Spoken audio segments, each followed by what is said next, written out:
Fair use laws. This video may contain spoilers, graphic content, and/or strong language. Viewer discretion is advised. Blah. If you were to think back in 2009 of the top grossing movies of all time, movies like Titanic, Gone with the Wind, Star Wars, Harry Potter, Vin Diesel's Triple X, considering how flooded it is in the used stores, would have probably have come to mind. But what if a new movie from a guy who made Piranha 2: The Spawning and an episode of Dark Angel and nothing else impressive to his name whatsoever was releasing a science fiction fantasy about a group of furries getting lost into their VR headsets, would have taken the world by storm. Released on December 18th, 2009, opening to over 77 million in the North American markets, and really from there, sky's the limit. No, really, this movie literally never stopped making money. Like, for a moment, Avengers Endgame was like, it's my time to shine, and Avatar's like, nah, I'm getting a second run before my sequel. It's crazy because, like, when you hear people talk about their favorite fandoms, this isn't the Avatar series I normally hear about. It's not that one either. Like, sure, yeah, I remember a lot of people talking about the movie when it was in theaters. I was in the 9th grade at the time, and pretty much everyone in my class had seen it. I went to theaters 3 times to see this. Once because I wanted to see the movie, once to see it in 3D, and one more time because I was basically dragged by a friend. Honestly, with that third viewing, I was blue dabba deba dead, and I really had no more interest in it. I remember when the film came out on DVD, and whenever we got to watch a movie in class, everybody wanted to watch it. But literally like a year later, I never heard anyone else like ever talk about this film, and it's remained that way only to be brought up in the top grossing movies of all time conversations. I'm sure being the 3D trendsetter helped inflate its box office earnings. After all, literally every film tried to copy it from there on out. It was a huge advancement in terms of what CG technology could do, considering most of the film is CG rendered. But I just think of things like Star Wars, Harry Potter, the real Avatar, and how much that fandom keeps talking about the worlds they love so much, and I just never hear anybody talk about this movie in that light. Of course, being the biggest movie of all time, you would also come with video games across all platforms of the time. I actually borrowed the PSP copy from a friend and apparently still have it. Hey buddy, I got your game. Deliver $30,000 to my front door. The game get. I remember the game actually being somewhat surprisingly fun, although I'm not sure if I ever beat it though. It earned some pretty mixed reviews on Metacritic, but considering that it's a licensed game, it might as well be certified fresh with those ratings. It's worth the same amount. So I figure with the sequel right around the corner and some derivative content, it might as well be a good enough time to revisit James Cameron's Avatar and its video game counterpart, James Cameron's Avatar on the PS3.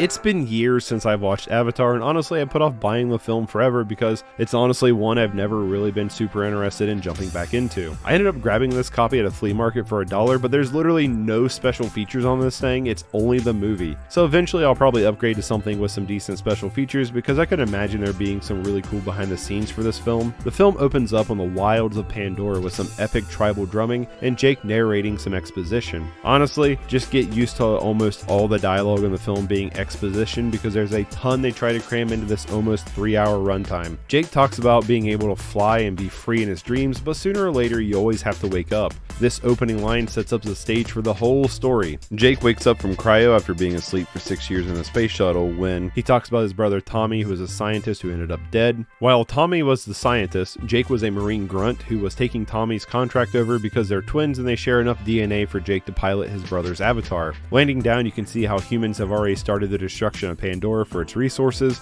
This whole film can echo colonization and deforestation pretty hard. We also learn that the air on Pandora isn't breathable for humans, so it's like other parts of the world right now. I love how almost prison-like the headquarters looks like with its barbed wire and stuff. We learn that Jake is a paraplegic. They actually do a pretty good job with Jake's legs throughout the film, but there is some inconsistencies in their size, but it's never really like super noticeable. We are then introduced into Stephen Lang's character. He's the bad guy, right? Like he's always the bad guy. He spews about how awful Pandora is and how dangerous it is. Speaking of the Na'vi, the local indigenous humanoids. After the briefing, Norm hunts down Jake. Hey, wait a minute.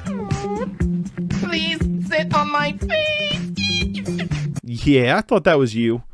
Norm and Jake are Avatar drivers. Avatars are bodies that the driver controls remotely. They're a mix of human and Na'vi DNA, and they're made to look like the Na'vi version of their controller. We are then introduced to Grace as the film dumps every person in front of you with exposition. Ah yes, Papyrus, the font of the Na'vi subtitles. Grace just straight up on Jake for not being his brother. Through yet another exposition dump, we learn that the reason that they're here is for unobtainium, which sells for a buttload of money. Unobtainium looks more like obtainium to me.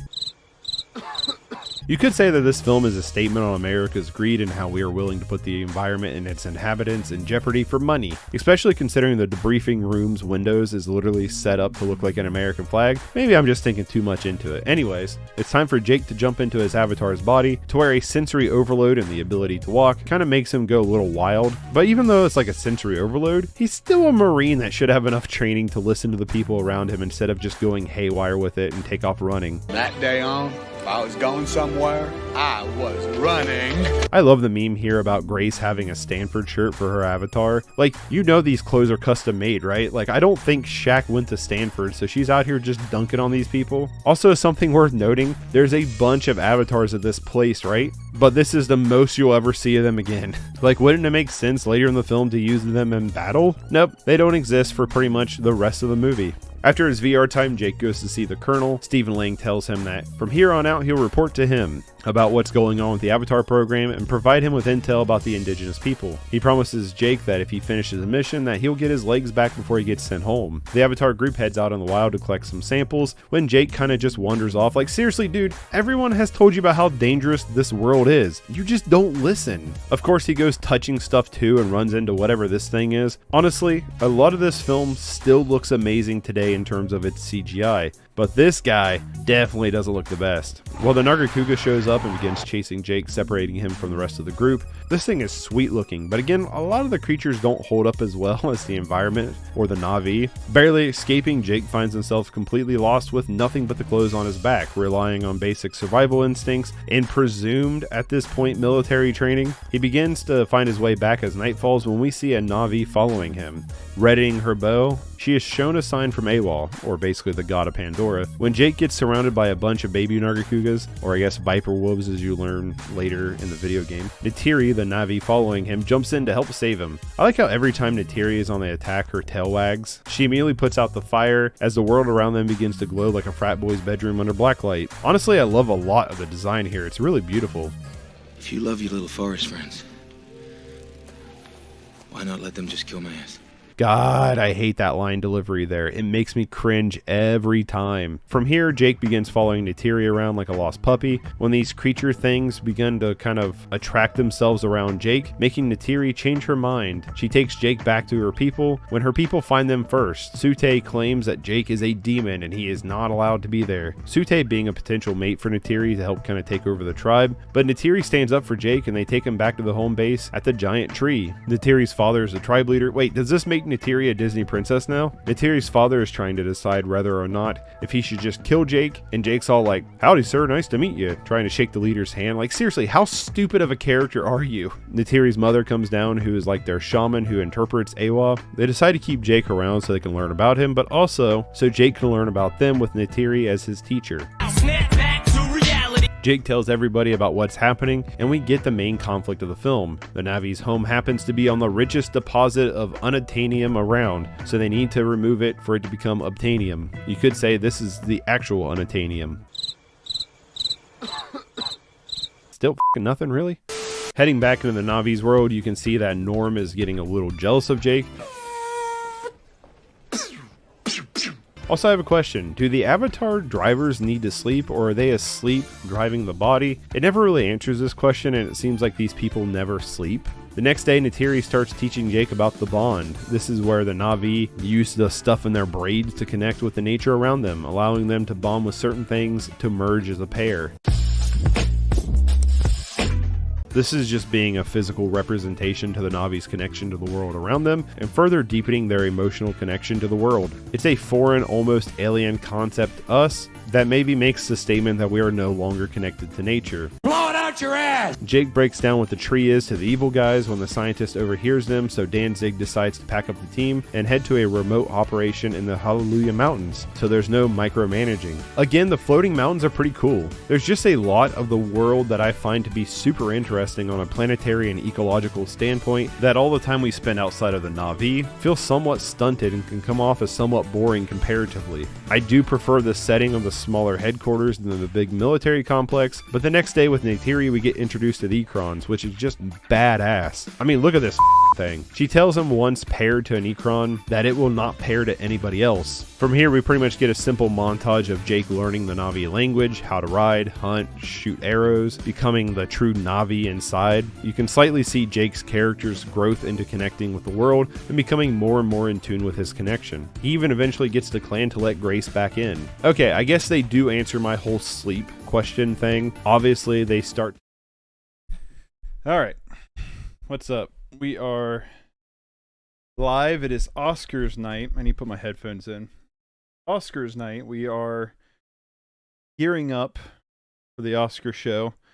And when I did my reaction to the nominations, I had seen little to none of the films. Well, I have binged all of them. Done a ton of short reviews on them, and more to come. Probably in the next couple weeks, we'll be finishing those out. But I figure we'll go over the nominations real quick before the show starts. Show starts at 8. So in like what? 15 minutes. So how I'm doing this is I am streaming this. I'm watching the show live, and then I am just reacting to it. The Oscars isn't quite the same as like the Game Awards, where you can stream the actual show and like that be cool and everything. The Oscars isn't quite like that. They'll probably copyright strike you, would be my guess is what would happen. So watch along at home. We'll talk about the movies. We'll talk about the reactions and everything like that.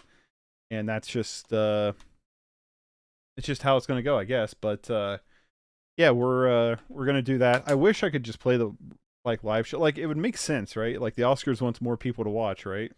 Actually allow streamers to react to it, I suppose. But let's talk about this real quick. Where am I at? All right, so over here is these are the... I did polls to see what you think would win, what you wanted to win, I suppose. Best International Feature Film, All Quiet on the Western Front, is your guys' pick. My pick is either The Quiet Girl or Close. I think these two movies are fantastic. The Quiet Girl short review just went up today. Close I just watched 2 days ago, and I thought it was absolutely heartbreaking and devastating. Really, really loved it. Argentina 1985 was pretty good, and EO I also really enjoyed. I would like to watch EO again. All Quiet on the Western Front, though, is good. It's a like pretty good war movie. I mean, really, I would be happy with like any of these picks. I think all these movies are pretty decent, but I'm rooting for either The Quiet Girl or Close. I'm leaning more toward The Quiet Girl over Close, but I think they're both good. Best documentary short film. How do you measure a year and An Irish Goodbye are the only two films I have not been able to watch because I cannot find them anywhere to watch. They're... What's up, D's nuts? What's up? They're like impossible to find to watch. So I've scoured the internet, cannot find them. So you got Haul Out, How Do You Measure a Year, Stranger at the Gate, The Elephant Whispers, Martha Mitchell Effect. Me and you guys all kind of agree. I'm rooting for The Elephant Whispers, and so are you. Haul Out is pretty decent. Didn't watch that one. Stranger at the Gate and The Martha Mitchell Effect are just pretty standard 5 out of 10s. So Elephant Whispers would be cool. Excuse me. Live action short film, An Irish Goodbye, Ivalu, Night Ride, The Poupelles, and The Red Suitcase. An Irish Goodbye is what everybody voted for. Out of these, An Irish Goodbye is the one I wanted to watch the most, and unfortunately didn't get a chance to watch. Oh, Pedro Pascal's on the red carpet right now. Didn't get to watch it. I really wanted to watch it. Didn't get to. So out of the ones I've seen, I'm rooting for The Red Suitcase. The Poupelles is like diet right. Wes Anderson, didn't like it. Night Ride is kind of dumb. And then Ivalu is incredibly forgettable. So Red Suitcase, but I would be happy if An Irish Goodbye won. Best animated short film, An Ostrich Told Me the World Is Fake and I Think I Believe It, The Ice Merchant, Year of Dicks, The Boy, the Mole, the Fox and the Horse, and The Flying Sailor. I'm rooting for My Year of Dicks. I agree with you guys. That was my favorite. It was a lot of fun. An Ostrich Told Me the World Was Fake and I Think I Believe It is probably my runner-up. I really enjoyed that. The story's kind of like mediocre. I did a short review on it. The short review's up, I should say, and so is my short review on The Year of Dicks and The Flying Sailor. Excuse me. Ice Merchants and The Boy, the Mole, the Fox, and the Horse are coming soon. Pretty much all these are pretty good. Really digging your setup for this live stream. Thank you. Kind of gonna go back and forth between like the wide open webcam and this screen. I figured on this screen we'll kind of just pop this up when we're going through the categories, so we can see what you guys all voted for, what we voted for. I guess I should have done it this way, and then when we go to the categories, I'm going to do it this way. When we go to the categories, I'll pull up what you guys are voting for, I suppose. I don't know. It really doesn't matter, I suppose, right? I guess you can see the movie posters on this side. What do you think? Should we save the viewers' votes for when the categories are actually up? Or should we and just look at this, or should we just continue with the viewers are wanting?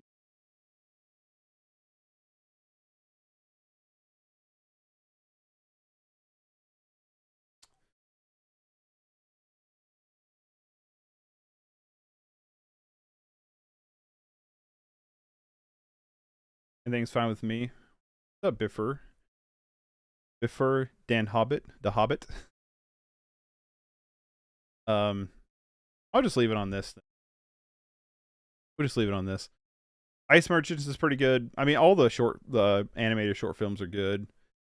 But I also agree. My Year of Dicks. I would be happy if An Ostrich Told Me the World Was Fake and I Believe It won, and I know my wife would be happy if The Boy, the Bull, and the Fox and the Horse won. Best animated feature film: Del Toro's Pinocchio, Marcel the Shell with Shoes On, Puss in Boots, The Sea Turning Red. I'm rooting for Puss in Boots. I think the Academy is going to pick Del Toro's Pinocchio. We're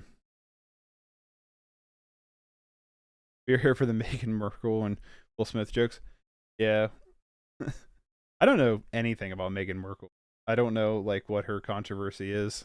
I know she's in the news, but I don't know anything about her. The Will Smith slap, though, was heard around the world. That's for sure. Live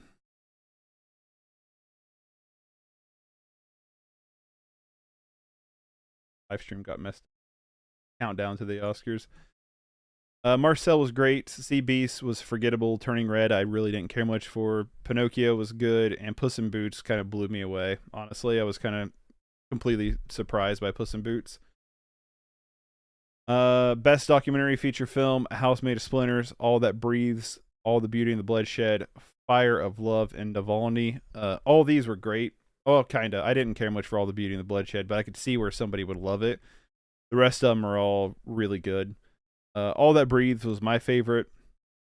I believe my wife said A House Made of Splinters was hers. But we agree. All That Breathes, really dig it. I don't have a clue what the Oscars will pick here. They all seem like they are in a good chance to win. Best visual effects: All Quiet on the Western Front, Avatar: The Way of Water, Black Panther: Wakanda Forever, The Batman, and Top Gun: Maverick. All That Breathes is a film from India. Yes, it is. It's about three brothers in Delhi running a makeshift wildlife rescue, focusing around birds, in particular the black kite. It's shot amazingly, very cinematic, and it's a really interesting story, and I hope the brothers are able to work with and get to a point to where they have the tools and resources to really save these birds. Best visual effects: All Quiet on the Western Front, Avatar. I think I ran through these. Avatar seems like the obvious pick for best. Its CGI is gorgeous. Black Panther CGI is actually really bad. There should have been something else. The Batman, Top Gun, and All Quiet on the Western Front have such good blending that you can't even tell if it's fake or not. But Avatar is fantastic in terms of CGI. Best original song: Black Panther, Wakanda Forever, Lift Me Up, Everything Everywhere All at Once, This Is a Life, RRR, Not To, Tell It Like a Woman, Applause, and Top Gun: Maverick, Hold My Hand. The only nomination for Tell It Like a Woman, probably one of the worst movies ever nominated for an Oscar. One of the worst movies of the year. It is awful. I'm rooting for RRR Natu Natu. That song slaps.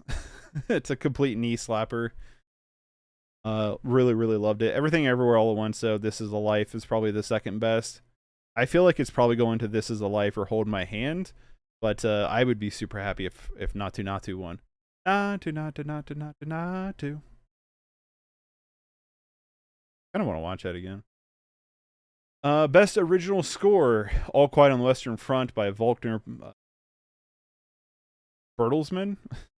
Babylon, Justin Hurwitz. Everything Ever All at Once, Sun Lux. The Banshees of Inisherin, Carter Burwell. The Fablemans, John Williams.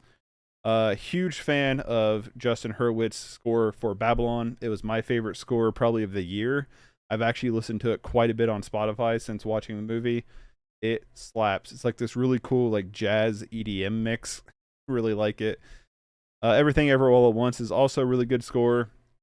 All Quiet on the Western Front has some good themes in its score, but nothing super special. The Banshee score is probably one of the most forgettable parts of that movie. And the Fablemans is... I like John Williams' score. I was not a fan of the Fablemans movie, and I think the score is super generic. But yeah, I would be happy with either of these two. I would love if Babylon won. I honestly think Everything Everywhere All at Once or John Williams is going to win. It's one of the two. It is worth noting John Williams is the oldest composer ever to be nominated, so I feel like that could be a thing for him. I'm going to turn on the... They're interviewing like the big actors and stuff now. I wonder if this stream I'm on will just click over to the Oscars.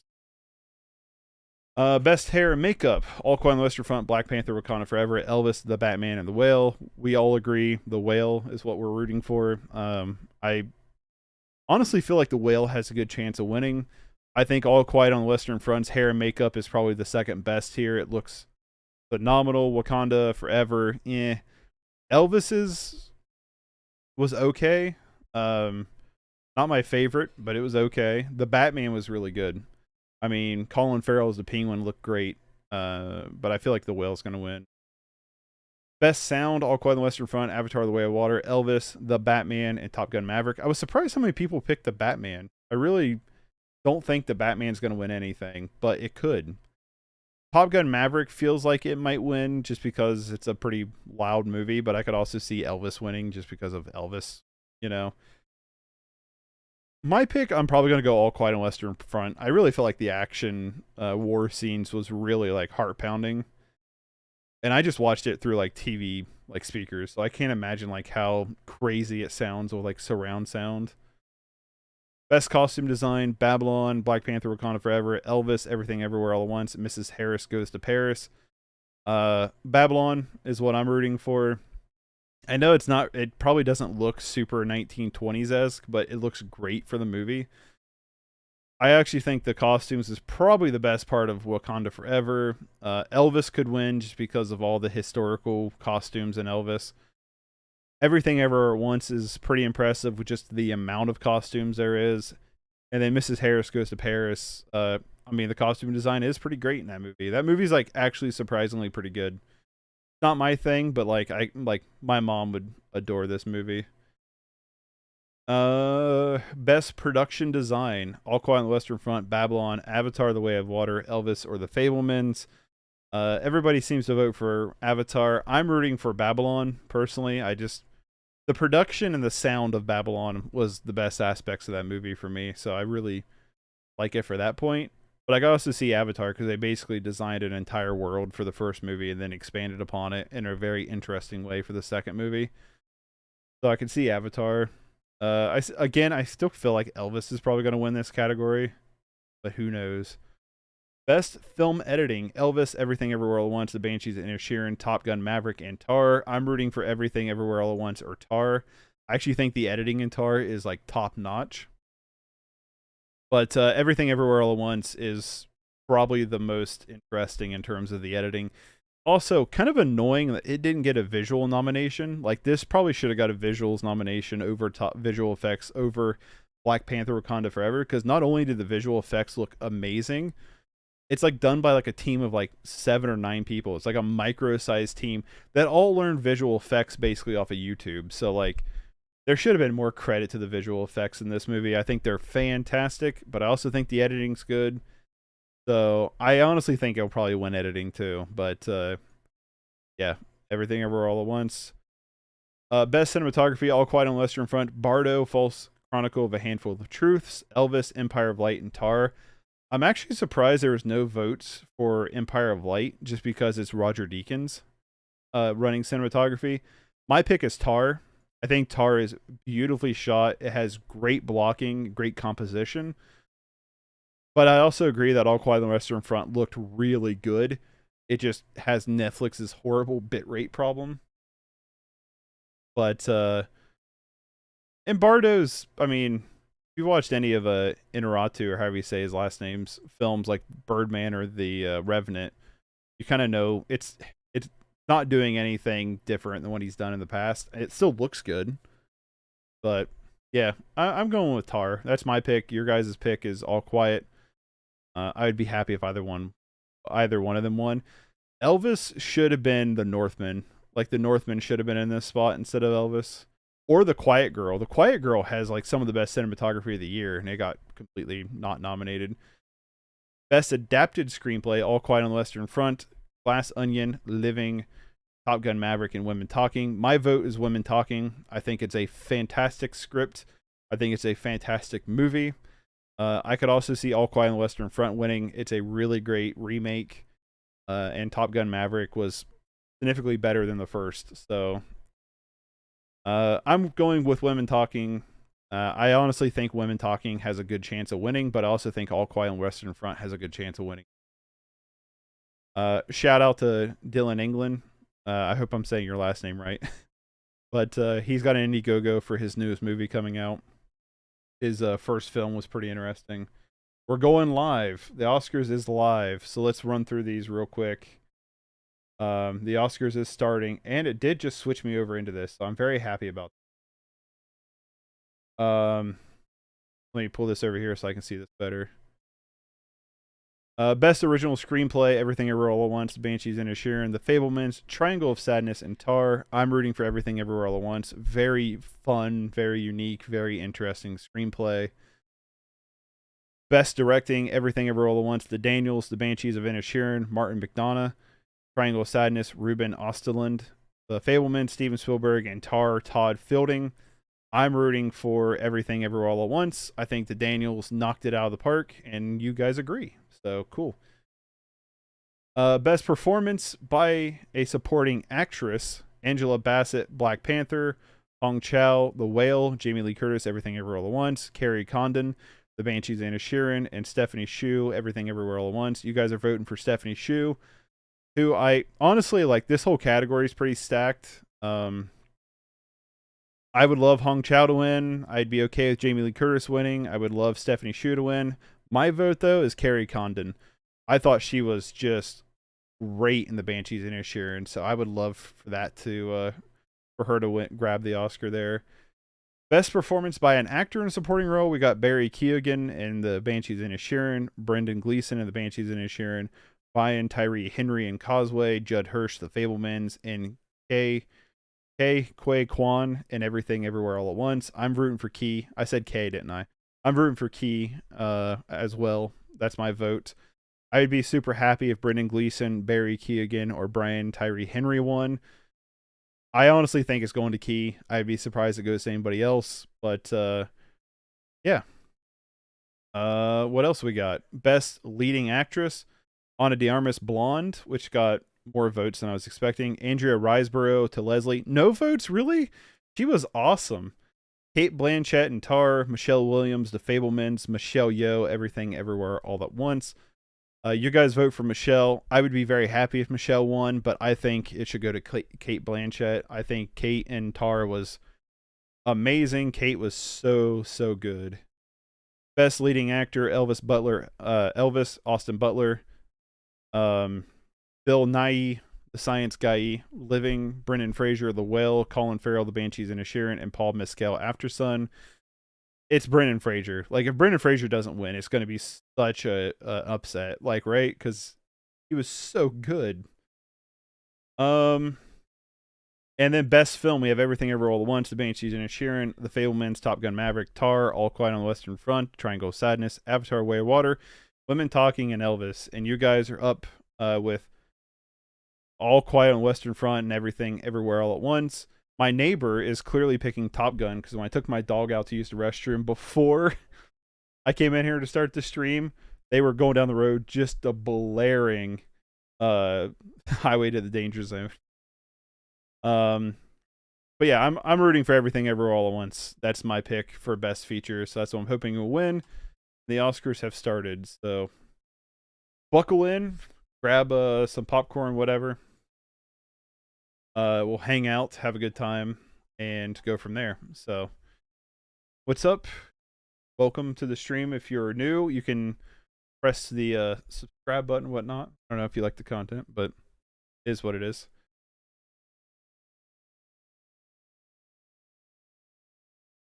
I got my fancy wine in my fancy plastic cup.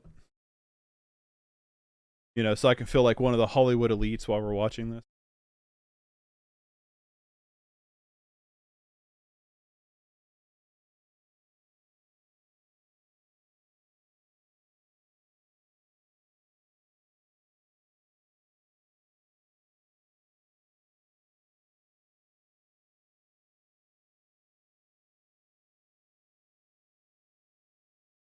$16 first-time nominees this year. That's pretty good. Colin Farrell's a first-time nominee? What?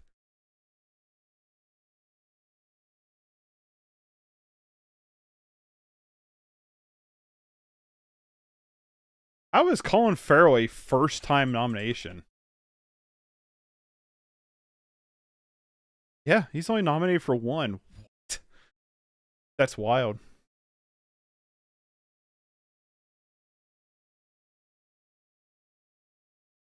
Jimmy Kimmel shouting out Encino Man. All right, we're off to a good start.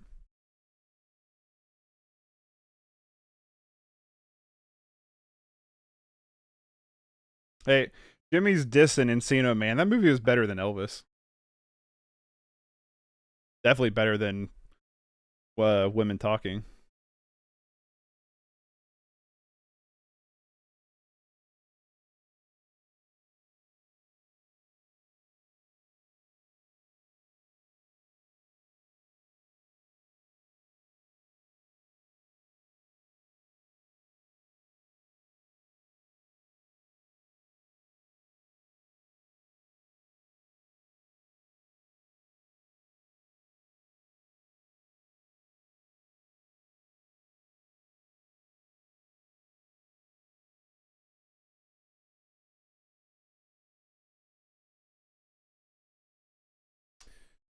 Jimmy Kimmel. Jimmy Kimmel's the host this year, and he was dissing Encino Man.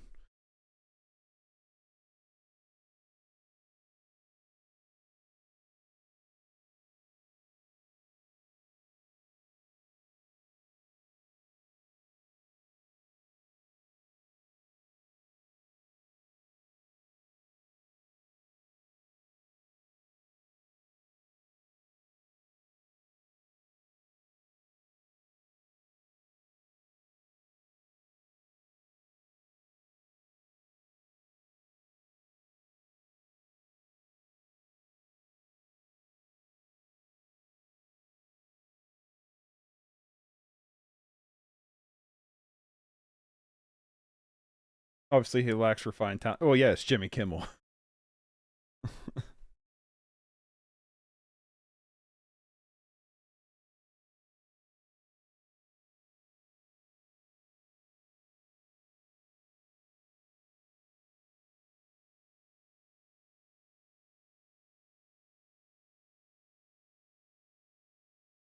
Man, he has been on this like Steven Spielberg tirade for like ever now.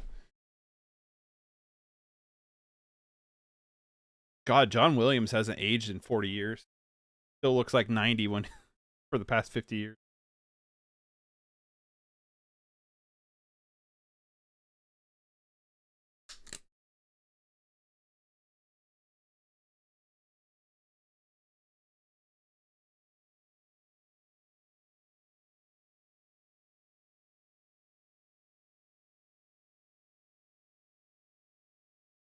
God, John Williams been nominated 53 times. I mean, he is like the score dude, right?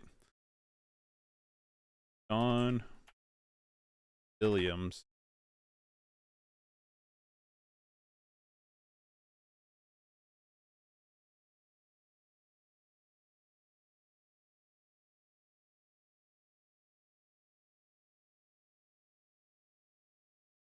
Yeah. He's won 5 of them. He won for... I'm not going to name off all of his nominations. Can you know, it's like...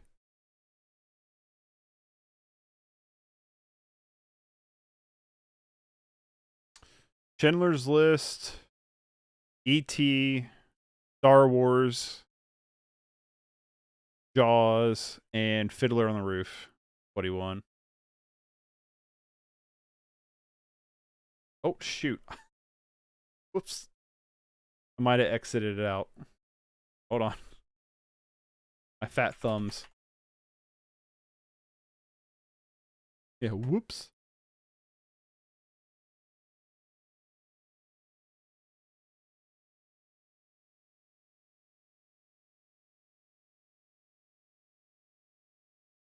TV is kind of annoying.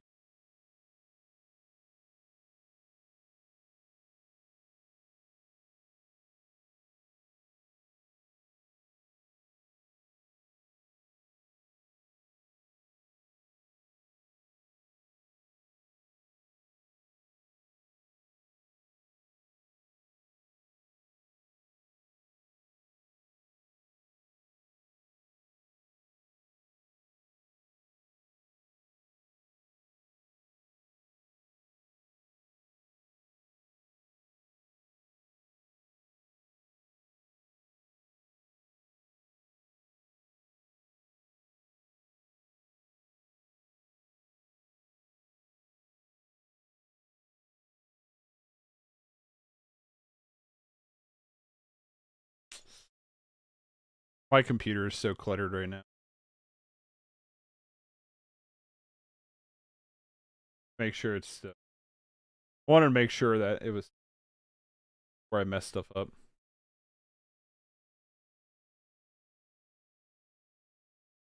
Just shout out the Woman King.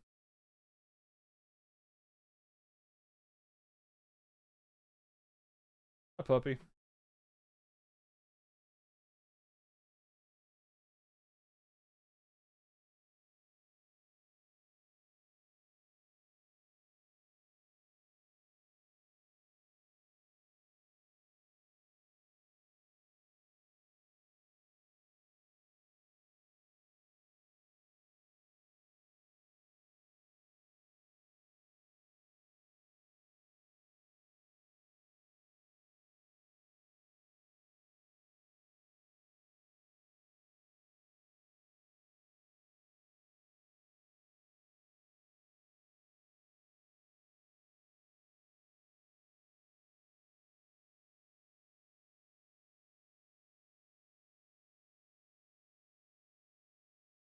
Oh yeah, that's right. He was talking about Rihanna getting nominated, and I forgot that she was nominated. I think, what was it? Which one was it? Black Panther?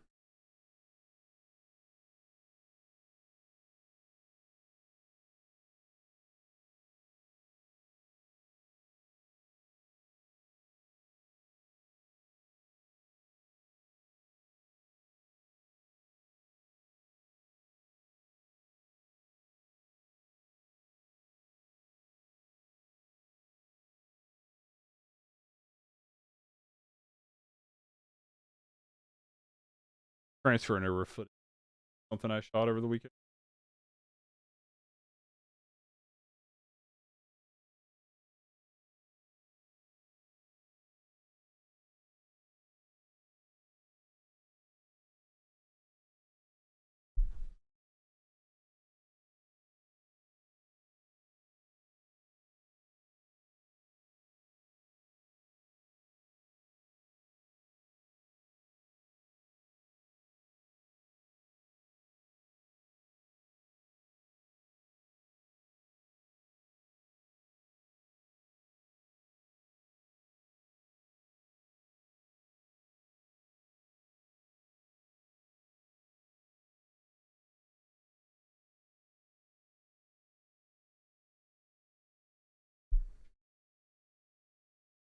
Oh, he's bringing up Will Smith.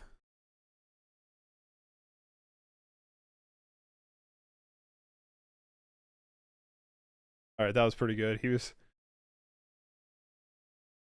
that was pretty good. He's like, if you come up on stage and commit an act of violence, you'll be given the Best Actor Performance Award and given a 19-minute speech.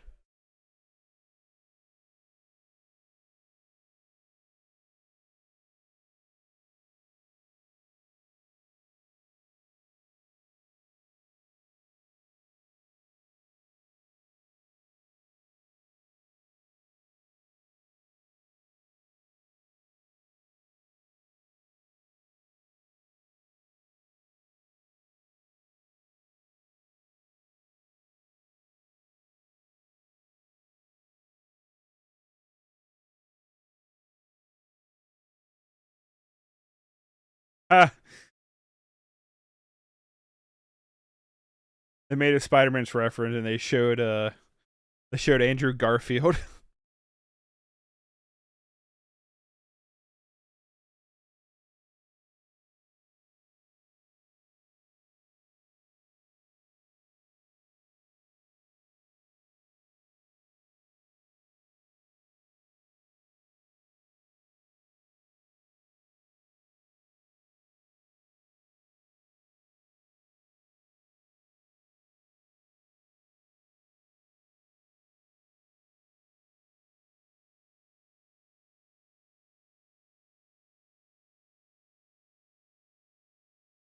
Good. Talking about all the categories are going to be presented like on screen. Good.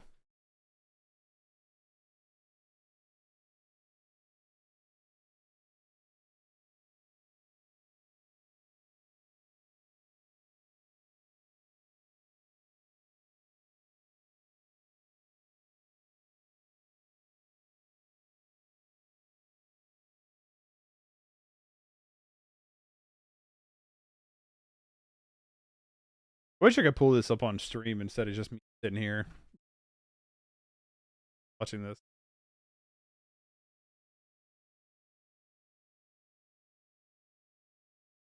Oh shit, they're doing the Natu Natu. Well, kind of. That's cool.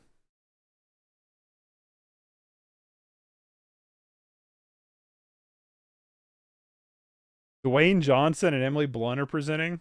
Okay. Here comes Dwayne DeWalt Johnson.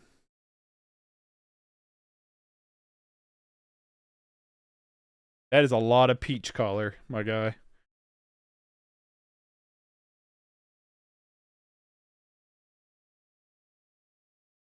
You're presenting.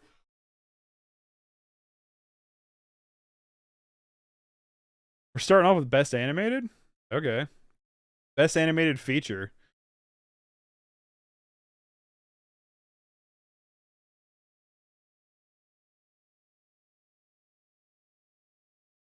Why wasn't Avatar nominated for Best Animated? I don't understand why that wasn't picked for Best Animation. All right, you guys all voted for Puss in Boots. I'm agreeing with you. I honestly think it's going to Pinocchio, but I 100% agree with you with Puss in Boots.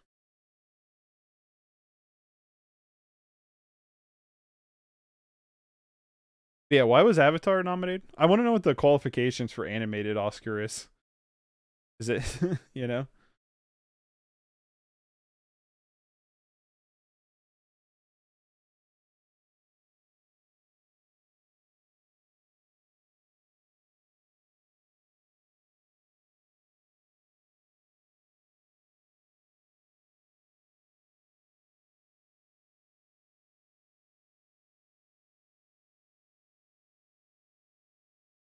Yeah, I'm rooting for Puss in Boots. I honestly think it's going to Pinocchio.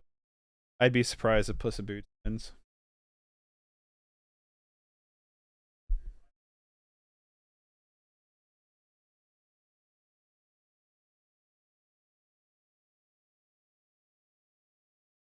Although Marcel would be a cool win. That was an adorable movie.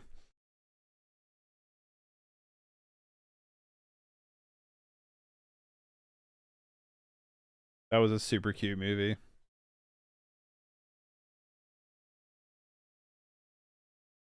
Yeah, still rooting for Puss in Boots. That movie was so much fun. It was so good. Come on, Puss in Boots. The Sea Beast is super forgettable. When that one got nominated, I was like, really? That one was weird. Not a big crowd reaction either.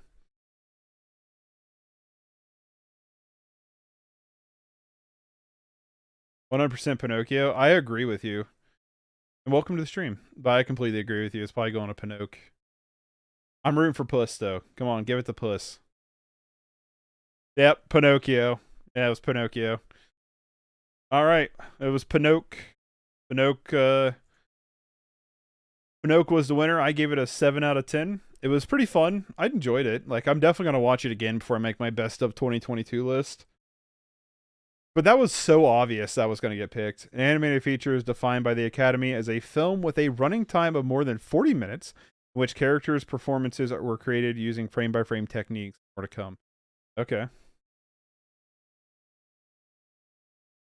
Oh, Del Toro is going to cry.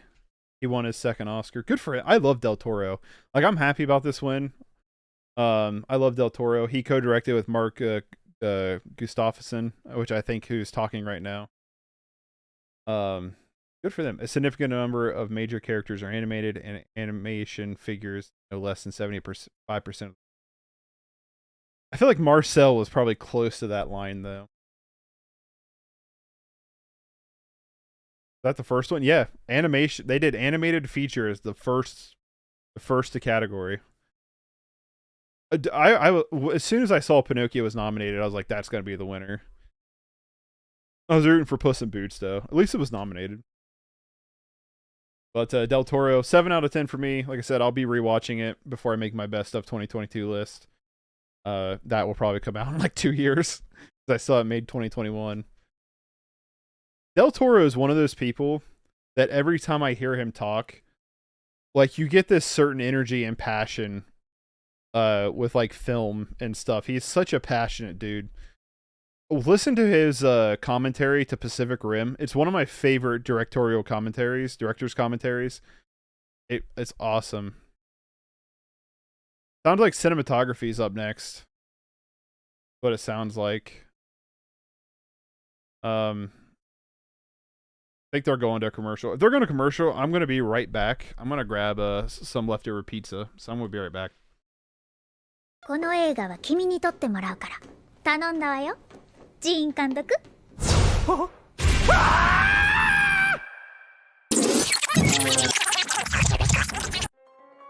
It's very rare that you watch a film that embodies so much of your passions, but also presents it in a way to make it feel like the movie was made just for you. That's the exact experience I had while watching Pompo the Cinephile. I was pulled in by its amazing animation and never let go from its story about filmmaking and the love of cinema.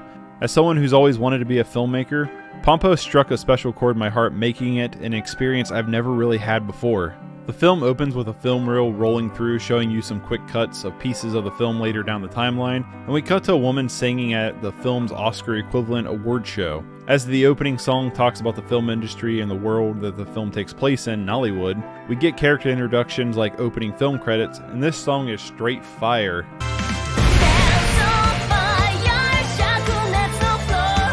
The English version's pretty terrible though.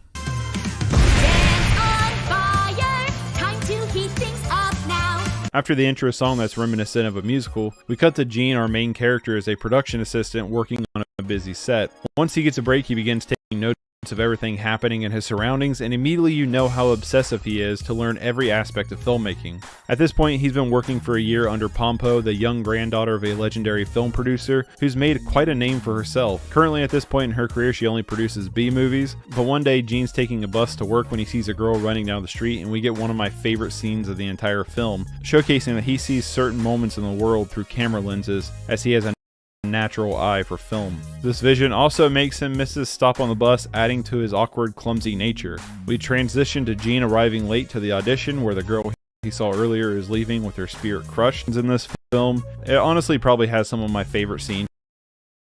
Transitions of all the screening room to see Marine, which was the film they were working on at the beginning of the movie, and honestly, it was a real movie. Again, Gene is taking notes during the film, gushing in his head about how Pompo is just a film genius. After the screening, Gene sees Pompo. I'm back. Just heated up some leftover Philly cheesesteak pizza and a couple leftover chicken strips. I was gonna say, buckle in. It's gonna be a long time. It's gonna be a long night. I'm still surprised they went right out of the gate with Best Feature.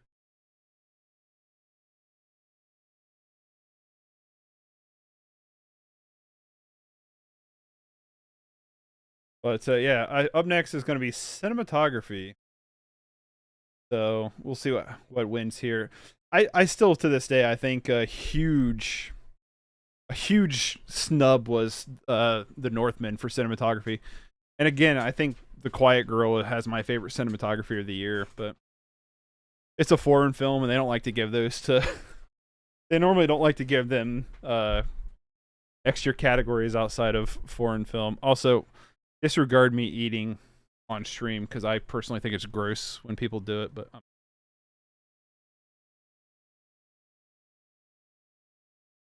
so I'll ask whoever's live in chat right now, what are you wanting to win best cinematography? A Quiet Western Front, Bardo, False Chronicle of a Handful of Truths, Elvis, Empire of Light, or Tar? I'm rooting for Tar. I don't need my glasses. Need my glasses. What'd you get to eat?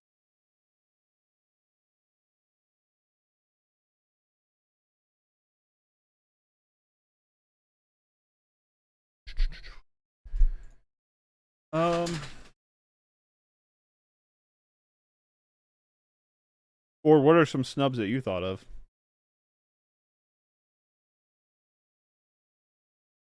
Del Toro's Pinocchio won. Good for him. We're back. Back to the Oscars.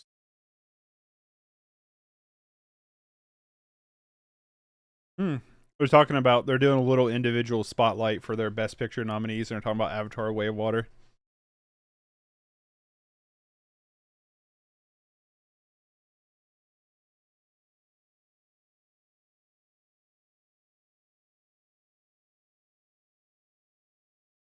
I thought Avatar was good.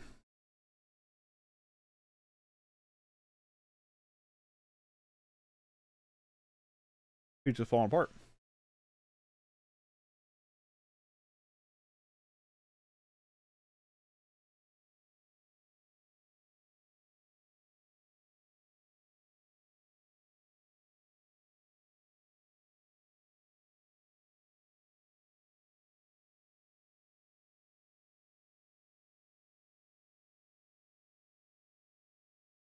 What do you want? Avatar surprised me. I didn't want to like it because of how long it was, but I enjoyed it quite a bit. Yeah, I wasn't like excited for it or anything because how like old it is, but or not how old it is, how behind the times it was, and for the fact that it didn't need to exist. But I enjoyed it quite a bit. Oh, I'm texting a buddy.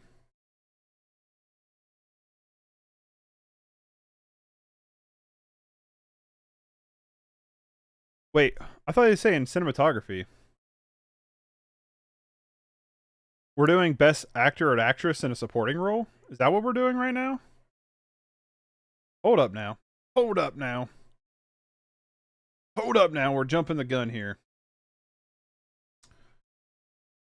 What do you guys vote for again? I think we all voted for Key, right? I mean, not Key. It'd be actress. Stephanie Hsu.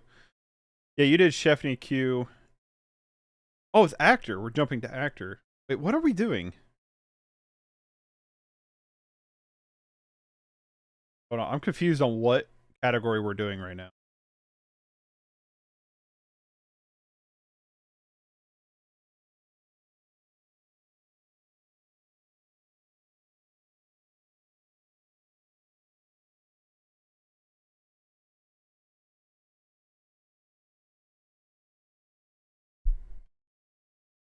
I think they're doing best supporting actor and actress right now. Like together. Not sure.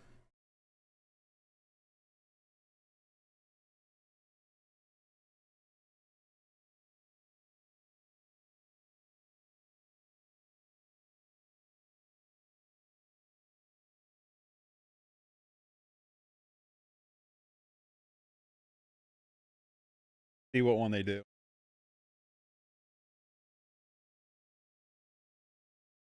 All right, we're doing actor first. We got Brendan Gleeson, Banshees, Anna Sharon. We're all voting for Key on this, right? We're all on. I would love Brendan or Barry or Brian to win, but we're all voting for Key, right? I think Key's gonna win too. I think Key's got the like lock.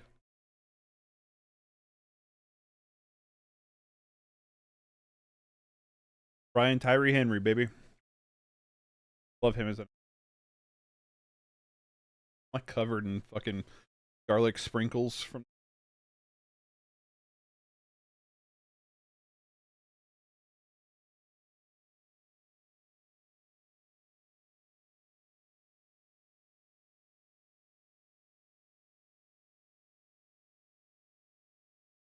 Judd Hirsch up next. I do think he was one of the best parts of that movie. I just don't think that movie was like. Wasn't big on the Fablemans. Brian Keoghan. Barry Keoghan. He's a great actor. And he was also great in Banshees.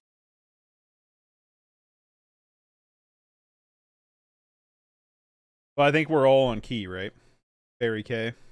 Mm-hmm. Is that who you're voting for, Yankee? I would like Barry to win too. I think he's awesome.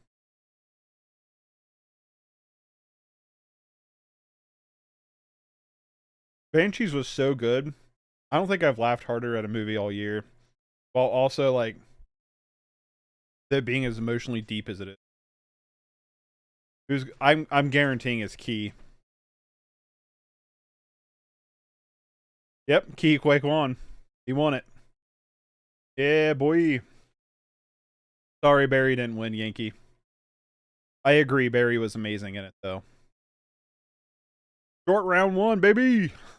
Let's go.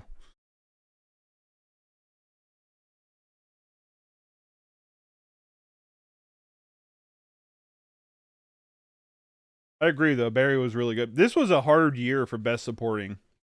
It really was. There's a lot of great supporting roles here.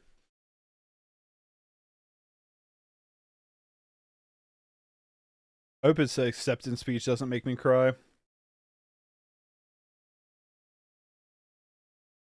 But yeah, Key won it.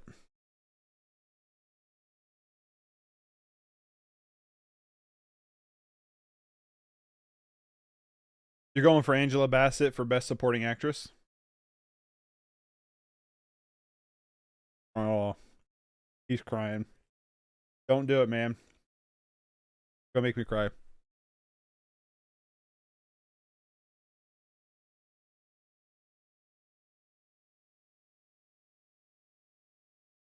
Seems like such a pure soul.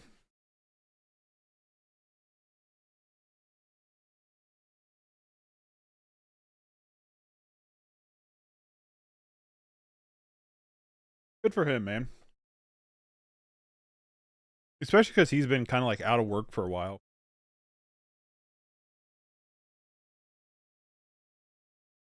Disregard this. Yep, Key took it. He was so good in this role as Waymond.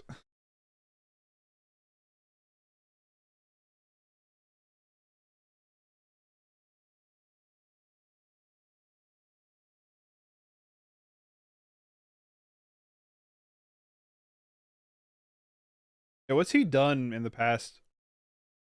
Nothing. Wow, he's barely been in anything at all. Look at this. Yeah, he's barely been in anything. Wow.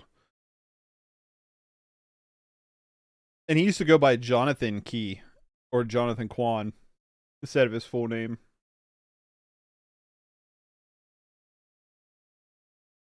Yeah, he's barely been in anything. Good for him.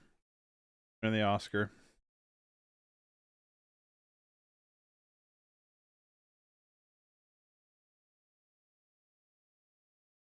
I gotta keep talking or eating or I'm gonna fucking cry because his speech is so pure. Good for him, man. Good for him.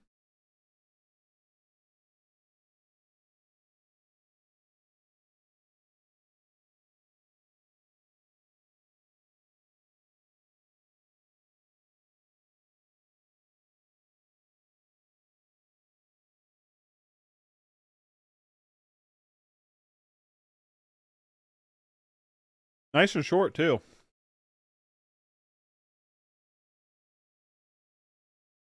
Good for him. Good for him.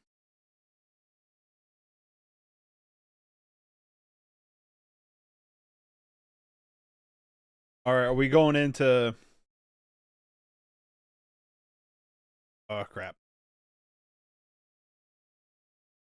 Okay, we're going to the best supporting actress. Everybody's voting for Stephanie Hsu. I'm voting for Carrie Condon, and Yankee is voting for Angela Bassett. I genuinely don't know who's going to win. I feel like Jamie Lee Curtis might actually win this. I could also see Stephanie Hsu winning, but I'm not sure.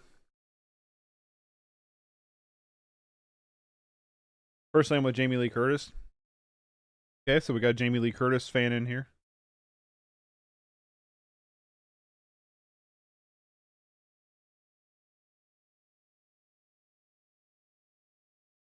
Hong Chau was so good though in The Whale. That movie got snubbed for a Best Picture in my opinion.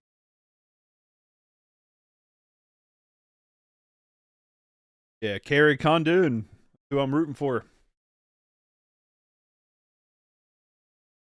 I can't wait to rewatch Banshees, honestly. The movie was so good.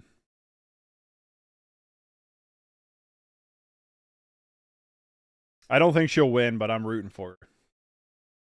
I think it's honestly going to go to Jamie Lee or Stephanie Hsu. It's probably going to Jamie Lee.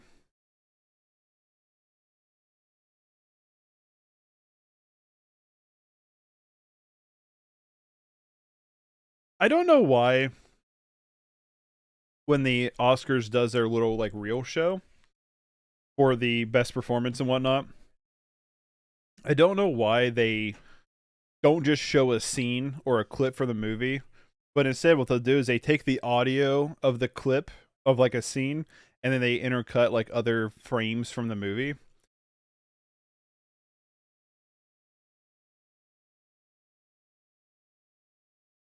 I don't know why you don't just show the full scene, but whatever. It still looks good. All right, here we go. Who's going to win?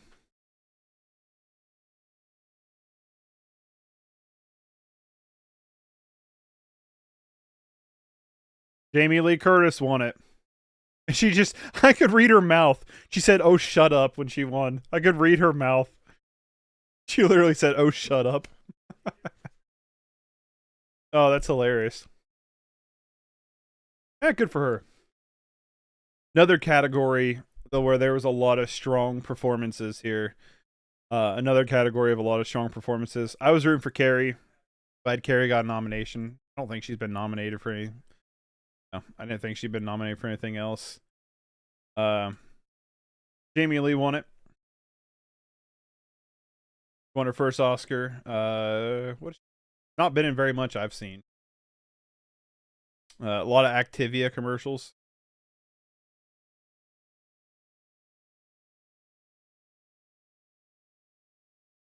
Good for Jamie Lee, though. Good for her.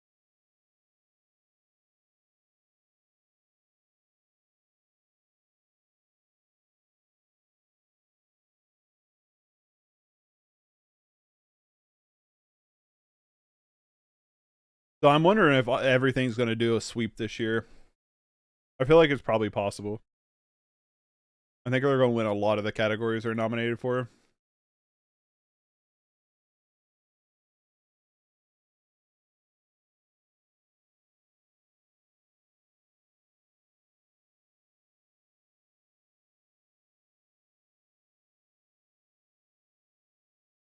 Good for Jamie Lee.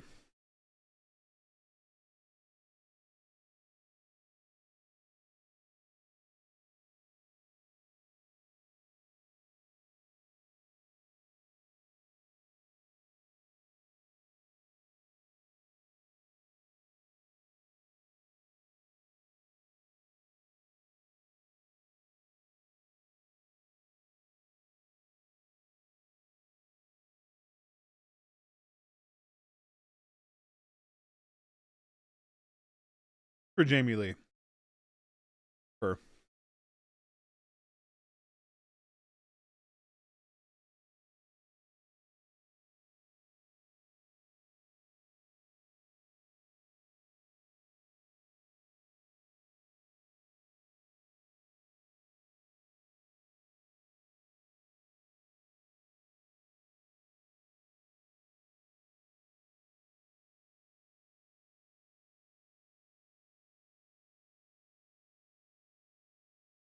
Was Cara Delevingne gonna announce? She was in that really shitty Tell Like a Woman movie, where she plays someone who's like got schizophrenia or something, and she's terrible in it.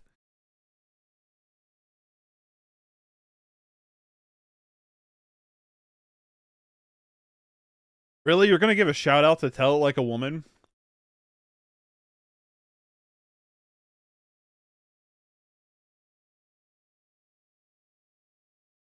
Dude, literally in that movie, there's a short, one of the shorts, it's an anthology. There's literally a scene in that they're doing an honorary award for an Oscar for Diane Warren and I don't know how to say it. And they're playing the Applause song that was nominated for an Oscar. I think that's what that one is. Sounds like it. The movie is terrible, but like seriously, the one segment that Delevingne is in, he plays like a homeless woman with like mental issues, and it's about the woman who goes and like helps her, like bathe her and clean her and stuff, and then it literally ends with going, like one of them's like, "Man, that reeked." It was like so she was so stinky, and the woman's like, "Yeah," and then it cuts to like she really helped out all these people. It's like she just badmouthed this woman. It's such a misdirected and like just crap movie. Like a woman first movie, but it's like told so disingenuous that it almost kind of puts women down in its process. Really bad. Not a good movie. The performances are terrible in it too. Solid 2 out of 10. I don't think this is that Applause song either.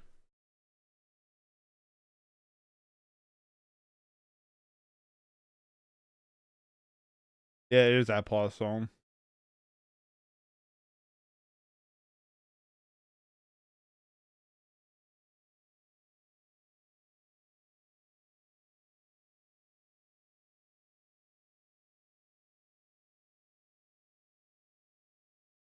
I was wiping away some garlic crumbs and I kind of whacked my dog. Sorry, bub.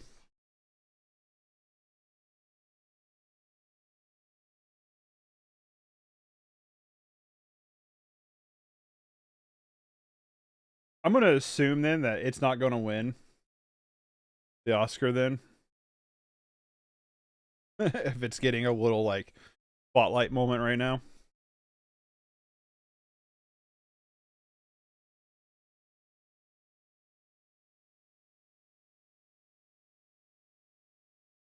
I'm like covered in garlic schmutz though. You settle down there, Domino's. The garlic schmutz.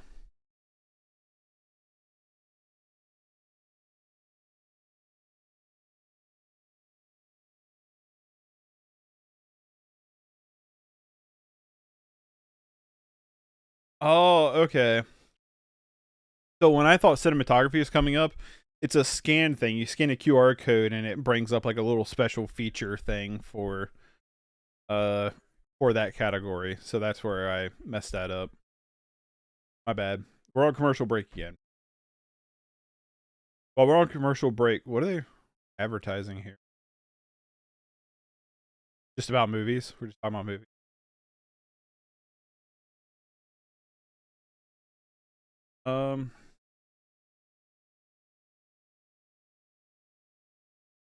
I want to see what movies I'm still like waiting to get through for 2021 before I make my 2021 best of list. Because I need to get that out.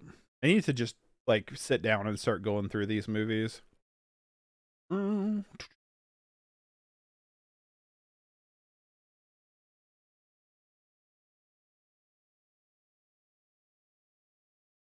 a Burrow with a Resurrection. So let me find where 2022 starts.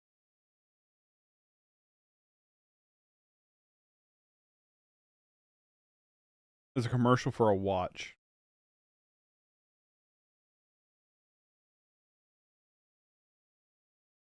I got a lot, apparently. Holy smoke. I think Vortex is 2022, though.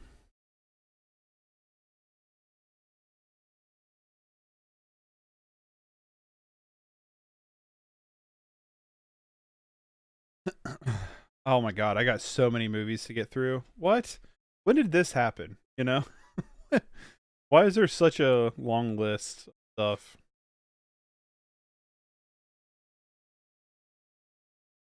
Yeah, Vortex is 2022.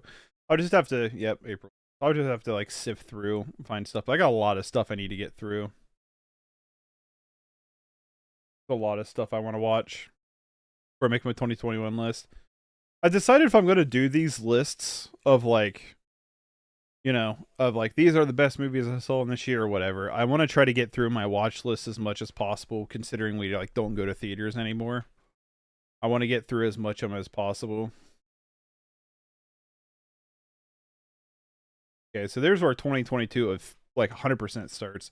I go based off of the widest US release. So we got the Hilda movie, the Pauly Shore Pinocchio, Faded Memories, Project 13, Pirates, Summer Ghost, House of Gookie, Lucifer's Satanic Daughter, Demo Memorial Keys, Night Teeth, Woodworm sequel, Missing, Good Boss with Javier Bardem, Salam, My Son, Freakouts, Life of Crime, Inner Cage, Happening, Sundown. I don't know if all these are 2021, but I'll figure it out.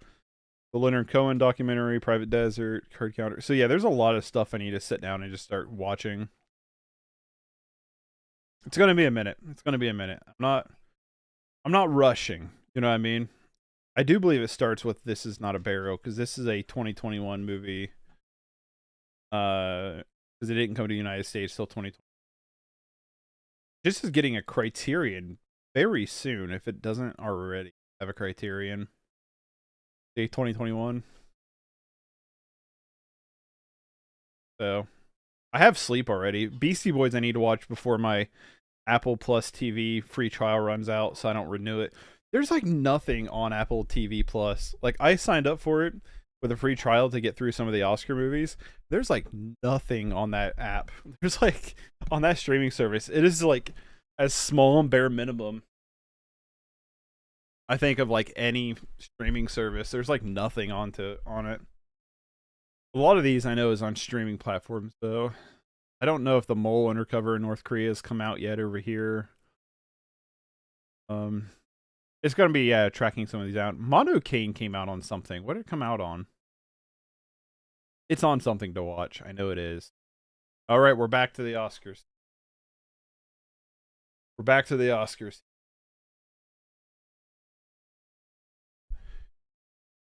They're doing a little moment on Tar. Tar was so good. I adored this. I gave it an 8 out of 10. Could definitely go up on a second watch. It's on Peacock if you want to watch it. Do you have Peacock? That is. I think this movie is absolutely phenomenal. Incredibly well directed. Cate Blanchett gives one of my favorite performances of the year. The music's great. The editing's great. It's paced amazingly. Really love Tar. Hoping it wins something tonight. It's nominated for 6 Oscars. Not sure it'll win any of them, but maybe. She's been nominated 8 times. Holy crap, she's already won 2 Oscars? What? For what? Blue Jasmine and The Aviator. Makes sense.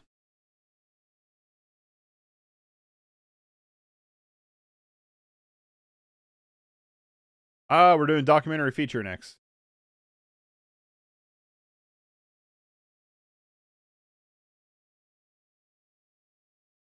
Another Will Smith jab.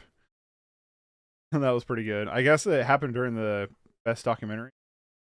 So yeah, we got best documentary. Blah, blah, blah. Where are we at? We got House Made of Splinters, All That Breathes, All the Beauty and Bloodshed, Fire, Love, and Navalny. Throw into the chat what you want to win. I'm leaning toward All That Breathes. Also, my poll that I put on YouTube is leaning on All That Breathes. I know my wife is leaning toward A House Made of Splinters.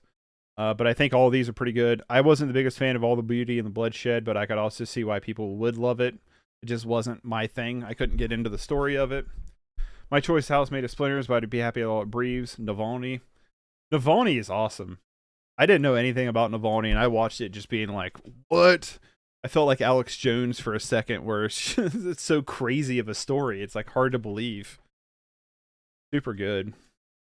I could see Navalny winning just because of its like politicalness to it, but oh, it won the BAFTA? Okay. Good chance. I'm like I said, I'm leaning for All That Breathes. It was my favorite out of this bunch. I would definitely recommend checking out all of these though. If you've not watched all of them, definitely check out all of them. They're super good. I got a puppy in here wanting some. Oh, my bad. I didn't pull this up. So yeah, these are our nominees. You guys voted All That Breathes. I'm hoping All That Breathes win. I think it's fantastic. It's more than likely going to make my best of 2023. I unfortunately saw 3 of them, so my opinion's limited.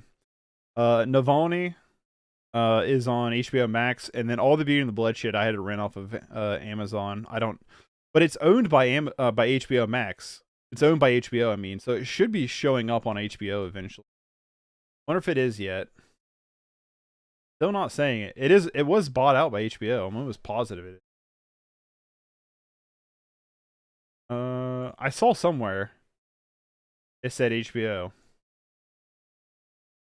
Might not be on here, but I did see somewhere it's HBO. Yep, right there on the trailer, HBO. So it should be popping up on HBO eventually. Navalny, though, is a wild story. It was probably the most, like, story-wise, the most, like, edge on my seat documentary where I was like, what? It just kind of kept spiraling. All right, who's going to win it? Navalny won, and they mispronounced it. Questlove mispronounced it. Navalny. Navalny, ain't it? Pretty sure it's Navalny. But Navalny won it. Navalny was the winner. I did a short review on this. I gave it a 7.5 out of 10. I will be rewatching it before I make my best of 2022 list. Yeah, there you go. Yeah, Yankee, you finally got one. Finally got one. I'll definitely be watching again before I make my best of 2022 list. I think it's really good. It's a super interesting story. Yeah, finally. You got it. It had quite a bit of votes too, so. Pinocchio. Oh yeah, that's right. You did say Pinocchio, didn't you? 2 and 4. What am I on? I don't know what I'm on. I think I'm on. I think I'm 2 and 4. Well, this would be 5, right? This is the 5th one, right? Or is this the 3rd one? Where'd it go? It went animated, supporting, director. Okay, so yeah, I'm 2 and 4 too. We're batting at 50%. I will say this, the documentary list this year was stacked. Also, it's crazy, not to spoil the story because it's still ongoing, but he is currently unjustly imprisoned in Russia currently. So that's sad, but yeah, super good on HBO Max if you want to check it out. Really enjoyed it. A wild story. I didn't mean to click. So, yep, Navalny takes it.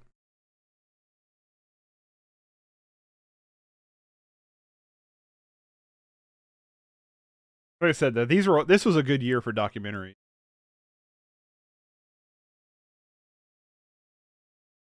Oh, they actually got his wife up on stage giving an acceptance speech. Well, giving a speech anyway, during the acceptance speech. Doc Short? My pick for Doc Short is The Elephant Whispers, which was also what my YouTube poll from the audience on YouTube had voted for, was The Elephant Whispers. What is your pick, Yankee? Best documentary? I honestly, like, if I'm going to put money down, though, on what I think would win, I'm probably leaning toward A Stranger at the Gate probably winning just because of its political message. But I'm really hoping for all The Elephant Whispers. I guess I leaned into both of the, like, animal conservation documentaries. We're doing live action short film. Live action short is up next.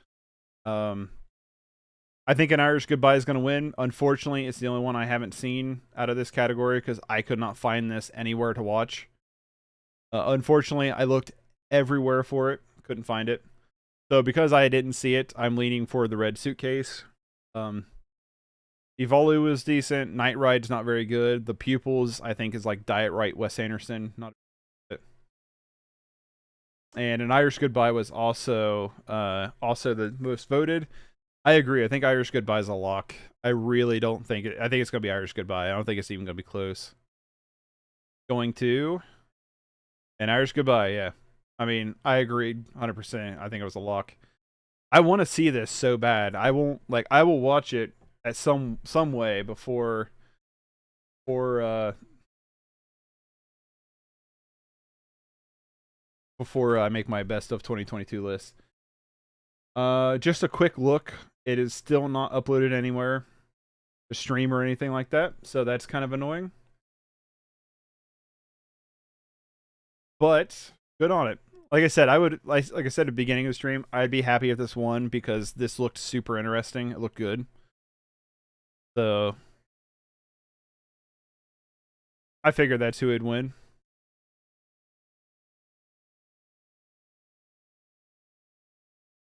I'm glad short films get nominated for stuff. Short films is such a cool like medium.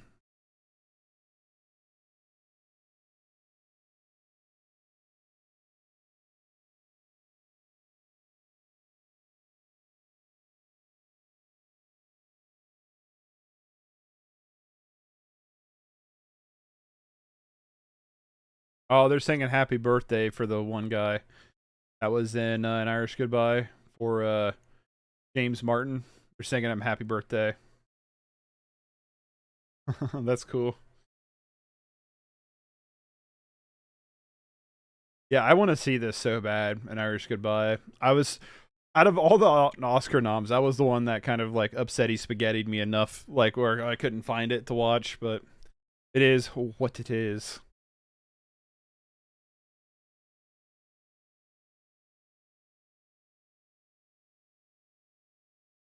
Wait, Melissa McCarthy was nominated for an Oscar? What was she nominated for? Hold on. Let me get off my watch list here. Oh, probably that writer movie she was in that I never saw. 2 of them. What? She was nominated for 2? What? What? Can You Ever Forgive Me and Bridesmaid? Okay. Can You Ever Forgive Me? That was... I've yet to watch this. I want to. Haven't. And then Bridesmaids? Bridesmaids.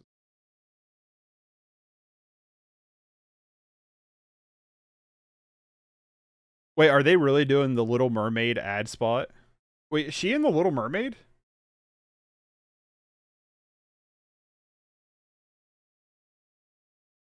They're literally doing an ad spot during the Oscars for the Little Mermaid because it's got such bad press for unjust reasons. Okay, she's Ursula. I didn't know that. I didn't know she was Ursula. Javier Bardem's King Triton. I've not seen anything like about it other than the controversy that it's wrapped up in for no reason whatsoever. The Disney live action movies have all pretty much sucked besides Jungle Book, so I just am not remotely.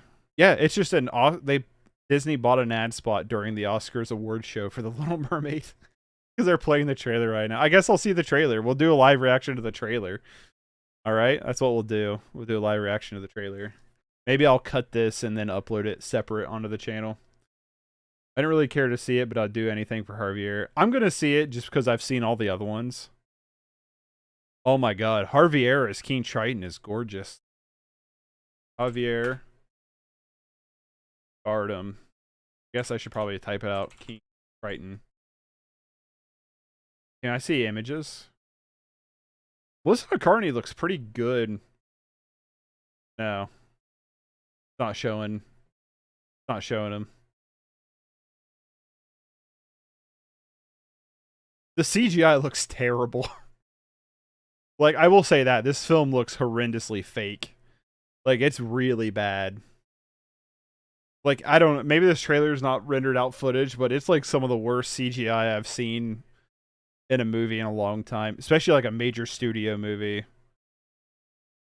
It's bad. Like it's clearly cut. Like she's clearly cut out of a Halle Bailey is clearly just cut on a green screen and placed into the footage. It looks bad. All right, that was the first time I've seen the trailer of Little Mermaid. It looks terrible. I'm not gonna lie. What else has he directed? He was nominated for an Oscar. What, Chicago maybe? Yeah, for Chicago. After Lion King, live action Disney has me gun shy. Yeah, Lion King, Mulan, almost all of them have sucked. But the Lilo and Stitch one is coming soon. But it's the director of Chicago, Memories of Geisha, 9, Pirates of the Caribbean, On Stranger Tides, Into the Woods, and Mary Poppins Returns. Is directing The Little Mermaid. So, I don't know. We'll see. It looks terrible. Like, the CGI looks really, really bad. So, we'll see. Don't know if I'll clip that or not, but maybe I will. My chat box is behind? Far behind. Someone send a comment. I want to see how far behind it is, because I got the live chat popped up.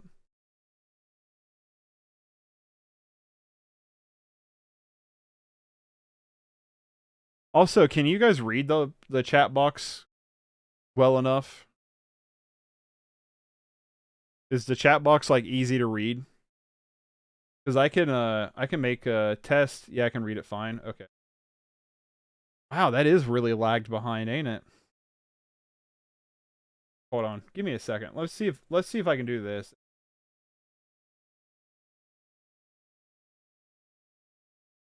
See what happens here if I do this. I'm gonna up the font size here and save settings. All right. Send me another test. I know I just wiped the chat box. It's because I updated the settings, made the font size a little bit bigger. So can someone send me another chat here? I can test. I'd really appreciate it. So test. All right, so that one popped in a lot faster.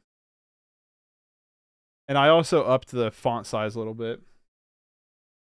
They're doing their little promo on All Quiet on the Western Front, which was good. If you've not seen it, check it out. It's pretty good.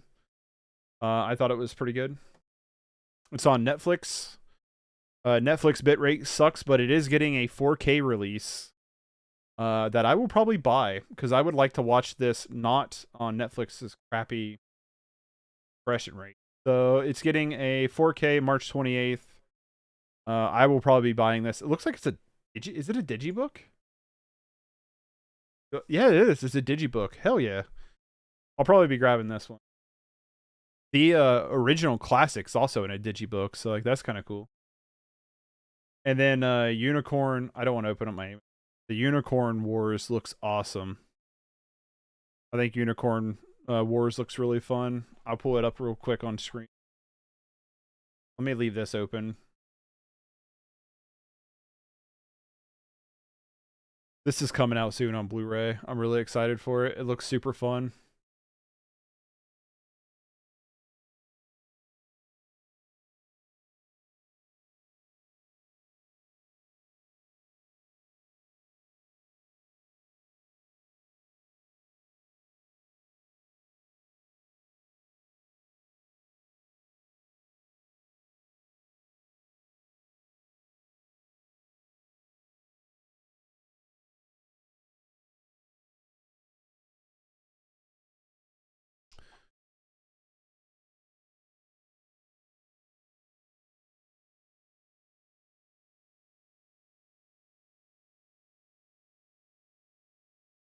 We're talking about upshots.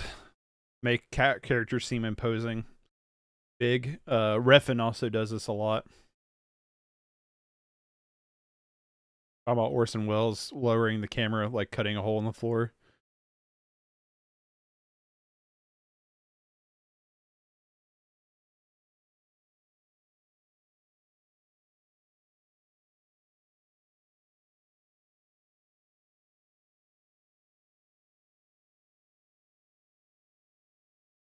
All right, cinematography, baby. Several big snubs, but we got All Quiet on Western Front, James Friend, Bardo, Darius Kodanji. Darius Kanji. I think they just said it. Elvis, Mandy Walker, Empire Light, Roger Deakins, Tar, Florian Hoffmeister. I'm rooting for Tar. What cast your votes? What are you rooting for here for this category? I'm rooting for Tar. I honestly think it's going to Elvis or Empire of Light for Roger Deakins. You guys voted for All Quiet on Western Front 1, which I believe is what you guys voted for. I should have had this up beforehand. Where's it at? Yep, All Quiet on Western Front. My vote is Tar. Jeff's rooting for Tar. Yeah, it wasn't Tar. Sorry, guys. Why is the chat box going so slow? Come on, chat box, catch up here. Come on, chat box, catch up.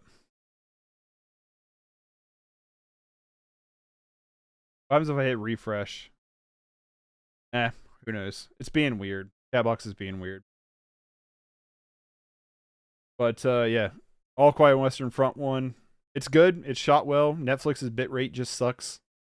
Again, that's why I want to get the 4K to watch it on a not Netflix bitrate. It's a great looking movie. It's a good movie overall. I gave it a 7.5 out of 10. Could go up on a second watch, could go down. But I was rooting for Tar. I think Tar was the best shot I've nominated. I think the best shot film of the year I've seen so far is The Quiet Girl. I also think The Northman is super good and was completely snubbed. But I do think the cinematography in All Quiet on the Western Front's really good. So congratulations to James Friend. Oh, good on you. But yeah, I was rooting for Tar too. I was actually not really expecting it to win. I really thought it was going to go to Roger Deakins or Elvis.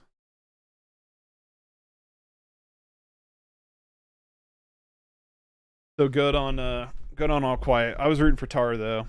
I don't think, honestly, I don't think Tar or the Banshees of Inisherin, as much as I love those movies, I don't think they're going to win anything. I think Everything Everywhere All at Once is going to sweep a ton of stuff. But yeah, good on All Quiet. Donnie Yin's presenting. Nice. Yeah, I wish the chat wasn't acting so stupid though. Like on being slow.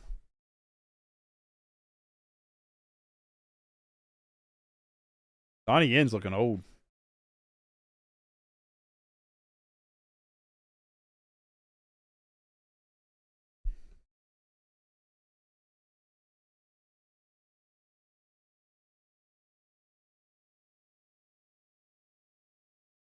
What's he presenting? Was he just saying something? Okay, he's just introducing a song.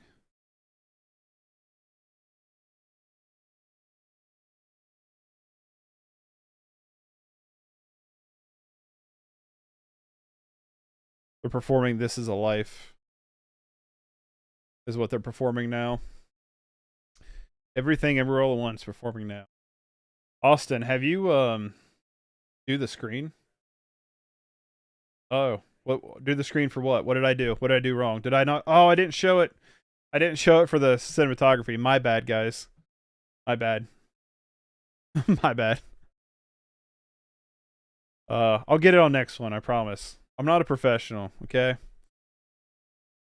I'm trying, but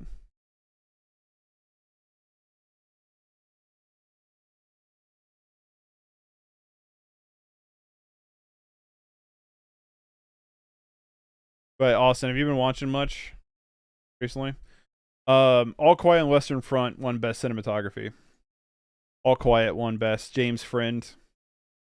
I was rooting for Tar. I honestly thought it was going to Elvis or Empire. I was rooting for Tar. All Quiet won it.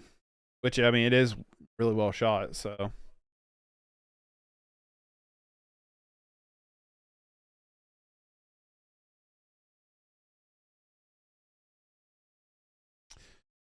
Basically, yeah, like I said, it's got good cinematography. Good looking movie. But yeah, it was the winner.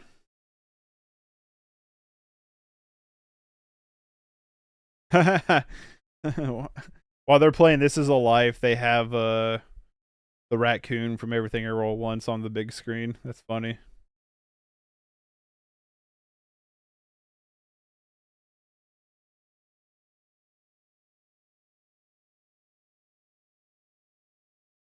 Oh, you're not gonna be able to watch it, man? Sorry, Austin. I just got your text.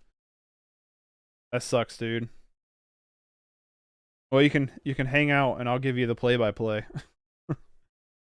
I'm watching it on YouTube TV Live or whatever it's called.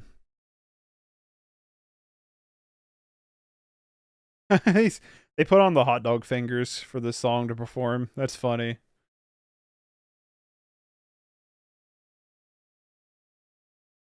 Are they going to play all the songs nominated? Because they did applause that This Is Live. I want to see Natu Natu live.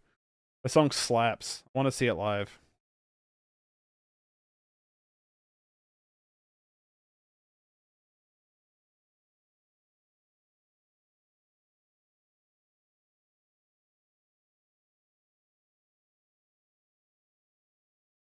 Going to break. We're going to commercial break. So yeah, so far the winners. We'll do a winner breakdown while we're on break. When we go on break, we'll do that. Winner for best and we went best live action short was An Irish Goodbye. This isn't in the order they presented. Best animated feature was Del Toro's Pinocchio. Best documentary feature was Navalny. Best wait for it. Cinematography was All Quiet on the Western Front. Best actress in a supporting role was Jamie Lee Curtis, and best actor in a supporting role was Ke Huy Quan. So that's where we're sitting at so far with the Oscars. I wish they would have went in order of the IMDb order. Be a little easier to go through. That's what I've structured everything off of.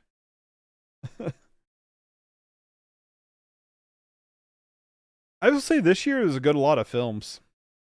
It wasn't like what was last year's nominees? I think last year's nominees probably weren't the best. Academy Awards. Can I look at 2022? So I gotta sneeze. Excuse me. Best pictures of last year was Coda, Belfast, Don't Look Up, Drive My Car, Dune, King Richard, Licorice Pizza, Nightmare Alley, West Side Story, The Power of the Dog. Yeah, not a lot of good best ofs here. Still, Drive My Car I haven't seen. That's still on my list to get through. I've seen all the other ones, except for West Side and King Richard, and I'm not interested in either of those. Best actor went to Will Smith for King Richard, Andrew Garfield, Tick Tick Boom, Tick Tick Boom, Benedict Cumberbatch for Power of the Dog, Denzel Washington, Tragedy Macbeth, Javier Bardem being the Richards. I don't really care for that category. Jessica Chastain won for The Eyes of Tammy Faye. I didn't watch. Kristen Stewart, Spencer. I didn't. Yeah, not a lot of. What's Parallel Mothers? I haven't even heard of that.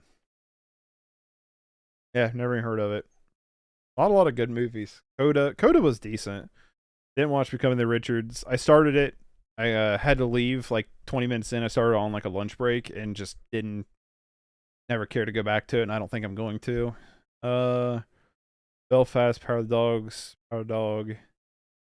Yeah, there's like 5 movies nominated for everything last year, wasn't there? Yeah, there's like 5 movies nominated for like every single category. Yeah, not a good year last year. And then we had 2021, Nomadland. Some good stuff here.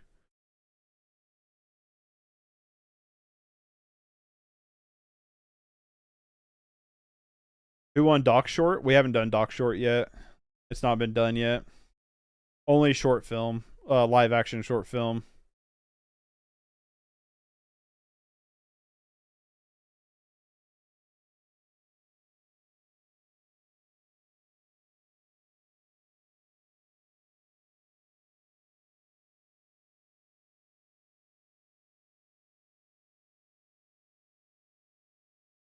Thanks, Austin. Got your text. I'm glad you're enjoying it. Feel free to blow the chat up. Good for analytics, I think. I don't know.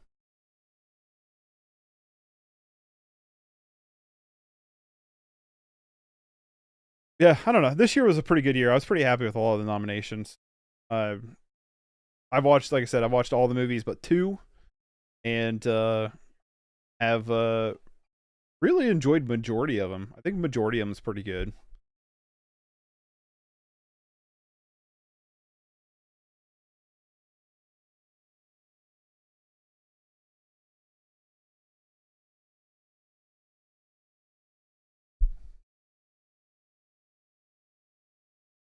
But yeah, just kind of hanging out, waiting for the Oscars to come back in.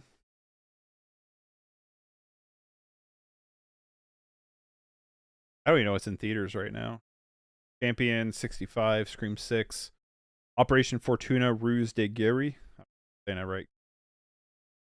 Now they're doing a talk about women talking, a little featurette for it. I actually really enjoyed Women Talking. I think it was great.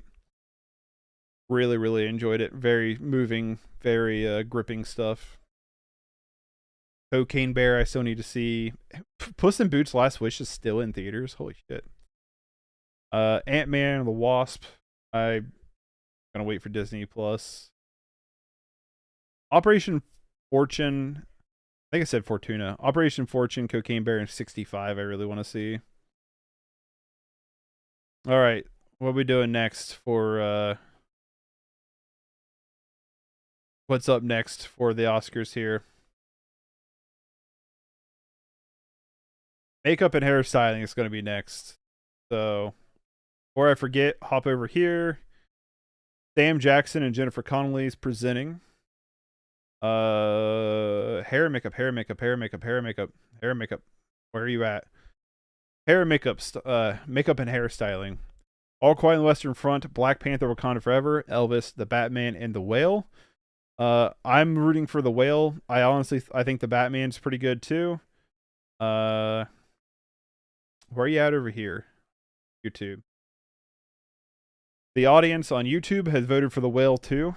I honestly think the hair and makeup on All Quiet on the Western Front is actually really impressive too. I feel like Elvis could win. I'm hoping The Whale wins though. But also, like, the Batman has the amazing penguin makeup for Colin Farrell, so there's that too. But I'm rooting for The Whale. Get your votes in there. Get your votes in there. I'm rooting for The Whale, but I feel like Elvis will win. I feel like Elvis has a good chance to win too, unfortunately. I believe half of the reason that they think the performance from Austin Butler and Elvis was so good was because of the hair and makeup. All Quiet on the Western Front, though, has amazing makeup. I'm gonna say, are you really? It was started off with the Batman, and it wasn't even showing Colin Farrell's makeup. I'm like, come on, you got to show Colin Farrell's makeup in the Batman. It was so good. Black Panther has good makeup and wardrobe too. Elvis, yeah, I don't know. The Whale is so good. Come on, I just got to go to The Whale. I'm rooting for The Whale. Cast your votes. Throw it in the chat. What are you rooting for? Come on, Whale.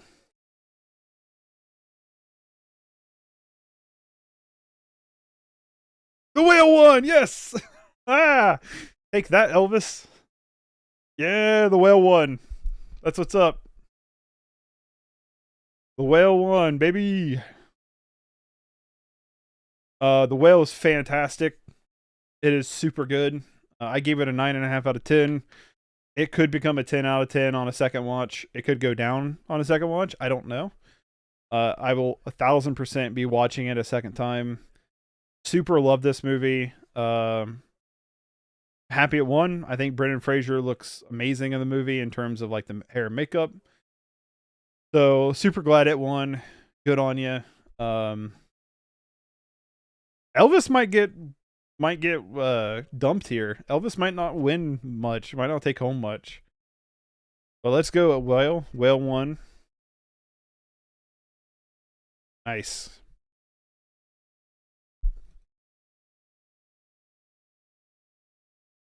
So what does that make me? I don't know. I lost count of keeping track. Also, I'm surprised Darren didn't get nominated for best directing. He was definitely much better than Spielberg was. Awesome. Glad The Whale won. Such a great movie. Such a great movie.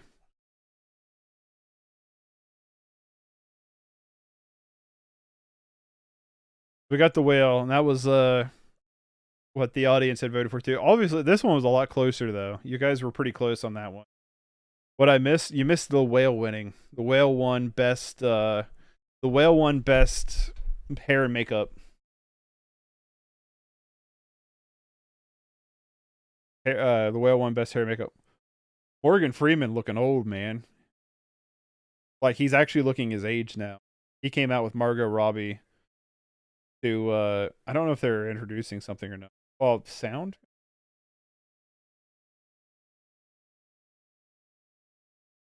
Terrifier 2, hair and makeup whack. Yeah. Dude, horror movies, you and I both know horror movies don't get any love for the Oscars. Terrifier 2's gore effects are amazing. That's super good.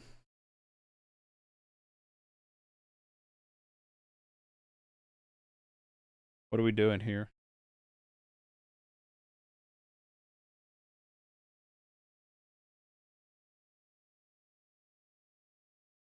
Oh, we just talking about Warner Brothers being 100 years old? Is that all we're doing? Well, Morgan Freeman looks... I'm not gonna lie, Morgan Freeman looks old. Like, he's looking his age. How old is Morgan? Morgan Freeman is a whopping 85 years old, and he looks it. I'm scared for Austin Butler now. Do you want to... Okay, Yankee, do you want Austin Butler to win?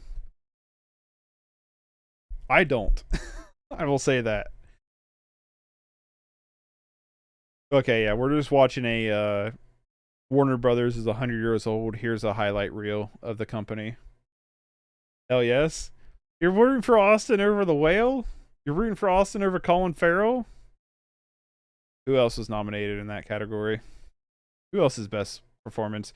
You're rooting for Austin over Paul Mescal? I always like mush his name up. Austin for the win. All right, man. All right. I'm not rooting for Austin. But if that's what you're watch again. I don't want to sit through 2 hours and 40 minutes of that again. I really didn't like Elvis. But I will say this, I'm just giving you a bit of a hard time. If you think it's a great movie and you think you want Austin Butler to win, you think it's the best performance of the year, more power to you. I'm rooting for Brendan Fraser. I'm rooting for The Whale. I think he gave the best performance of the year that I've seen so far, personally. And if Brendan wasn't nominated, I would root for Colin Farrell because I think he was fantastic in Banshees of Inisherin. Those are my top two. I also think Paul Mescal was amazing in After Sun, but Bill Nye and Living was good, but like it wasn't anything that like blew me away of like, oh yeah, Bill Nye totally needs to win or have the nom. Could have went to somebody else.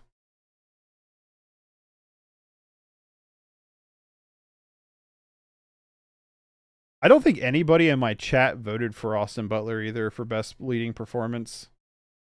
Let's find out. Did anybody vote for him? Yeah, okay. A couple people voted for him. Overwhelmingly Brendan Fraser. Nobody voted for Paul or Bill, though. Not sure if a lot of people watched After Sun. I would definitely recommend After Sun. My short review of it be coming soon. I definitely, I guess I didn't show that, but I definitely recommend After Sun. I think After Sun's really good.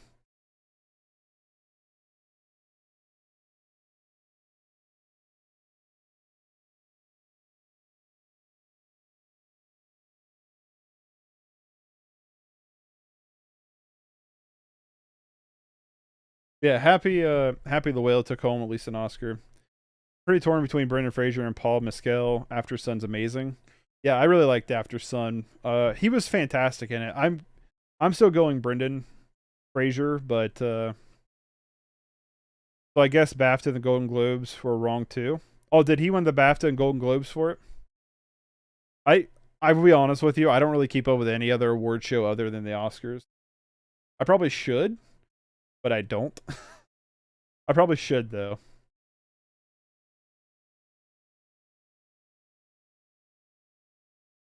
doing a little featurette of the Banshees of Inisherin. Super recommend Banshees of Inisherin. I love that movie. Can't wait to watch it again. Yep, just the two big ones. Yeah. I just watched the Oscars, really. Golden Globes and BAFTAs I don't really pay attention to. I should. I probably should. I just don't. Austin for the win. I mean, yeah, if he wins, I'll give it to you. I mean, obviously. I didn't like his performance that much, personally, but that's just me. But I didn't like Elvis as a whole, the movie. I didn't like Elvis as the movie, so... They brought the donkey from EO. Well, I'm probably not the donkey from EO, but they brought a donkey out, an emotional support donkey. I'm rooting for Brendan. His performance was devastatingly beautiful. I feel the same way. I was completely moved by The Whale. Who won Best Supporting Actress? Google is for the week. Best Supporting Actress went to Jamie Lee Curtis. Jamie Lee won it for Everything Everywhere All at Once. They should have just for a goof nominated her for, they should have just for a goof, should have just nominated her for Halloween Ends or whatever the new Halloween movie was. Instead of Everything Everywhere All at Once. Oh wait, is this not the donkey from it's the donkey from Banshees and Inisherin. We have 2 donkey movies this year. How wild is that? He's saying everything in the movie? Cool. I mean, I would hope so. I mean, he does a good Elvis impression, but I mean, we're on costume design is next. Hold on, I'll continue my Elvis talk here in a minute. And we'll talk about EO and stuff here in a second. We're at costume design. I was rooting for Babylon. So we got Babylon, Black Panther, Elvis, Everything Everywhere All at Once. Mrs. Harris Goes to Paris. Oh, Murray right there. The audience voted for Everything Everywhere All at Once. I'm rooting for Babylon. Personally, if I would put money down, I'm going to say it's probably going to Elvis on this one. Because the iconic costumes that Elvis wore. But yeah, so that's my opinion. I'm going with Babylon. That's my pick. I don't think it'll win, but it's my personal pick. My audience on YouTube voted for Everything Everywhere All at Once, and I think money-wise, it's going toward Elvis. But to go back to Elvis real quick, I didn't care much for it. And personally, like, I didn't see Austin Butler really be much more than like any other Elvis impersonator. I'm not the biggest fan of Elvis Presley to begin with, so I don't know like what was his cadence like spot on, was his mannerism spot on. So I will say that, it could be identical, and sure, that's fine. I definitely don't think his performance is bad, but I don't think it was like, in my opinion, I wouldn't have nominated it. But anyway, so yeah, so that's my opinion on Elvis. I gave it a 4 out of 10. But if you love it, like I said, my opinion shouldn't matter. My opinion shouldn't change your opinion on it. And we'll just see who wins. It's part of the competitiveness of the Oscars, right? The Oscar for Best Costume Design. Black Panther? What? Black Panther Wakanda Forever won Best Costume over Babylon, Everything Everywhere All at Once, and Elvis? It was great. He will win. Maybe. We'll see. We'll see. It's going to be one of the last... it's going to be one of the last nominees. One of the last categories. So we'll see. We got a while to go, but we'll see. Best Costume, Black Panther? Really? I mean, the costumes is the best part of the movie, but like... Alright. Oh well. Okay, hold on. I have a few comments behind here. The sequel to Cocaine Bear is going to be a stoner comedy called Weed Donkey. Yeah, so I thought it was the EO Donkey, because EO is a movie about a donkey from the perspective of the donkey that was nominated for Best Foreign Film. And Austin, did you finally watch EO? Because I see that you're giving it a 10 out of 10, and I figured you would love it. So we need to talk about EO at some point, my guy. Miss Mix / Autumn voted for Babylon. Austin also voted for Babylon. I went for Babylon too. They need to roll out an Oscar for most cuts per minute so Elvis can win something. Damn. I will be here. Awesome. Yeah, we'll hang out. We'll go through the awards. It'll be fun. We'll have a good time. We'll take nothing to heart. We'll throw some shade at each other. We'll take nothing to heart. It'll be a fun time. But yeah, I'm surprised Black Panther won. I mean, there is some cool designs. Like I said, it's one of the best things, though. I lost count, though. I've lost count, too, man. I can't even think of the count where we're at. I know I'm on a losing record, so we'll say that. I'm definitely at a losing record.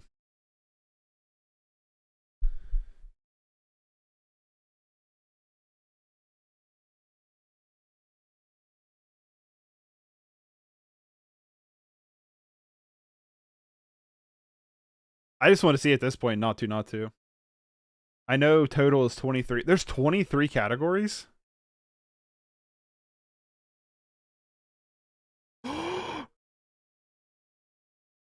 Hey, they're going to do not to next live. Hell yeah. Hell yeah. That song's a slapper, man. 5, 6, 7, 8, 9, 10, 11, 12, 13, 14, 15, 16, 18, 19, 20, 21, 22, 23. Wow. I didn't know there was 23 categories. Holy smokes. A lot. That is a lot of categories. But yeah, they're going to do not to live. Sweet. Yes, EO's the jam. The homie Isabelle Huppert even shows up. She's in 2 movies that were nominated for Oscars this year. She was also in Mrs. Harris Goes to Paris. But yeah, she was in EO. I kind of forgot she was in EO. I think they did 9. All right, so let's see here. I'm going to jam to not to. We'll see what they've done so far. They've done live action short film. So that's 1. Feature film 2. Documentary 3. Hair and makeup 4. Costume 5. Cinematography 6. Supporting actress and supporting role 7, 8. They've done 8, I think. Animated feature.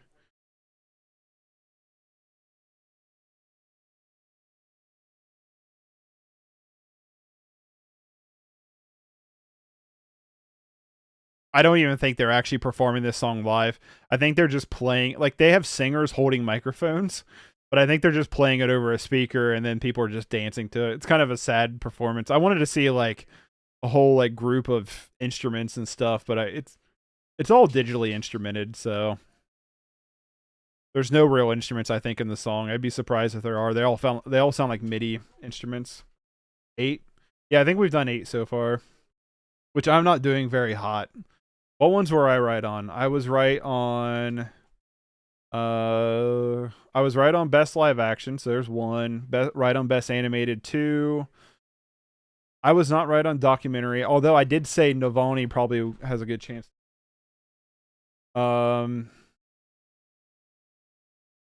was right on hair and makeup, so there's 3.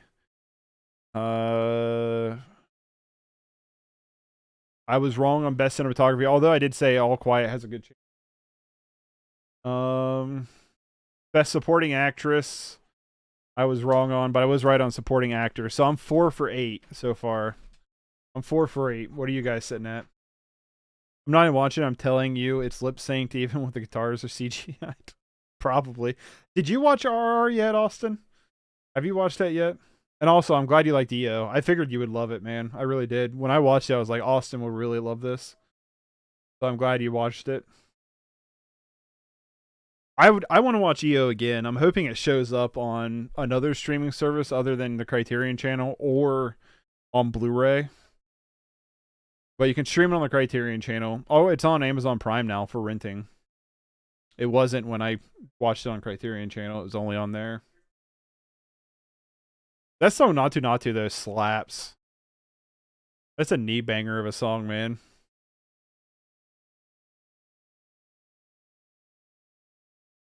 So yeah, they're probably going to do all 5 of them.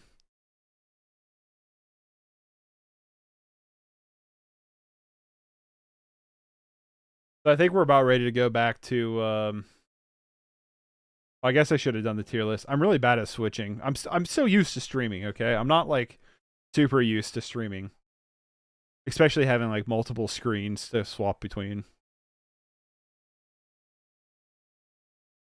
Hey, they're talking about Ron Perlman. Okay, no, they're talking about Autodesk, and it was just had Ron Perlman talking about it.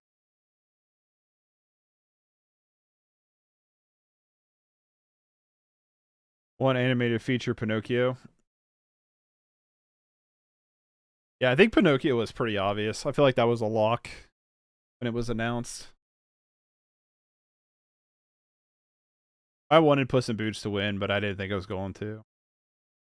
We're getting an advertisement for the show The Bear. I actually really want to watch that. I've heard it's really good.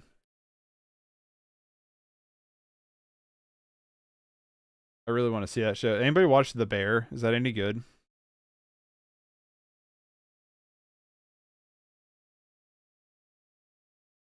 It's on Hulu, so I'll have to watch it at some point. I'm really bad about watching TV. What the hell?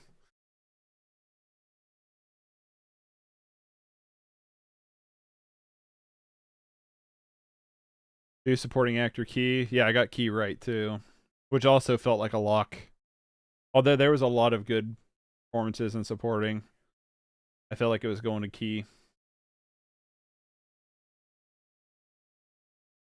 I was right on supporting actor, animation, hair and makeup, and supporting actor. Hold on, what was I right on? Supporting actor, hair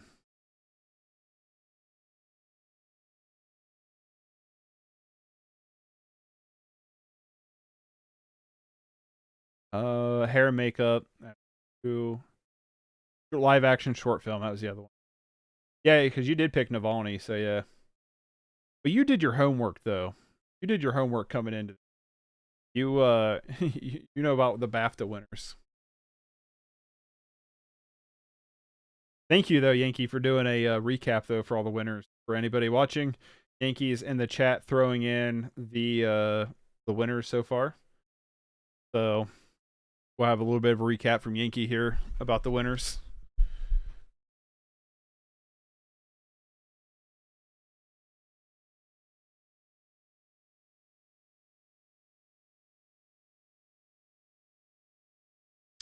That's done.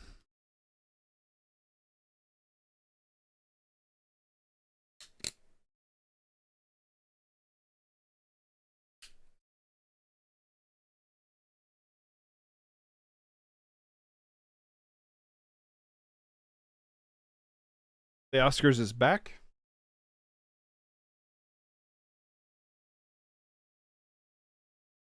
I was putting some away. I think we're doing best sound next because Jimmy Kimmel's holding a boom mic for some reason.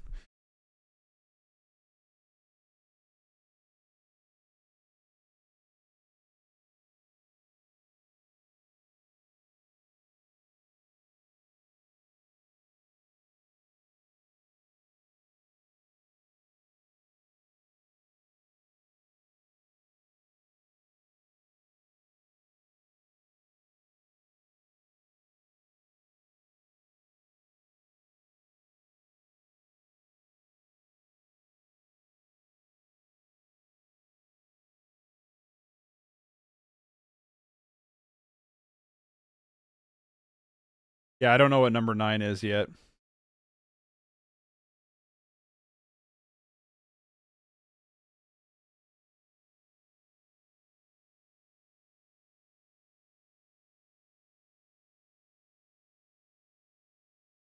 We're talking about the head of the Academy Awards. She came out to talk and stuff, and it's like, hey, why'd you ignore The Northman? That movie was great. Why'd you ignore that? You've been nominated. Stay tuned to LR Cheers. Yeah, exactly. Stay tuned, baby.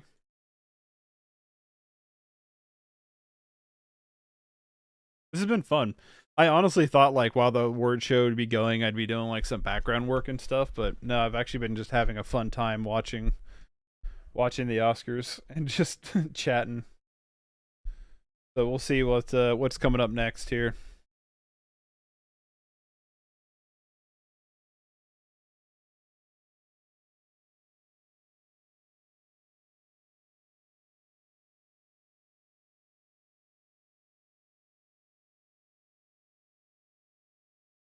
I got Naatu stuck in my head now.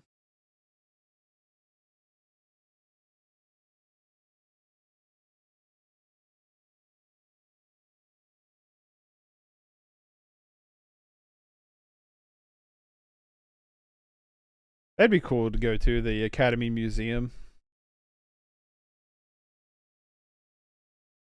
Be kind of cool. There goes my wine for the night. Wine is gone. I got water, so.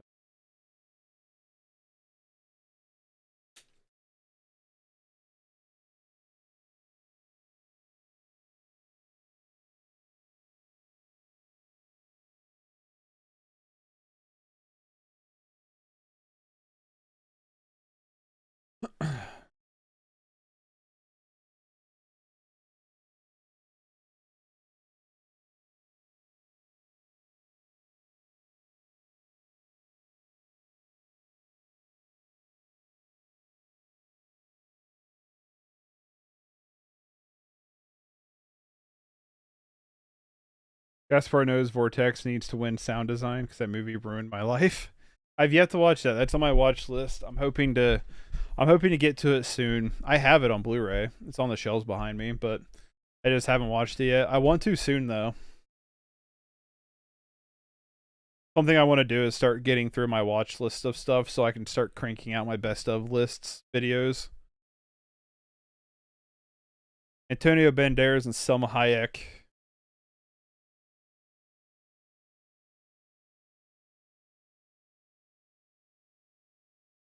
What's our next nomination here? Selma and Banderas.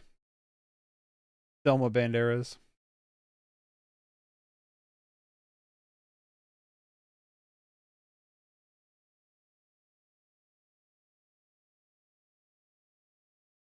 See what we got.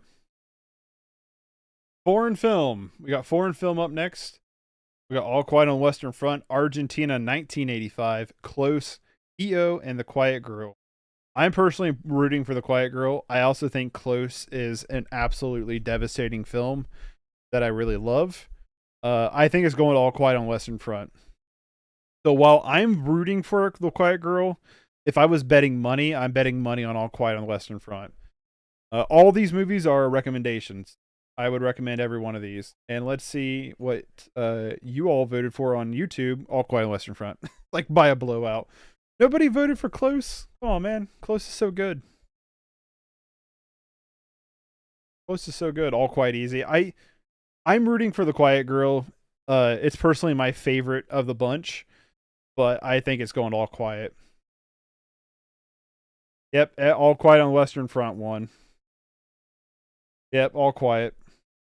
I've not had a chance to see any of them, so I have no opinion. You've watched Close. Watch Close. Yeah, All Quiet won. I figured it would, especially considering it was nominated for Best Picture. But it went to All Quiet on Western Front. I gave the movie a 7.5. Again, I said earlier it could go up on a second watch, could go down. Probably gonna stay where it's at. But Close was the one about the two younger boys who are super close friends, and it will ruin your whole day. The trauma of the movie might be causing a mental block, which is totally understandable. Only one in the best pick category, and that's why I would have, like I said, my heart was for The Quiet Girl or Close, leaning toward The Quiet Girl. But if someone's like, "Hey, you want to put $40 down?" I'd be like, "Oh, Quiet on the Western Front. I'm rooting for Quiet Girl. I think The Quiet Girl will win. Put $40 on All Quiet on the Western Front." But I think The Quiet Girl's got it. You know what? Put another $50 on All Quiet on the Western Front. You know what I mean? Oh, Come On, All Quiet is basically an American movie, barely international. Hey, it's good. Have you seen it yet, Austin? EO is fun. EO is a weird movie to get nominated because it's kind of a wacky, like surrealist movie. Look how cute though that donkey is. Look at that face. Oh. It's a really great movie. Aren't you working?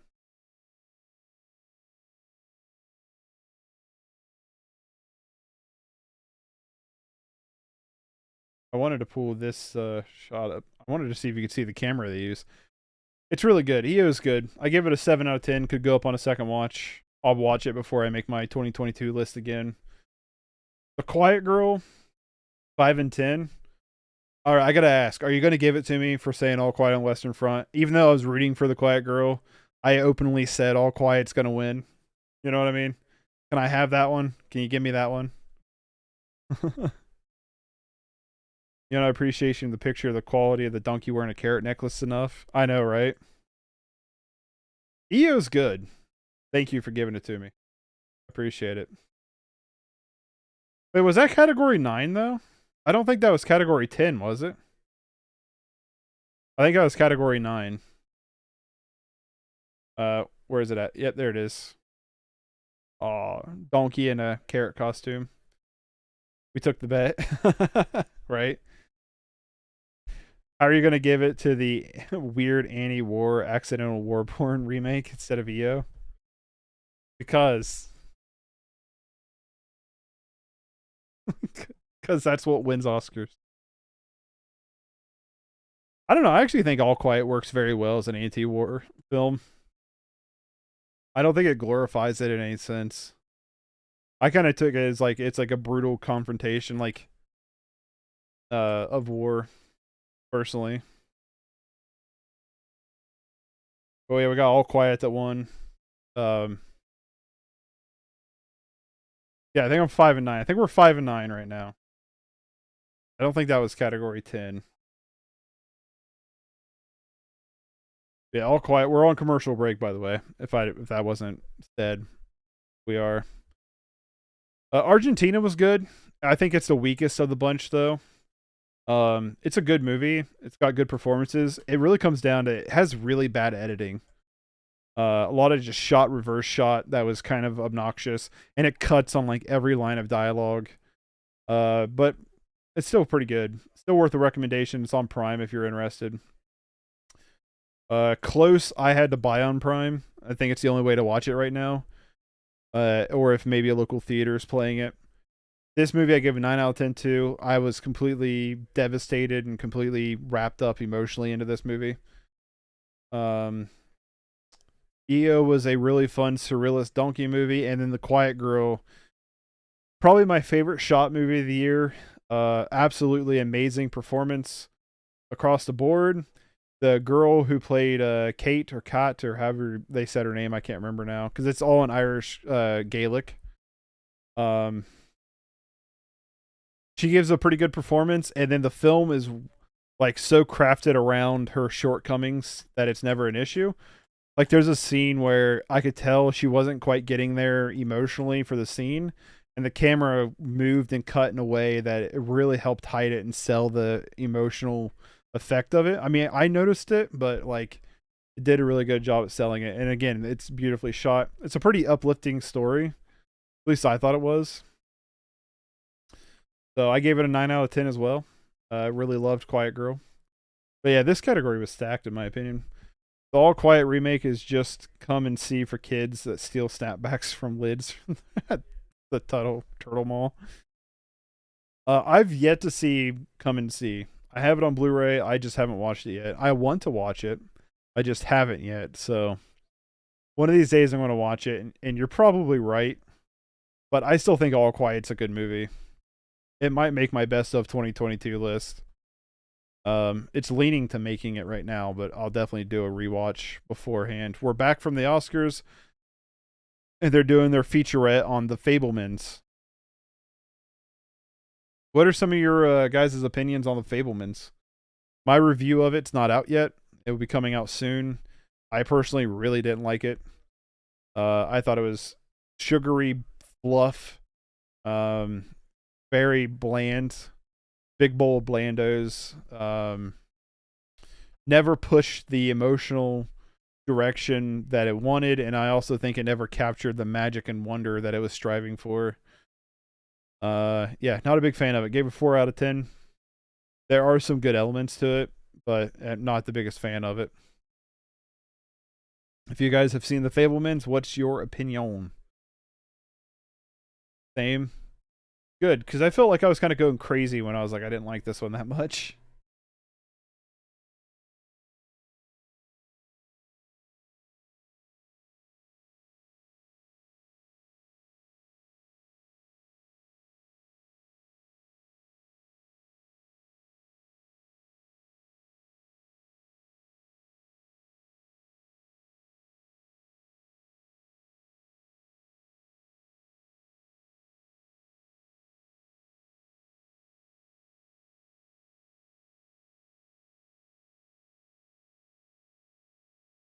Oh, Pedro is delivering a nomination, introducing a nomination. Nice.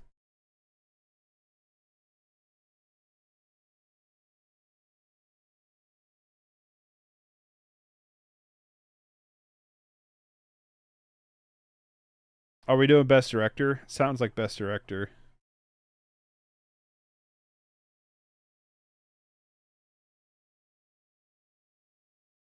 Oh, Best Documentary Short Film. What? They let in, like, every word they let into it was, like, basically, like, was basically, like, saying that, like, Best Director. So we got Haul Out, How Do You Measure a Year, Stranger at the Gate, The Elephant Whisperers, and The Martha Mitchell Effect. YouTube voted for The Elephant Whisperers. I'm rooting for The Elephant Whisperers. I really don't know what's going to win. I feel like Stranger at a Gate might win. But what are your guys' picks? I think The Elephant Whisperers is really good, and I'm hoping it wins. The Oscar goes to... Hey, The Elephant Whisperers! Got there. Got there. Nice. Really enjoyed that one. Cool. So, I gave that one a 7 out of 10. I believe. Yeah, 7. Or maybe a 7.5. I'd have to look. I did a short review on it. I gave it a 7 or 7.5. Really enjoyed it. I like elephants. Elephants are adorable. But also, I love stories about people trying to take care of animals and work in conservation. Haul Out was also pretty cool. I also recommend check out Haul Out. I gave it a 6 out of 10. Personally, I didn't watch How Do You Measure a Year. It's the other short film that I could not find anywhere on the internet to watch. So that kind of sucks. Stranger at the Gate and The Martha Mitchell Effect are both incredibly mediocre in my opinion. I thought they were super mediocre. Glad The Elephant Whisperers won, making me 6 and 10, baby. Oku, a 2.5 hour long 40mm Spielberg biopic. They could have spent that on making a fictionalized retelling of him making Jurassic Park 2. Missed opportunity. Right? Yeah, I don't know. The Fabelmans. And it also kind of came off in a bit of that narcissistic way, like the house that Jack built with Lars von Trier. But like Spielberg doesn't, like Lars von Trier, if he makes something narcissistic, it kind of comes off as cool and punkish. Where Steven Spielberg just kind of comes off a little bit like, I smell my own farts. You know what I mean? In my opinion. I will say this, Yankee. I would rather watch Elvis. I would rather watch Elvis over top of The Fabelmans. Best animated short is up next. We have An Ostrich Told Me the World is Fake, and I think I believe it. Ice Merchants, My Year of Dicks, The Boy, the Mole, the Fox, and the Horse, and The Flying Sailor. You guys on YouTube voted for My Year of Dicks. That's also what I'm voting for. I think it's the best movie of the bunch. I really don't know what will win. It's very hard to tell what's actually going to win here. I know my wife is rooting for the boy, the mole, and the fox and the horse. I am rooting for My Year of Dicks. Cast your votes because these are going by quick. I knew it was. I knew that was your vote. It's also pretty funny. They said My Year of Dicks on screen. Yeah, Boy's good. I like The Boy. Like The Boy, the Mole, the Fox, and the Horse. I liked it. I liked all these actually. Yep. The Boy, the Mole, the Fox, and the Horse one. The Boy, the Mole, the Fox, and the Horse one. I gave it a 7 out of 10. I enjoyed it. It was good. I like the animation style a lot. That kind of like storybookish look. It looks cool. Looks like out of like a children's storybook. It's cute too. It's like a super cute movie, so I get it. I was rooting for My Year of Dicks though. That makes my heart happy. Well, there you go. Got it.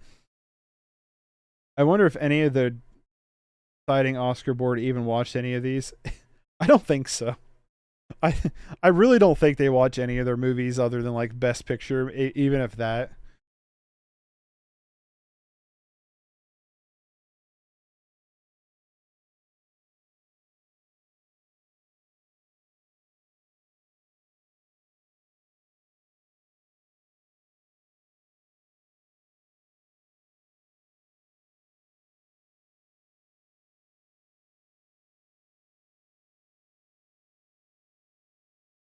Good acceptance speech.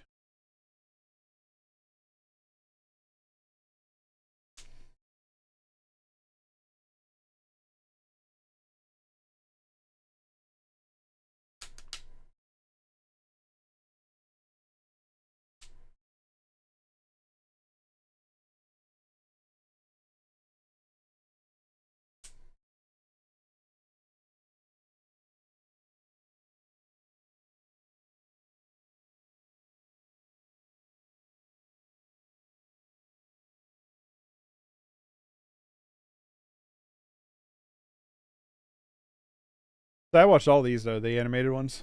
Ostrich was uploaded on Vimeo. I don't think officially uploaded, but it was on there. Ice Merchants was on YouTube. My Year of Dicks was on Vimeo. Flying Sailors on YouTube, and The Boy, the Mole, and the Fox and the Horse is on Apple TV Plus. Which I need to make sure I cancel my subscription before my 14-day free trial is up. I mean 7-day free trial. I think it's 7 was that one. I think it's up on the 16th. I'll have to look, but I think that's when it's up. Looks like we're going into another song here. Oh, Lady Gaga. We're doing the Top Gun Hold My Hand is what's being played right now. Has Lady Gaga won an Oscar? I feel like she has already.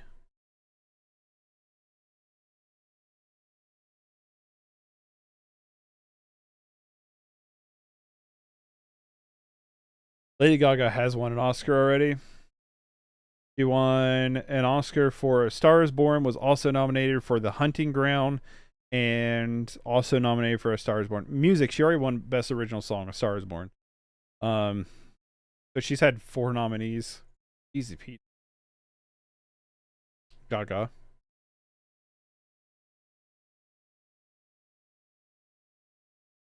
Skinamarink got snubbed Best Cinematography. Sure. Sure, dude. Is Skinamarink, though, a 2022 movie? In terms of, like, I guess it would be a big disagree, Austin, but I think I'm the I don't think you're the unpopular opinion. I think it's literally down the middle.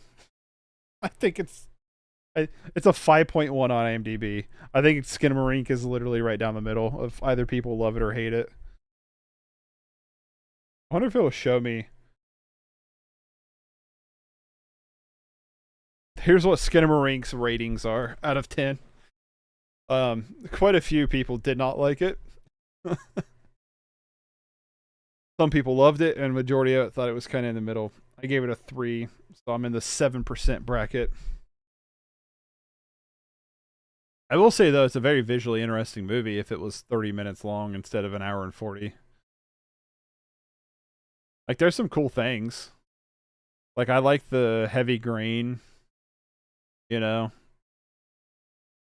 Like, there is kind of, like, interesting visually, but yeah, it gets old pretty quick, in my opinion. I might watch it again just to see if it clicks with me on it a second time, but I don't have high hopes. I will say this Hold My Hand song is nowhere near as good as Danger Zone. Yeah, I need to go. No, I need to go back. Oscars guide, please. Oh, well, they're already showing some of the winners. Okay, cool. So we can see all the winners already, except for best animated short. They didn't do that one yet. They don't have best documentary short either up. Is this just going to show us what's left? Oh, awesome. It's just going to show us what's left. That's cool. At some point, though, we got to do the... At some point, we got to do the honorary winners, right? I think we already did the Diane Warren and... how do you say this person's name? Which Diane Warren, wasn't she nominated something otherwise? Where's best song? Best original song? Where you at? Yeah, Diane Warren was nominated for Tell Like a Woman for Applause. He was not the one who sung it, though.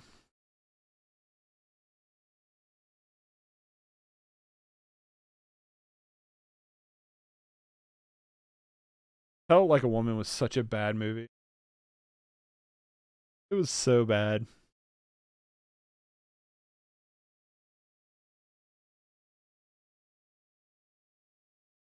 All right, so what are we jumping into next here? Oh. Rihanna's coming up, so probably for she's gonna play her song for Black Panther. Who y'all rooting for to win Best Actress? I think Kate gave the best performance, but I still love to see Michelle. I'm exactly the same boat as you, Austin. I honestly think Michelle will win it. I think Michelle will actually win it, but I am rooting for Kate. I'm rooting for Kate Blanchett for Tar. I think she was beyond fantastic in it.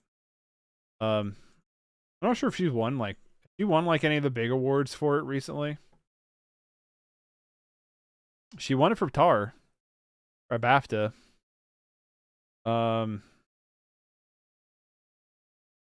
Whatever this one is. Where's Golden Globes?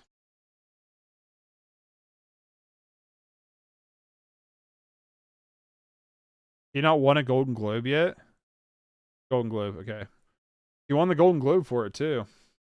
KB won the BAFTA and the Globe. Yeah.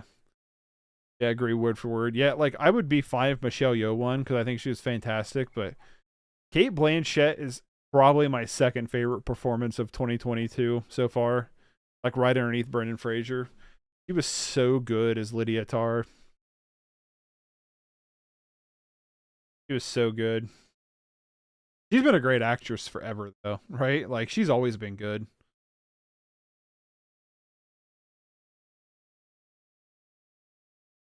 I wish she'd look up. Don't look up. Sorry, yawning. It's getting late. I'm tired. It's been a long night so far for the Oscars. You still have so many categories to go.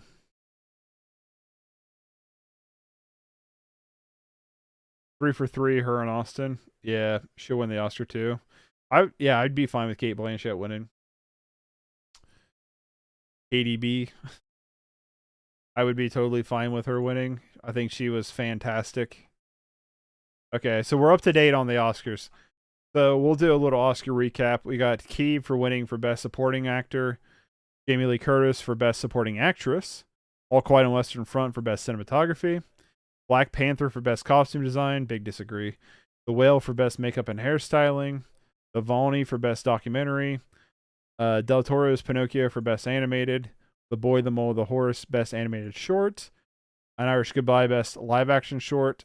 The Elephant Whisperers, Best Documentary Short. And All Quiet on the Western Front for Best Feature International Feature. So 1, 2, 3, 4, 5, 6, 7, 8, 9, 10, 11. We're 11 in. We're 11 in, and I'm one 2, 3, 4, 5, 6. 6 out of 11.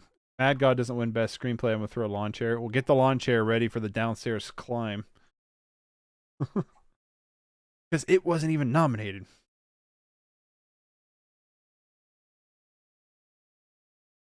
I will say that one's a weird one and get nominated for best animated feature. I guess not, because it's not really. I don't know. I liked it better than Turning Red, but otherwise, it's not really better than any of the other ones.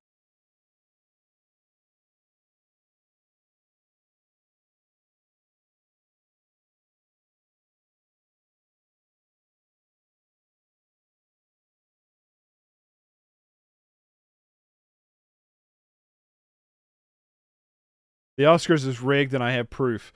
So they just said Jimmy Kimmel's having a surprise winner on the show. So you're telling me they already had that news wipe ready? No, they totally knew who was going to win ahead of time. They had it all planned. It's rigged. They're doing a featurette on Triangle of Sadness. I enjoyed Triangle of Sadness, but I also was kind of disappointed in it. It was nowhere near as good as Force Majeure, in my opinion. I gave it a 6 out of 10. Maybe a 6.5. I'd have to look. Review should be coming soon. It felt really disjointed.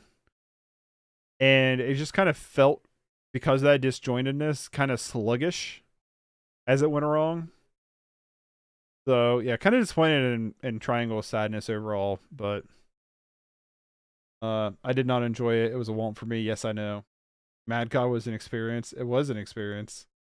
That's for sure. And the reaction to my review on it was also an experience, because a lot of people did not like my middling review on it.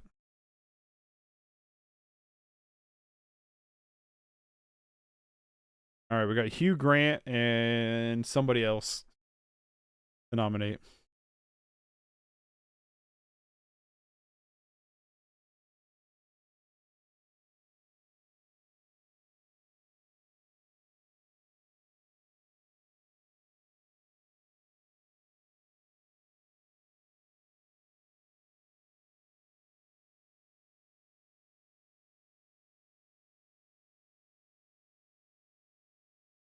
Production designer is up next. All right, where are we at here? Production designer. All right, All Quiet on Western Front, Avatar: The Way of the Water, Babylon, Elvis, and The Fabelmans. Cast your votes in the chat. Cast it in there. What did that? Original score, makeup, production design. Okay. So Avatar was voted from you guys on YouTube. Babylon second closest. I'm personally rooting for Babylon. I love the production design of Babylon. I'm rooting for Babylon. I think it's going to Avatar, personally. Probably Avatar, but I'd be fine with Babylon. I'm going to cheat a little bit and say that I'm rooting for Babylon, but if I was putting money down, I'm probably putting it toward Avatar. Babylon, let's go. Time will be kind to Babylon, trust me. I agree. I think Babylon's a sleeper cell. Like, I give it a 6 or 6.5, but I think it could go up on a second watch. There's a lot of things I liked about it. It's just kind of bloated. All Quiet, man. All Quiet on Western Front takes it again. Wow. So All Quiet's really racking in the Oscars here. If Babylon doesn't win best score, I'm gonna lose my shit. I like Babylon. I think it'd go up on a second watch. It's just bloated. Like, if you could trim its 3-hour, 9-minute runtime down to like 2 hours and 10 minutes, it's probably an amazing movie. It's just too bloated. It's available on Amazon Prime, though. If anybody wants to watch Babylon, it's available on there. I'm really surprised Avatar didn't win. Like, I really think Avatar might, at this point, only win Best Visual Effects, which it could win, honestly. Elvis has yet to take home anything. The Fabelmans hasn't really come up a lot yet. All Quiet on the Western Front, though, it was nominated for a whopping Come on now. I know it won 2. Won 3 now. 1, 2, 3, 4, 5, 6, 7, 8, 9. 2, 4, 6, 8, 9. Nominated for 9 Oscars and it's won 3. So looks like All Quiet's doing pretty good. Pretty good.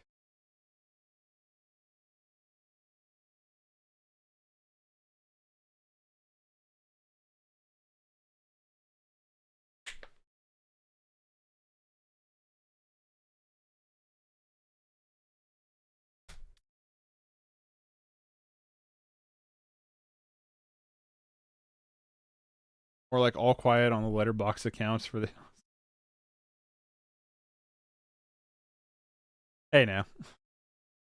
Okay, let me ask you, Austin. What was your honest opinion of All Quiet on Western Front? Then you're dogging on it pretty hard. I want to know your honest opinion of it.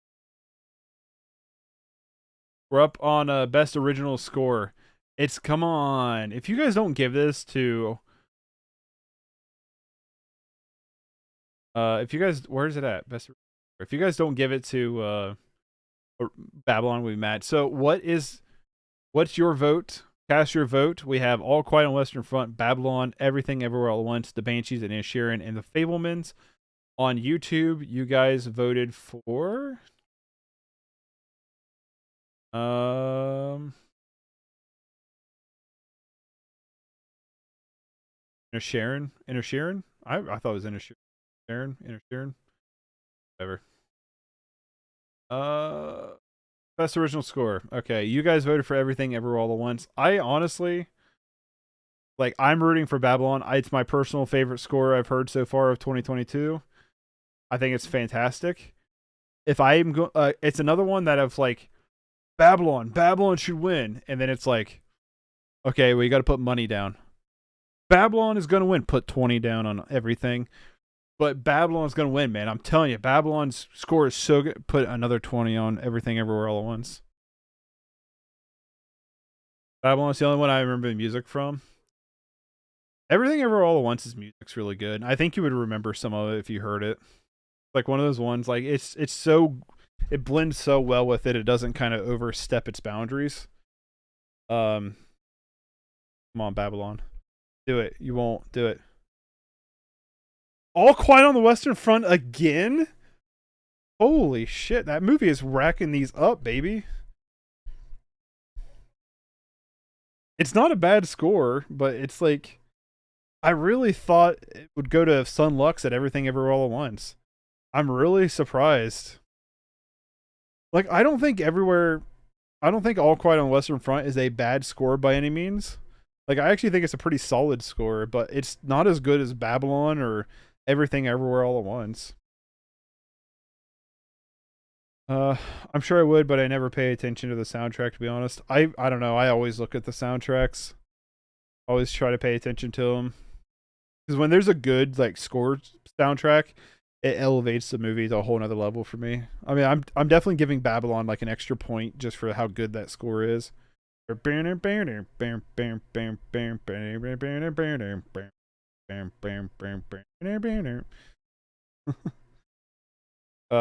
ain't bad at all. I'd give it like a soft 7 out of 10, but it's just so done to death. It's a war porn speedway, big gulp, cup full of Thin Red Line, and Come and See, and the OG one. Yeah, but I like those kind of movies. You know what I mean? Like, I know it's kind of been done to death a lot, but like it may have been done to death a lot, but it's well done. I like it overall, though. I think it's a good movie. I like war movies, though. I got a bit of a penchant for them, I guess. I still need to see Thin Red Line, though, and Come and See. I've not seen either of those. I have seen the original, though. The original All Quiet from like the 30s. I have it on Blu-ray, on Digibook. Actually, I think me and you, Austin, talked about that before.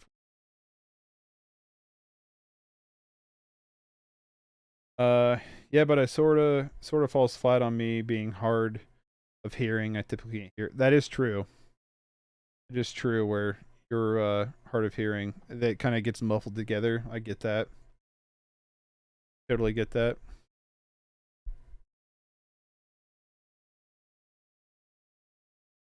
But yeah, All Quiet took home another one. That's what, 4 now for All Quiet? I'm not gonna lie, everything's not winning as many as I thought it would.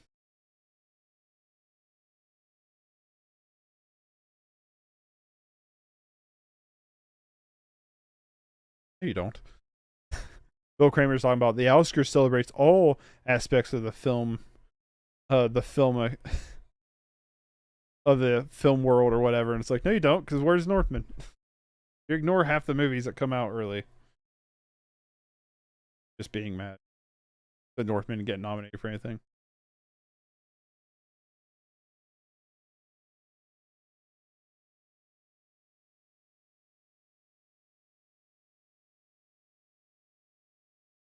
Oh, so they already did the honorary Oscar awards.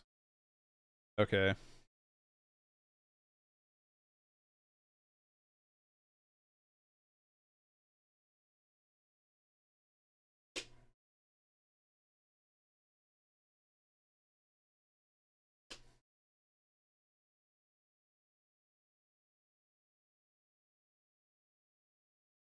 Same, I thought everything was going to sweep all the way. Quiet is.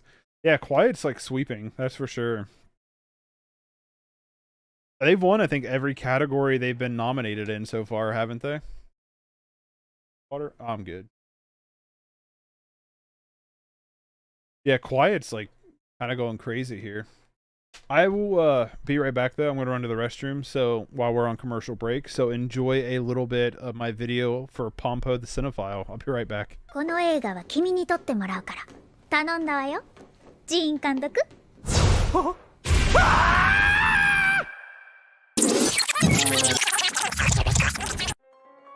It's very rare that you watch a film that embodies so much of your passions, but also presents it in a way to make it feel like the movie was made just for you. That's the exact experience I had while watching Pompo the Cinephile. I was pulled in by its amazing animation and never let go from its story about filmmaking and the love of cinema. As someone who's always wanted to be a filmmaker, Pompo struck a special chord in my heart, making it an experience I've never really had before. The film opens with a film reel rolling through, showing you some quick cuts of pieces of the film later down the timeline, and we cut to a woman singing at the film's Oscar equivalent award show. As the opening song talks about the film industry and the world that the film takes place in, Nollywood, we get character introductions like opening film credits, and this song is straight fire.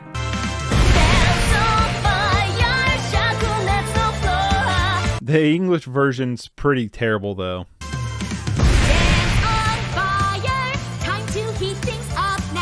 After the intro song that's reminiscent of a musical, we cut to Gene, our main character, as a production assistant working on a busy set. Once he gets a break, he begins taking notes of everything happening in his surroundings, and immediately you know how obsessive he is to learn every aspect of filmmaking. At this point, he's been working for a year under Pompo, the young granddaughter of a legendary film producer who's made quite a name for herself. Currently at this point in her career, she only produces B movies, but one day Gene's taking a bus to work when he sees a girl running down the street, and we get one of my favorite scenes of the entire film, showcasing that he sees certain moments in the world through camera lenses, as he has a natural eye for film. This vision also makes him miss his stop on the bus, adding to his awkward, clumsy nature. We transition to Gene arriving late to the audition, where the girl he saw earlier is leaving with her spirit crushed. I love the transitions in this film. It honestly probably has some of my favorite scene transitions of all time.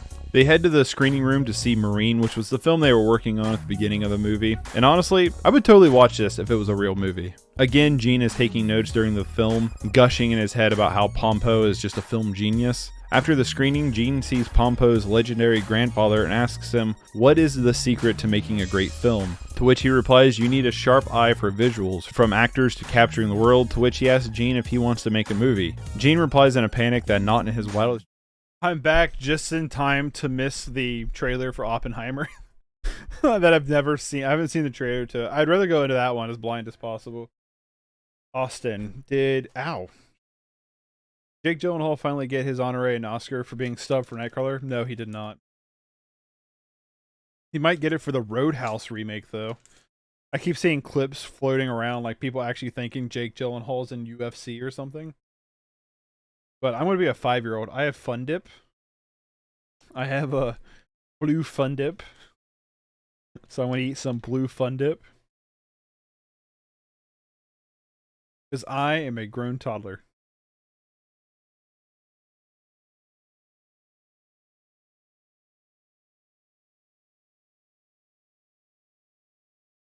Pretty good.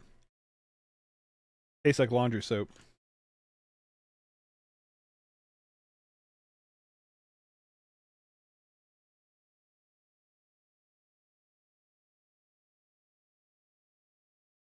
Yes, but the good laundry soap.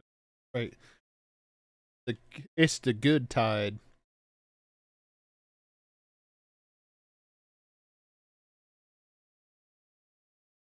Blue Fun Dip is a soft drink of Cocaine Bear, right? I still need to see Cocaine Bear.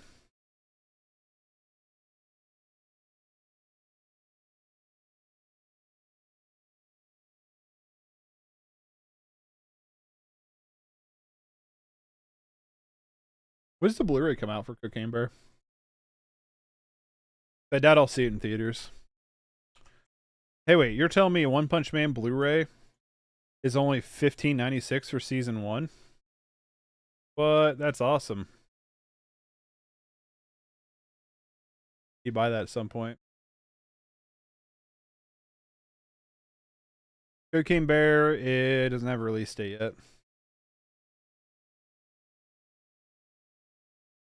We're back from the Oscars, baby. That's what I just said. They're doing a featurette on Elvis. Yankee, they're doing a featurette on yours.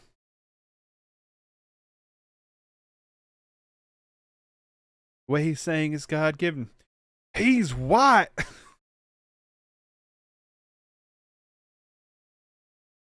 Yankee, if you're still watching, I know you really liked Elvis.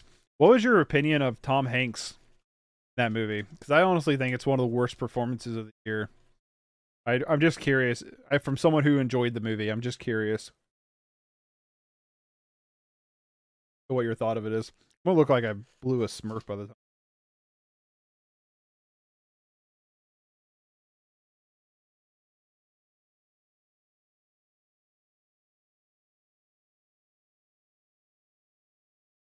Oh, we're on visual effects. I didn't like Tom. I thought he was terrible. I really did. Elizabeth Banks is doing the presentation with nomination for visual effects, and she came out with a bear.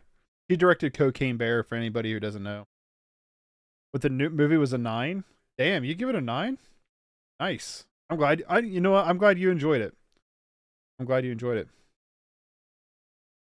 Best visual effects. Let's throw in your nominations. We got All Quiet on the Western Front, Avatar: The Way of the Water, Black Panther: Wakanda Forever, The Batman, Top Gun: Maverick.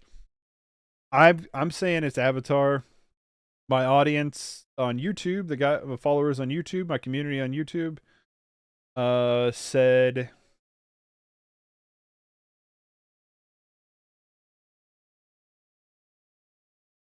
where's it at? Where's it at?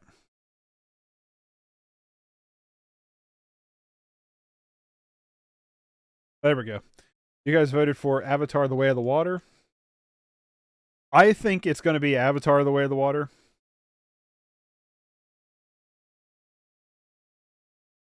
I think it's going to be Avatar: Way of the Water. But at this point, I'm not counting All Quiet on the Western Front out of the way.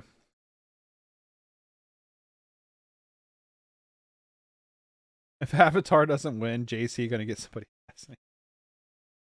Yeah, I think it's Avatar. The CGI in Avatar is absolutely stunning.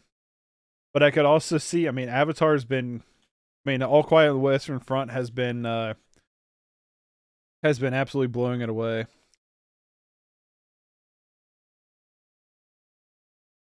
Oh, that's cool. They're showing like little like side by side comparisons. It's got to be Avatar.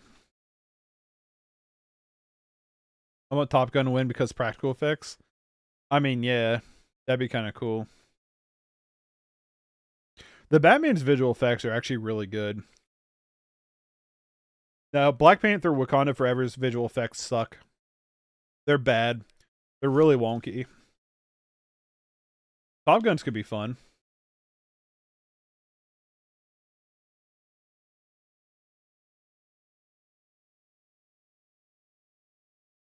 Avatar: The Way of Water won. I mean, that one was obvious, right? Like, that was a lock.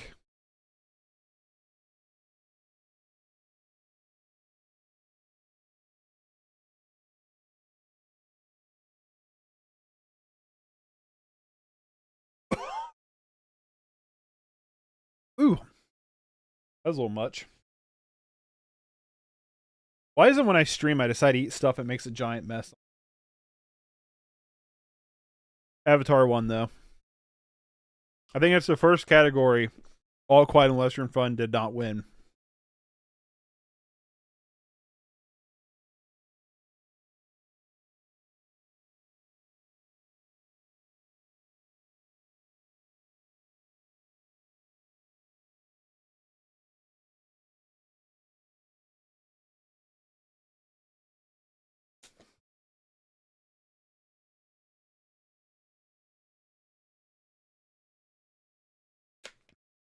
All right. How bad's my lips now? They blue. I'm blue, da da da da. Anyway, so of course I eat the blue candy that turns you blue while Avatar wins the award. Of course I do. Why wouldn't I?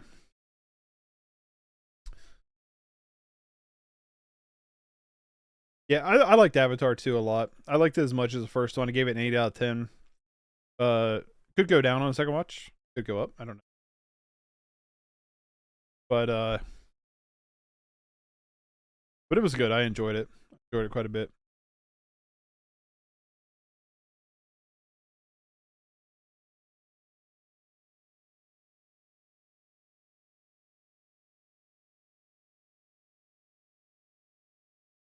Jimmy Kimmel's wandering around asking stars questions while they set up the stage for the next performance.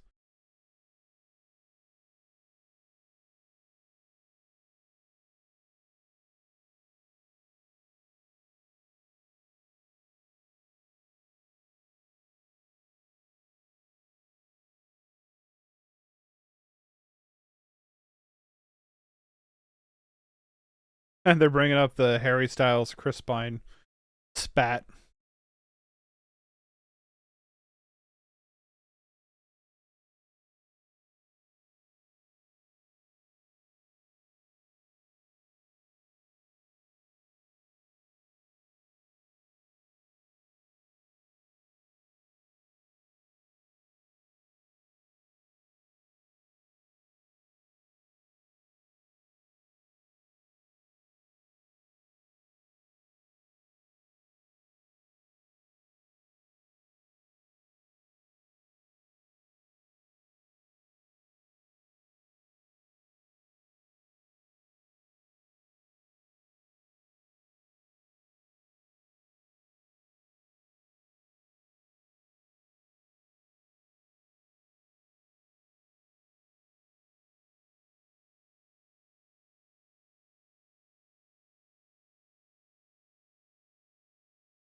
the bear that came out with Elizabeth Banks is just wandering around the crowd.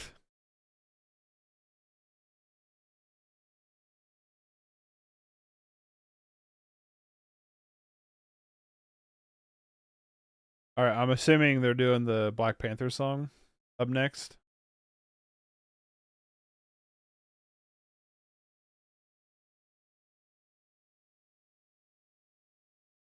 Yep, they are. I honestly can't remember what that song sounds like, and I did rewatch it when not rewatch it, re-listen to it last week before the Oscars. I can't remember it. This is the last song too, the last performance for Best Original Song.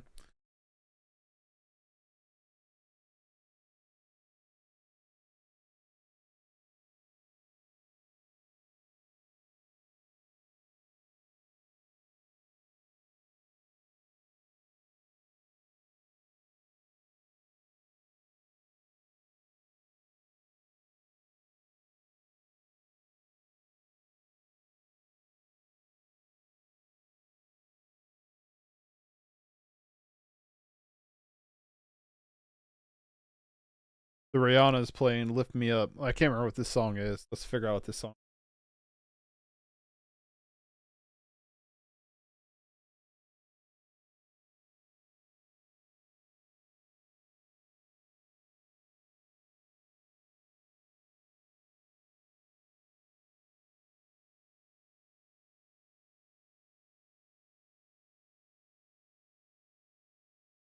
Oh, okay. No, it's the ending, the credit closing song. I'm members. I'm members now.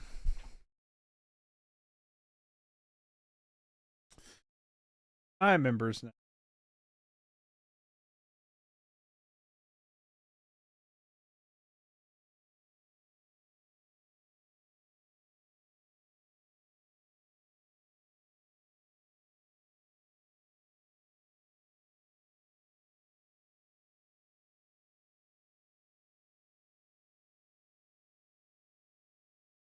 I like the set that they did with it though.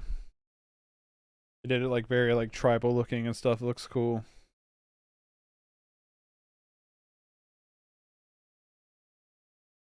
Rihanna's got a really good voice. I'm not like the biggest fan of her music, but I do think she's got a really good voice.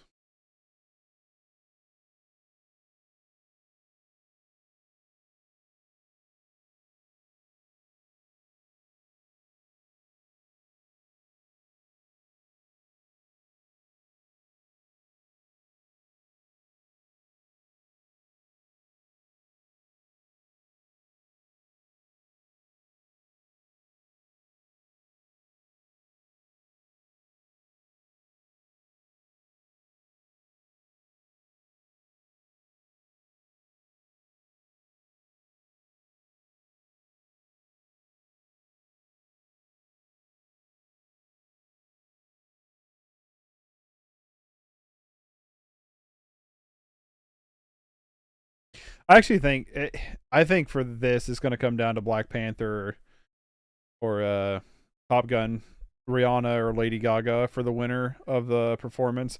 I feel like it's probably going to lift me up though. It's probably going to Rihanna. Has Rihanna won an Oscar yet? No, she has not.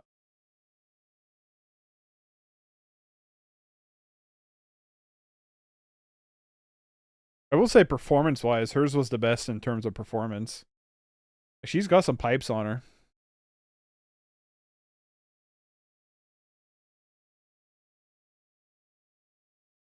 Just chewing on my lip.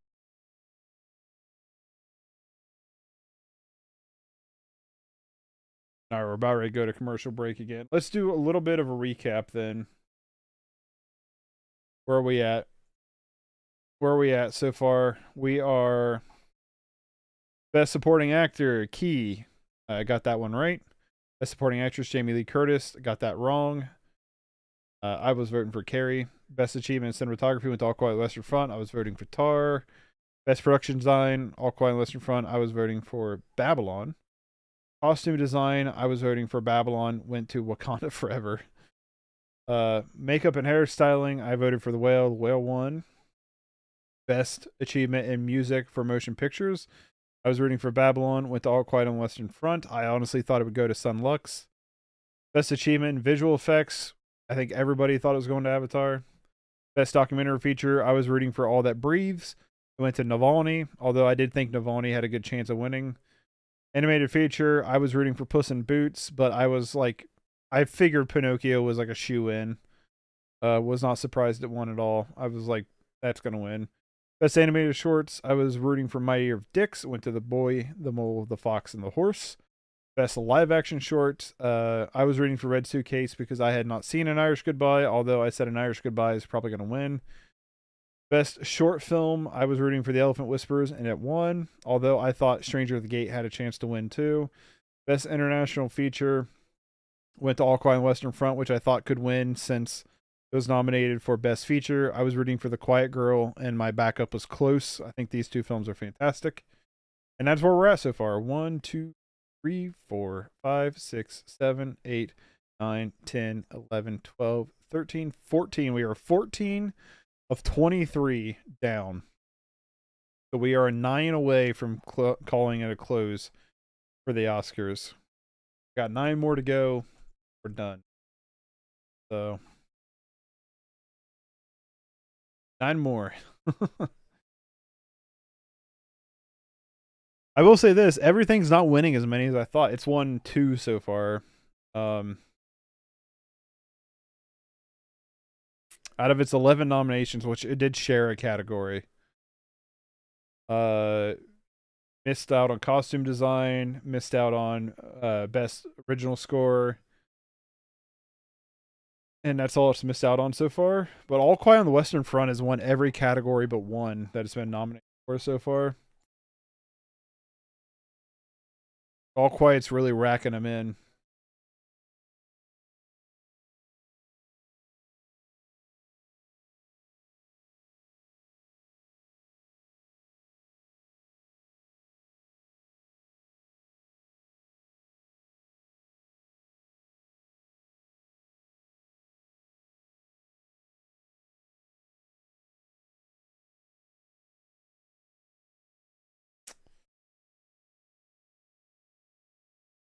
Cricket. One of my lizards hasn't ate all of its crickets yet.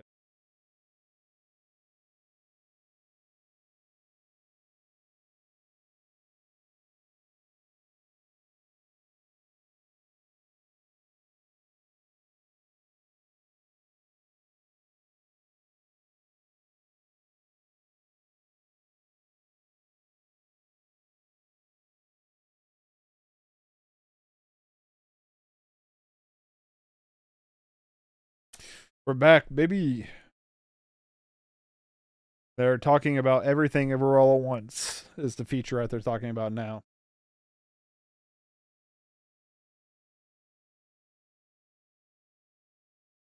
Everything I've watched twice now, and I really love it. Very excited it got the nominations it did. I'm really surprised it got as many as it did. I totally want to watch it again. Like, I really enjoyed Everything Everywhere All at Once. It's a lot of fun.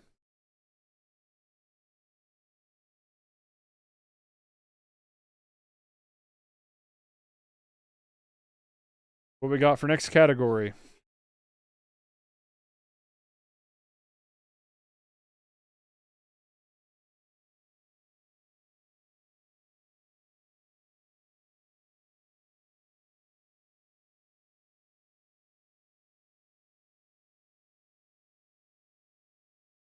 If Tar doesn't win Best Original Screenplay, I'm going to be plenty upset. Email. Not going to lie. I sent a pretty upset email. People generally thought Lydia Tar was a real person. That is true. That is true. I mean, I'm rooting for everything in that category, and I think everything will win it. But I do think Tar's screenplay is phenomenal. I think Tar is a phenomenal movie. It's one that's set well on me, too. Like, I watched it and really enjoyed it, and I've still, like, think about it occasionally.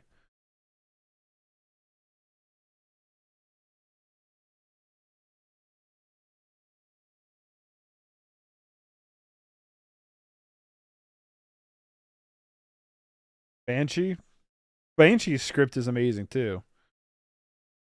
I think we're doing screenplay.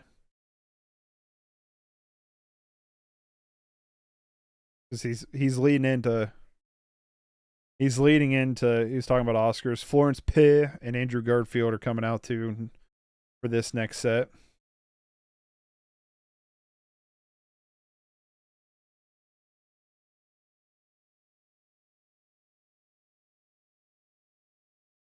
I always forget Andrew Garfield is British or something.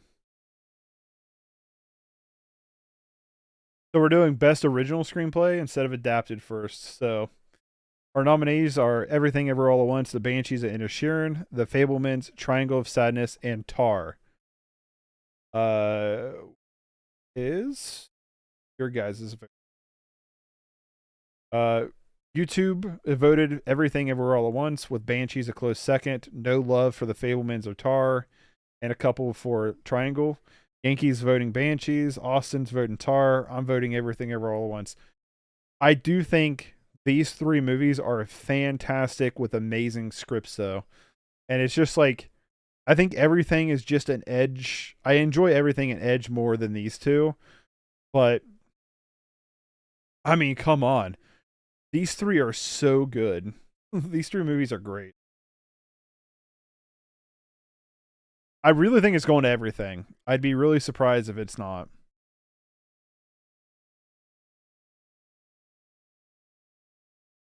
I think Everything will get it, but I think Tar should get it. It'd be cool if Tar won. I don't think it's going to happen, but it would be cool if it does. Maybe Usland is how you say his last name. Got it. Ruben Usland. Banshees won Golden Globes and BAFTAs. That'd be awesome. Everything Everywhere All at Once wins. Yep. Everything Everywhere All at Once wins.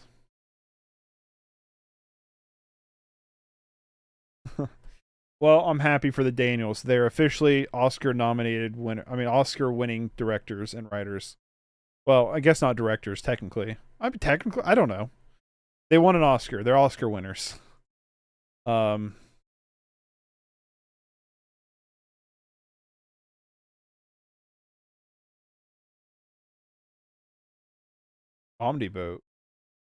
Oh, they're known for that. I haven't seen.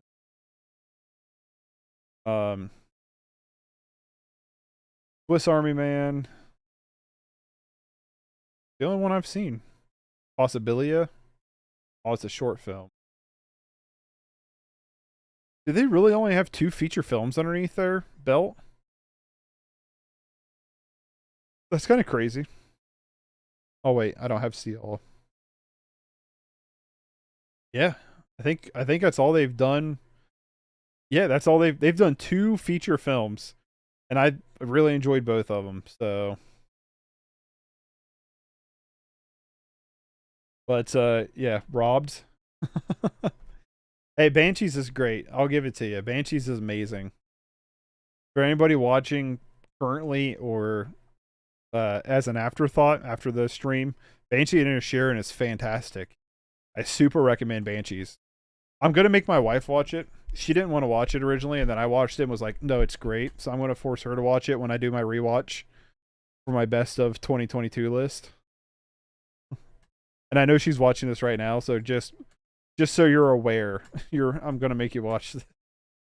I actually think you'll enjoy it. I do legitimately think you'll probably enjoy it. But everything takes it, and now we're doing Best Adapted Screenplay. All Quiet on the Western Front, Glass Onion, Living, Top Gun Maverick, and Women Talking. I do what I want. Yeah. Glad EO won that one, honestly. Yeah, could we just call it EO too? I think Tar's screenplay is a bit more impressive, but yeah, between those 3, they're all amazing scripts. Yeah, they're all amazing scripts. Throw in your votes for All Quiet on the Western Front.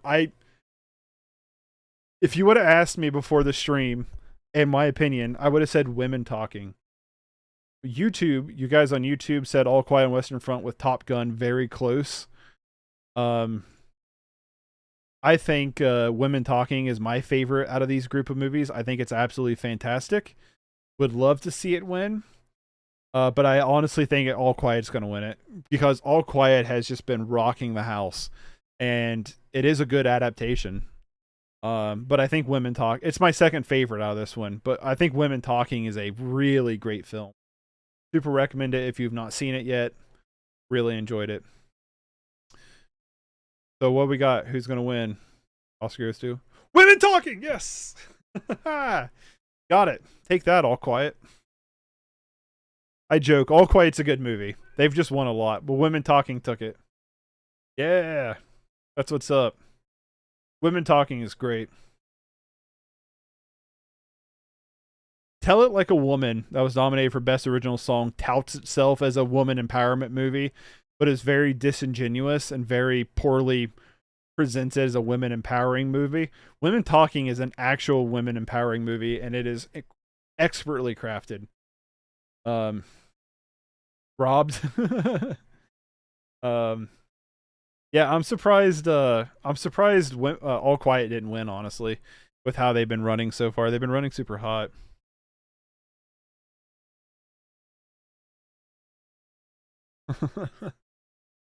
Yeah, we ain't gotta watch Ryan Johnson walk up there and act all cool, right?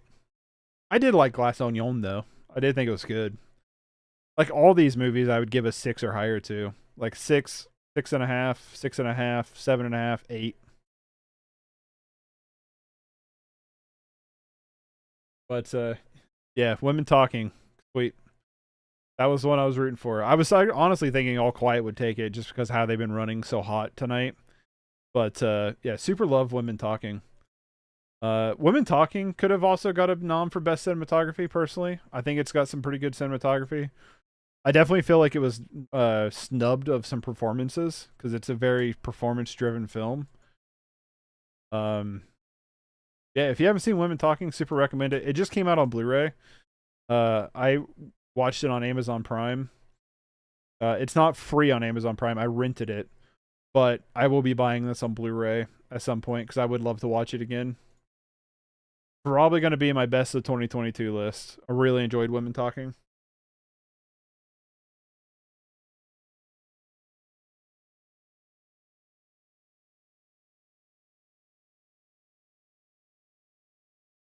Oh, we're gonna have a performance by Lenny Kravitz.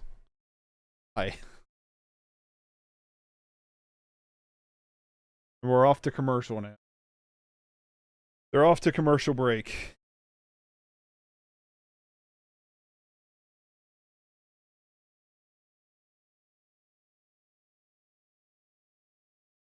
The commercial for something going on here. Is it just Amazon Prime?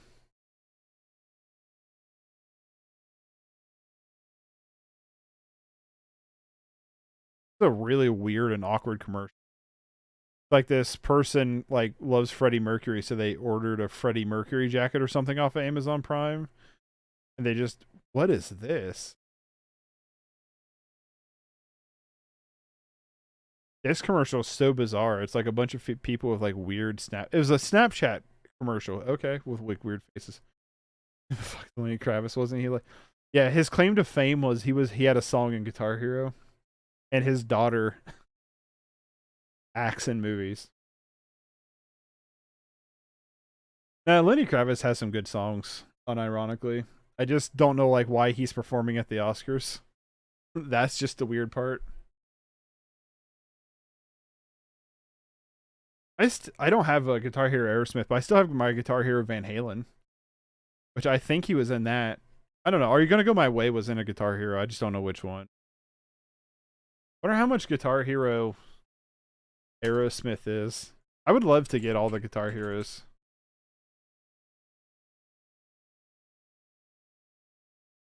Guitar Hero Aerosmith for PS3 is like $10 just for the game. The guitar is really expensive for it though. The guitar is like $200-$300 for the Aerosmith guitar. I guess it depends. If it doesn't have the dongle, it's a lot cheaper.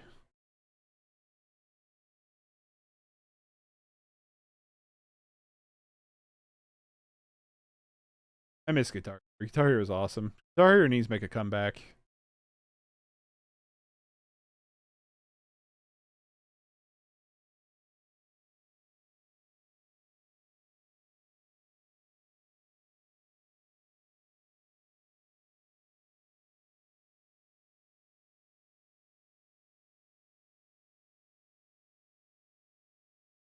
This Spectrum Wi-Fi commercial is obnoxious. It's literally just something like people yelling into the microphone for the entire length of the commercial. Because, you know, the routers are taxed or super annoying. So let's update our list here. We have a whopping 1, 2, 3, 4, 5, 6, 7. We have 7 awards left to go. 7 to go. Categories to come are Best Original Song, Best Sound, Best Film Editing, Best Directing, Best Leading Actress, Leading Actor, and Best Picture. Those are our categories to come.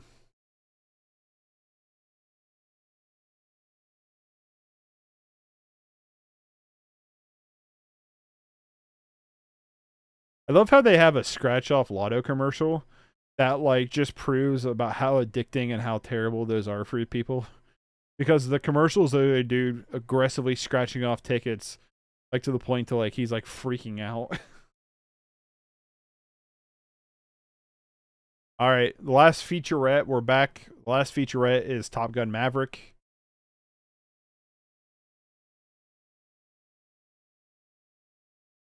Top Gun Maverick's a lot better than Top Gun. Like the first Top Gun. I really didn't like the first Top Gun that much, but Maverick was actually pretty cool. Not my favorite movie of the year, but it was much better than the original.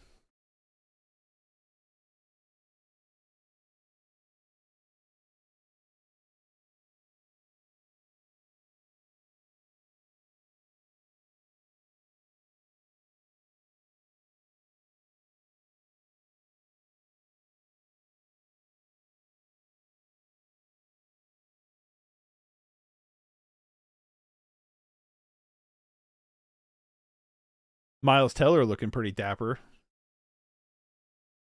He wasn't nominated for anything, unfortunately.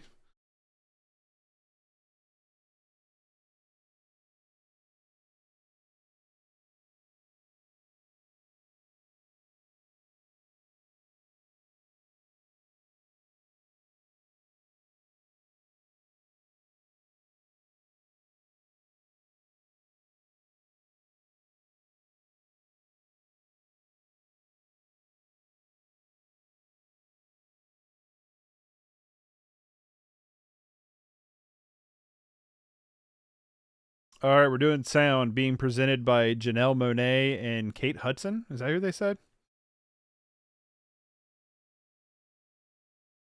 Where's sound over here?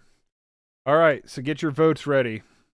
We got All Quiet on Western Front, Avatar: The Way of Water, Elvis, The Batman, and Top Gun: Maverick.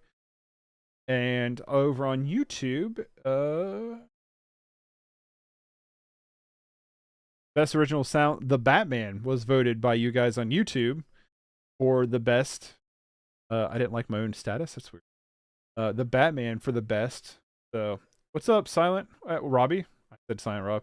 Everybody watching, for the few of you watching, this is my buddy Robbie. He's making pretty fun little stop animated Dragon Ball figure shorts.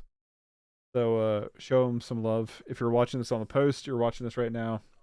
What's up, man? Watching the Oscars, reacting to it. We're doing best sound. It's All Quiet on the Western Front, Avatar, Elvis, The Batman, and Top Gun: Maverick. Thanks for the shout out. Hopefully, maybe somebody will check you out. I've been enjoying, either way, I've been enjoying them. I've been enjoying the shorts. Thanks for sending them to me. Keep it up, dude. I'd imagine it'd be Elvis, but I really don't have a vote being hard of hearing. I mean, the Batman has pretty great sound effects. Out of this bunch, I'm going to say it's going to go to All Quiet. That's my pick, All Quiet. I personally think Batman's my favorite movie of these bunch. And I honestly could see it going to Avatar. None of them saying how special to me. That's fair. All I want is Elvis, but it's All Quiet. I know you want Elvis. Elvis might win something. It's not won anything yet. Nominated for 8 Oscars. I think it's going to All Quiet. Let's see who it is. Oscar goes to Top Gun. That makes sense. Makes sense. I shouldn't be that surprised. Top Gun won it. Yeah, Top Gun won. Actually, I think didn't YMS say Top Gun will probably win because it's the loudest movie? So yeah, Top Gun won. Batman has some crunchy arm breaking bones. I know. I bought the Batman. I need to rewatch it. I really enjoyed it. So the Batman did not win any Oscars. We're out of categories for the Batman. Elvis still has 1, 2, 3. It still has 3 chances to win. Not going great for it, but it still has 3 chances. But Top Gun finally took 1. I'm just gonna say, awful suspicious that that Top Gun got a shout out before this category. Just saying. Think they're in on it. It's like these awards are predetermined or something.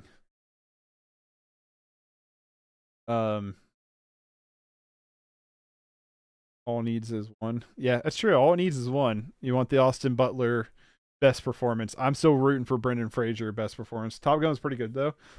It was pretty good. I just, out of the group that was, where am I at? Out of the group that's here, like, I'm not gonna lie, I really don't have much of a dog in this fight. They're all pretty deep.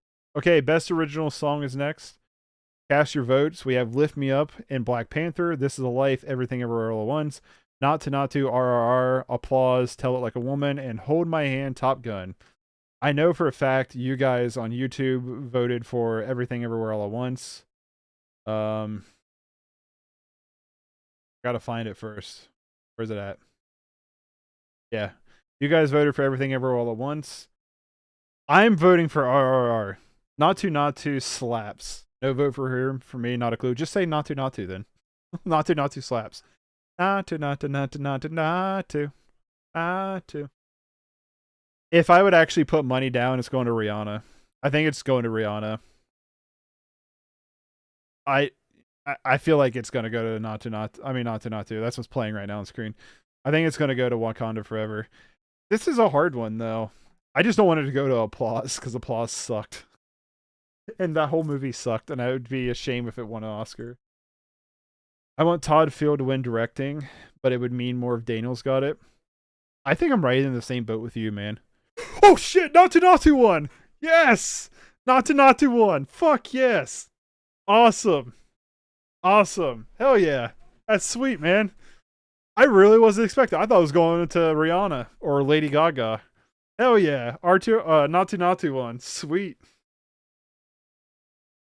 Not to. Telling you, man, that song is a slapper. Hell yeah. That's what's up. Not to, baby. Let's go. Yo, RRR is an Oscar-winning film, baby. I watched that in the best possible setting ever. Laid up with a broken shoulder on painkillers. And it was the best 3.5 hours I've ever spent in my life. Or 3 hours and 7 minutes. I gave it a 7.5. This movie is super fun. Not to one. That's awesome.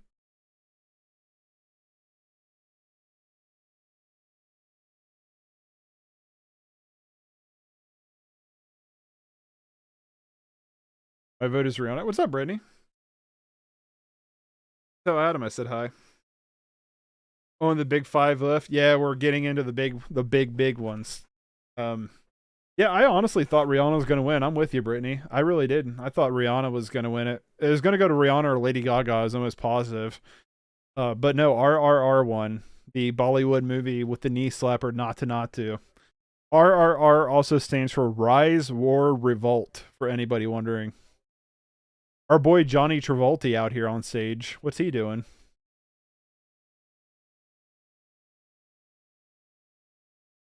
Was he getting an honorary award for The Fanatic? He should. The movie was massively snubbed.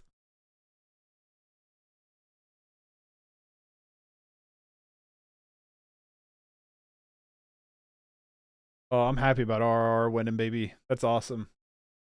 Super happy about RRR taking it. I did really enjoy that movie, like unironically. Like, it was a really fun movie. But that song slaps. I really didn't think I was going to win. Robbie, if you're still in here, you should watch RRR on Netflix. I think you would really like it. It's really funny.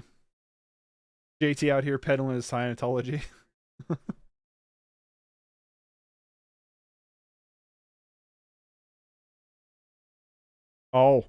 Oh. No, he's out here to present the memoriam for all the filmmakers lost.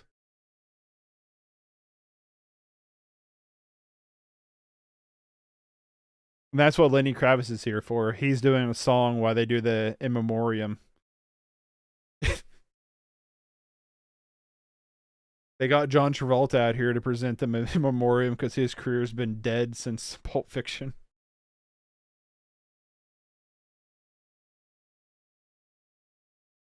Lenny Kravitz is playing I'll Be Here. I'll Be There, or whatever the song is. I think he's covering a song.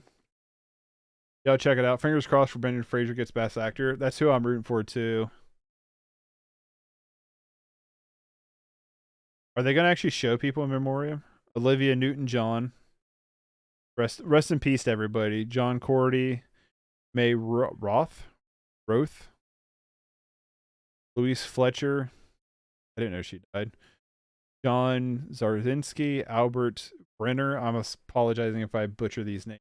Yeah, rest in peace, everybody. Michael Goodman, Irene Papas, Bob Raffleson, Raffleson, maybe. Ian Whitaker, Albert Saki. I know I'm butchering names. I apologize. Robbie Coltrane, Christy Alley. Oh, those are two big. Oh, Ray Liotta. That's a big one. Rest in peace, Ray. Always love Ray. Angelo Baldamenti. I'm probably not pronouncing it. Vicky Eugenia. I'm butchering names. I should just shut up out of respect. But George Regine, Neil Jimison, Mike Hill, Tom Bloody, Marina Godovatsky. Sorry, Christopher Tucker. I know I'm butchering these names wrong. Irene Cara. I know I'm butchering these names. I super apologize. Gregory Allen Howard, Owen Roisman, Gary Fredrickson, Lester Bayless, Robert Dalva, no, I don't know how to say it. Edward R. Presman, Douglas McGrath, Julia Reichert, Eddie Landu, Mike Motor, Jean-Luc Goddard, rest in peace. He made some good movies. Marvin March, that one went by too quick.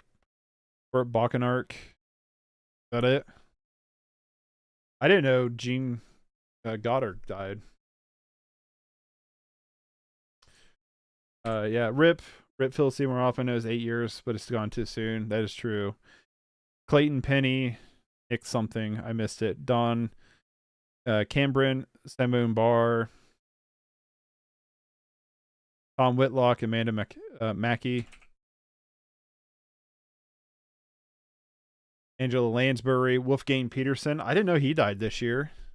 Rest in peace, Wolfgang. John Archie, I don't know. Bernie Mattinson. They're going too quick for me to read. Joaquin Perrin or Mary Alice. I'm trying, okay? I'm not good at reading stuff. Gina Lolo. It's going by Douglas Kirkland. Carl Bell. It's also going by really quick. Vangelis. Probably pronouncing it right. James Caan. Oh, I forgot about James Caan dying this year.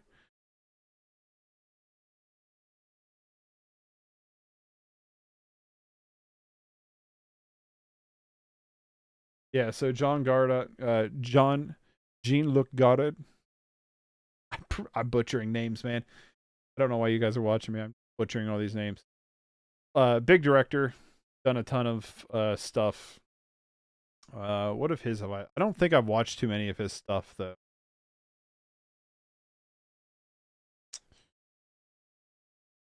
I watched hardly any of his stuff. That was the In Memoriam. And now we're on commercial break. Rip Ray Liotta. I know Ray Liotta really was upsetting. I love Ray. Okay, so I've not seen any of his movies, I guess. Maybe I'm confusing with somebody else. I know who I'm confusing him with, and you can call me an idiot if you want. That's fine. I'm confusing him with him. John Mark Valley. And Goddard died this year, apparently. I'm confusing it with him, though. Dallas Buyers Club, Wild director. That's who I'm confusing him with. So I apologize. Although I do recognize this name. He was 91 years old.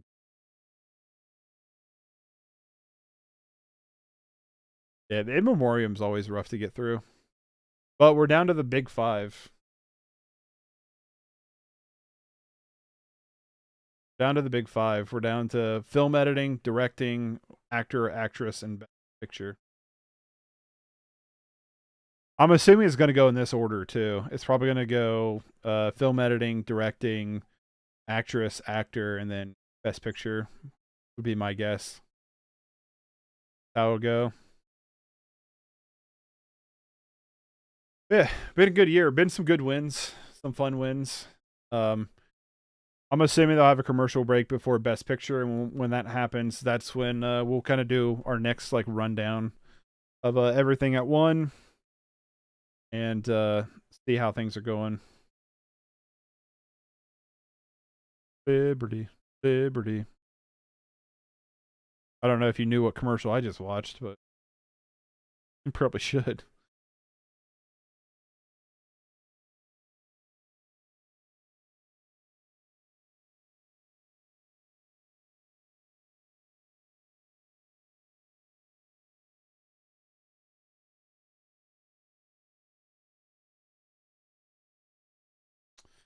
Oh, I will take this time though, quick second while we're still on commercial break to kind of talk to you guys for a quick seckie about YouTube. The Wong Kar Wai series, 6 left. That's 5. 1, 2, 3, 4, 5. Yeah, it's 5. 5 left. Big 5. We are back from commercial break. They're just doing a little like presentation. Sigourney Weaver and Zoe Saldana are doing the next presentation. So I'll wait. I'll talk about YouTube in a second. Maybe next commercial. We're doing film editing next. Where's Pompo the Cinephile? The editing in that movie was fantastic. It's not eligible for the Oscars, but still.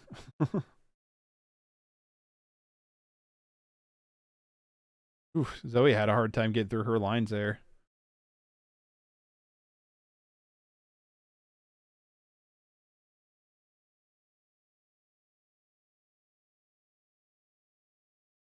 So best film editing. Let's get the votes in here. We already did cinematography. All Quiet on Western Front won, but we're doing the Banshees of Inisherin, Elvis, Everything Everywhere All at Once, Top Gun Maverick, and Tar. My vote is Everything Everywhere All at Once. Yeah, no problem. Man. My vote is Everything Everywhere All at Once. I think the editing in that movie is fantastic. I think it was also snubbed for a visual effects award. I also think Tar and Banshees have amazing editing as well. But my vote's Everything Everywhere All at Once. What is your guys' votes for best film editing? On YouTube, it was voted Everything Everywhere All at Once. Everything Everywhere All at Once takes home the editing Oscar. It was also what YouTube, my community, voted for on YouTube. Everything, there was so much happening, but it was put together in a way that made it digestible. Yeah, Everything's editing is probably one of the strongest aspects of the film, personally. It and its visual effects. And again, it's super upsetty that it didn't get nominated for best visual effects when Black Panther was. Everything Everywhere All at Once is so much more of a put together movie. Wait, did he just say Everything's only his second film? What? How do you do that? How do you just make your second film and you win an Oscar? Where's I want to see all crew. Where's all crew? Editing. Paul Rogers editing. Yeah, he's done more. Can't Kill David Arquette. What did he say about second film then? He's done 2 other ones technically. Could be his third film. I want to see The Death of Dick Long. I heard it's really good. It's directed by one half of the Daniels. But I want to see that. I just haven't yet. You Can't Kill David Arquette's a pretty good documentary, by the way, if you've not seen it. Isn't Paul Rogers the singer for Bad Company? Is that his name? I don't know. I thought it was Ivan Moody. I thought he was a singer for Bad Company.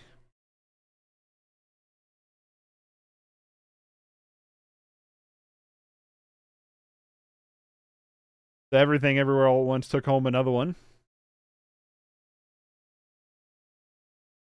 It's not his second movie, though. He said he just, that was not only his second movie. They said it again. It's not.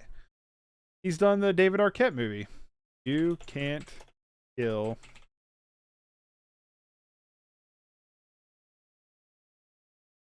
Cannot kill. Not you can't kill. Is he not the editor of this?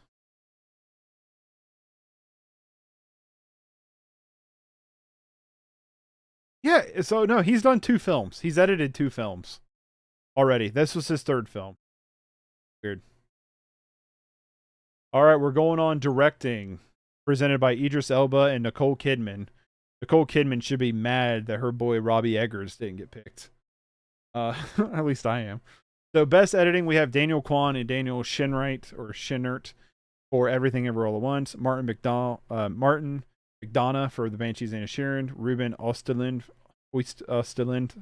however you say his last name, for Triangle of Sadness. Steven Spielberg for The Fabelmans, and Todd Field for Tar. Banshees is well directed. I think Todd Field is what I would want to win, but I think the Daniels should win for Everything Ever All at Once. What's your votes? That's my opinion. The Daniels.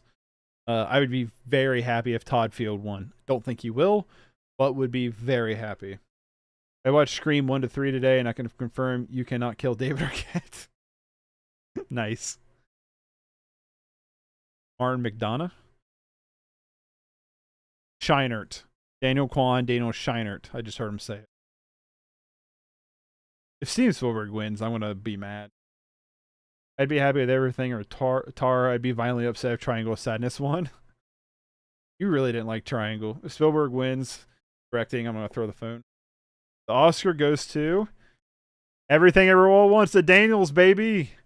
The Daniels. That's what's up. Awesome. Good for them. Good for them. Now, this is their actual second movie as a pair. Daniel Scheinert has directed, apparently, The Death of Dick Long, which looks good. Oh, they're crying. Kind of. Fun fact, Daniel Scheinert, one of the directors in Everything Ever All at Once, was the guy who liked to be, was the sub in the Dom scene.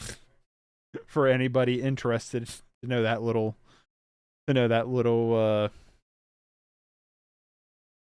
thing. Wu Daniels got those Oscars doing Shadow Clone Jiu-Jitsu. Let's go. Exactly.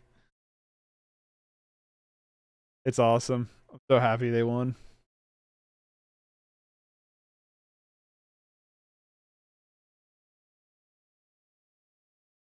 Awesome. I'm super happy the Daniels won. That's really cool. I would have liked to seen Todd Field win it for Tar. I don't know what else he's directed. I've only seen Tar, I think. He also directed Little Children from 2006. So he's not made a movie since 2006.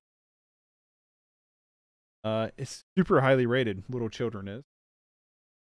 Also directed In the Bedroom. And that's it.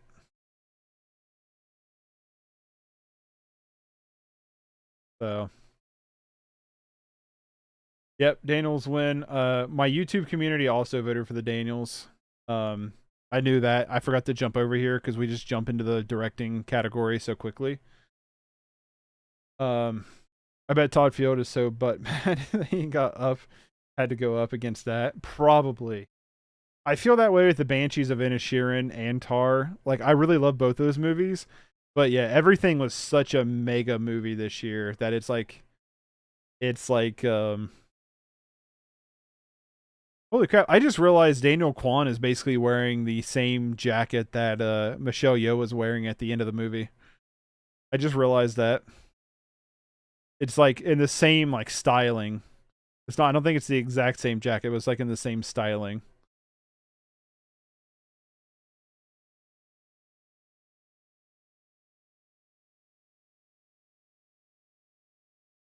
Yeah, I knew my audience, the community, I mean, voted for the Daniels. I forgot to jump over here, but there, that's what they said. So up next, all we have is the leading performances in Best Picture. So we are getting to the end of this show.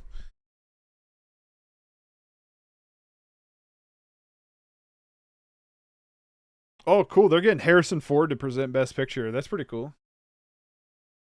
So we're heading to commercial break. I'm going to take this time just talk about YouTube real quick.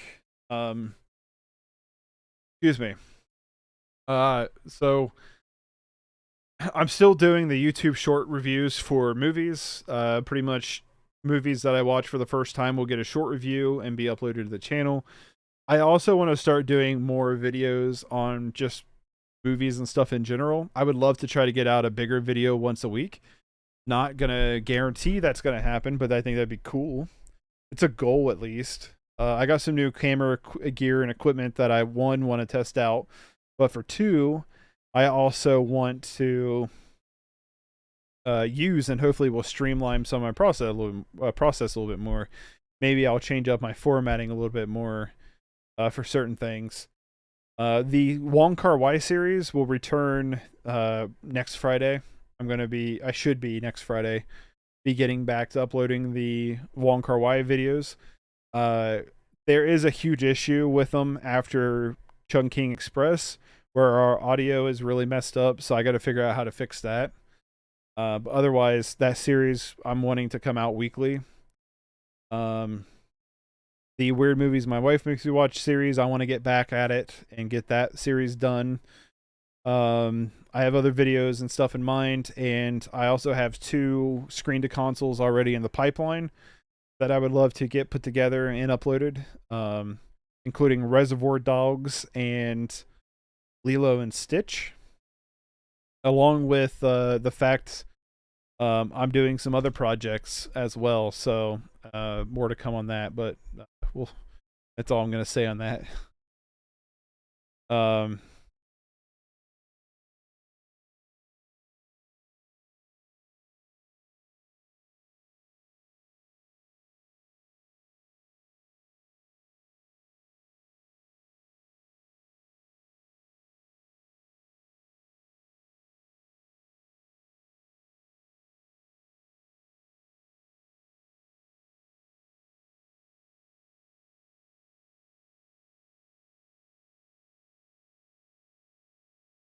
Yeah, so that's my little update on YouTube.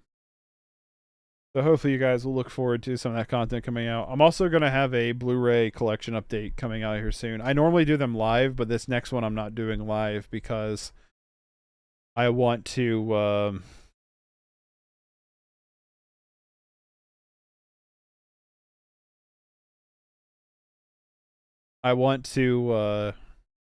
test out new equipment.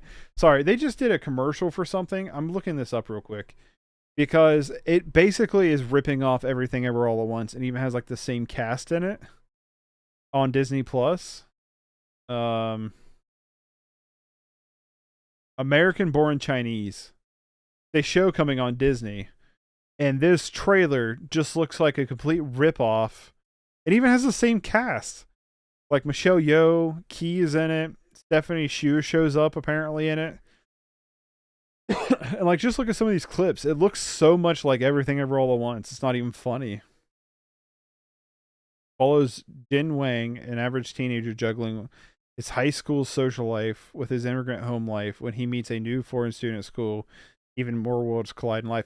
They didn't advertise any of the other. They didn't like advertise these kids. They just were like, here's all the Oscar winner people that was in Everything Ever All at Once that everybody loved.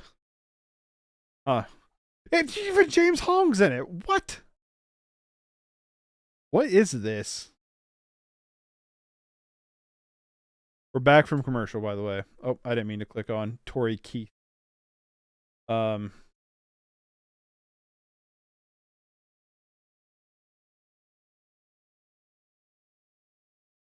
I think we're going to be jumping into actress next.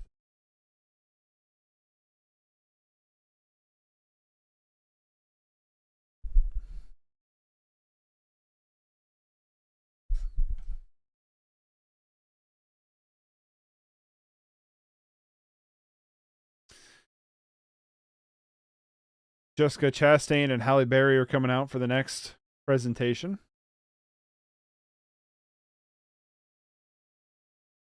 So let's see what they're doing. I'm assuming lead actress is what they're going to do.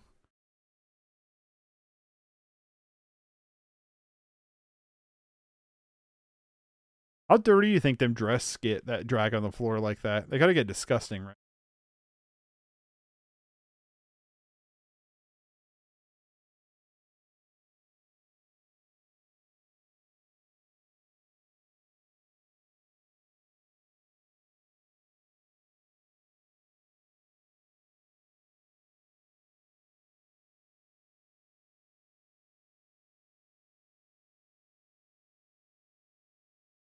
Oh, we're doing best actor first. We're doing best actor first. All right, let's get these votes in. Get these votes in. Austin Butler, Elvis, Bill Nye, Living, Brendan Fraser, The Whale, Colin Farrell, The Banshees of Inisherin, and Paul Mescal, After Sun. YouTube community voted Brendan Fraser, The Whale, with Austin Butler and Colin Farrell next. Unfortunately, no love for Paul. Give Kate an honorary Oscar for being hot. Thor Ragnarok. Yes, exactly.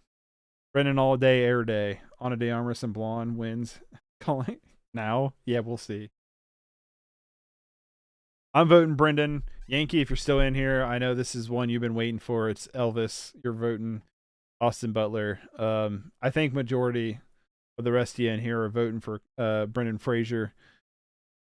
I'm hoping for Brendan Fraser. We'll see, Yankee. This is it. This is the big moment.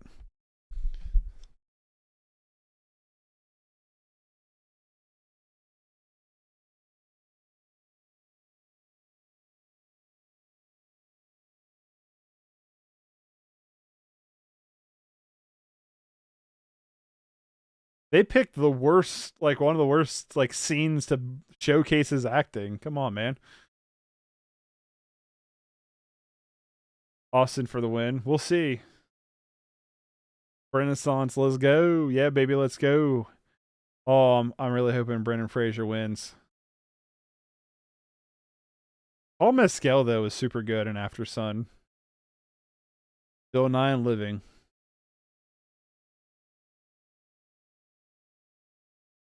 Yeah, I kind of wish they would have picked a different scene though for Brendan Fraser.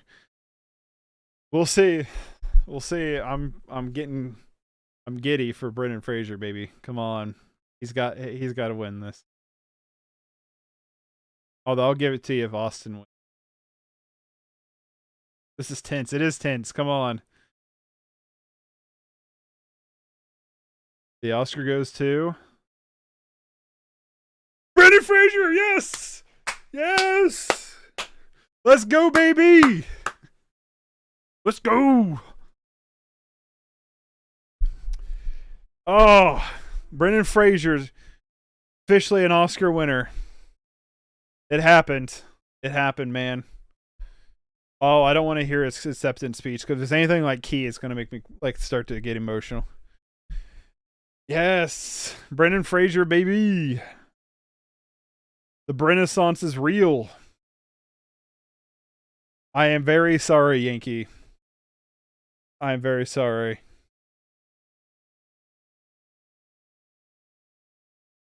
He deserves this. It's gonna be a legendary substitute. I know. Hey, he's starting to well up.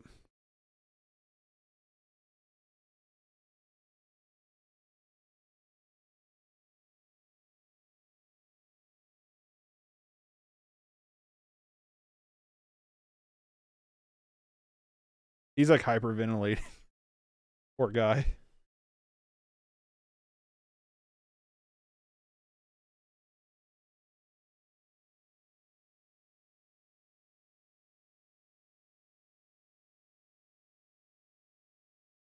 Yeah. He was so good in this movie. He was so good. He's too pure. We don't deserve him. Exactly.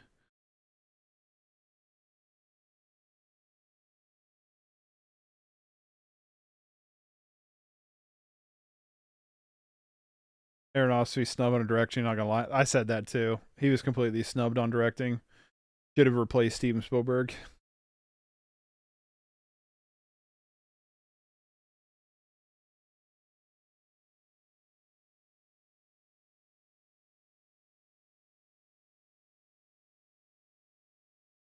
Way too pure, and we absolutely do not deserve him. Exactly.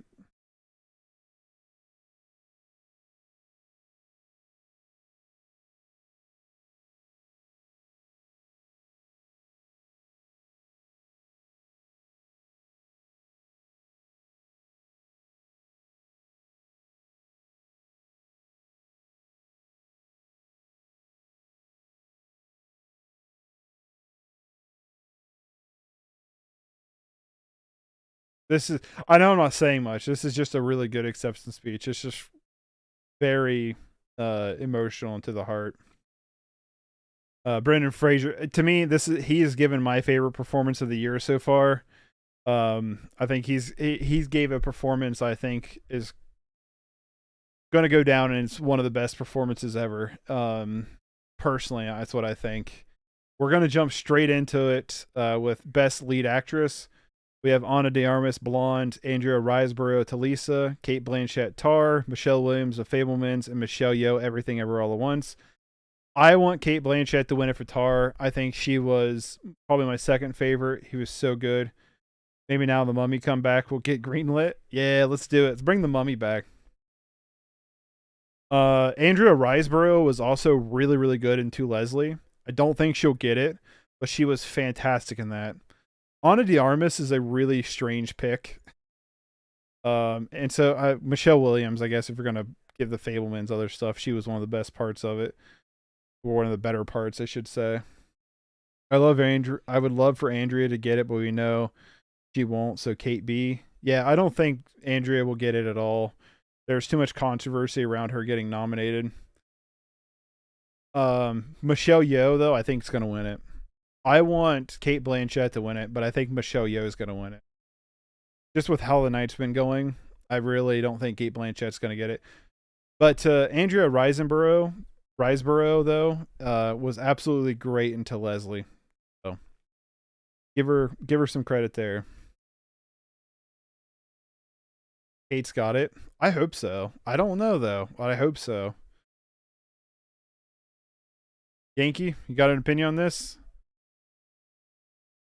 Or are you still here?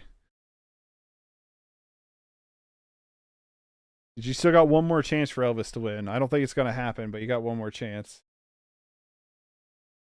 I'd be okay with Michelle to get it, but she's not my first or second choice. Michelle's probably my second choice. I would probably put Michelle above Andrea Riseborough, but I think Andrea Burrow was pretty great. Kate B. Yeah, I'm hoping Kate Blanchett wins it too. And the Oscar goes to Michelle Yeoh, Everything Ever All at Once. Boo, I'm kidding.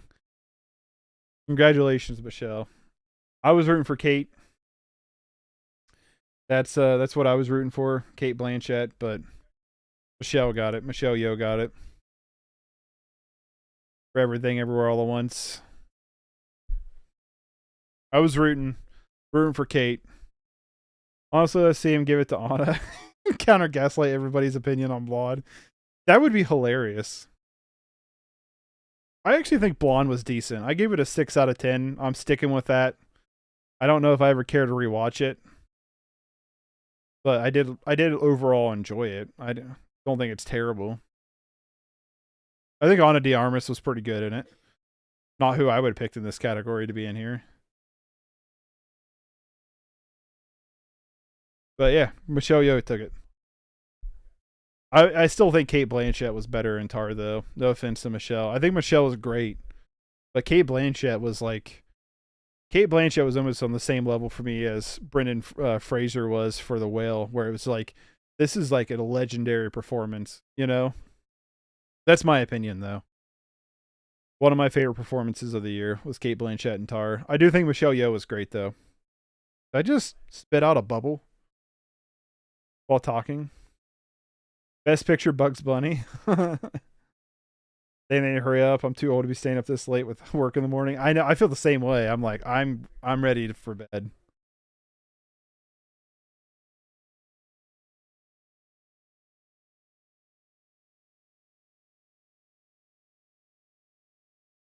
So Everything Everywhere All at Once is the last. Not everything. Best Picture is our last category. I honestly think it's going to everywhere. We'll talk about that in a second. I'm pretty positive they're going to go to a commercial break after this. So when they go to commercial break, we'll do a run through of all the winners so far, and then we'll talk about Best Picture. When they go to commercial break, I'm just listening to Michelle Yeoh's accept.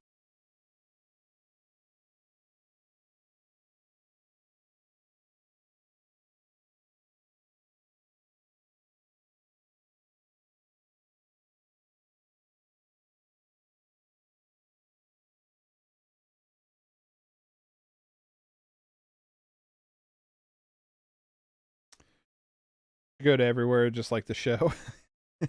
Yeah, yeah. I honestly, going into it, I thought everywhere was going to pretty much sweep. That was my prediction, my anticipation. And they lost certain categories I thought they would win.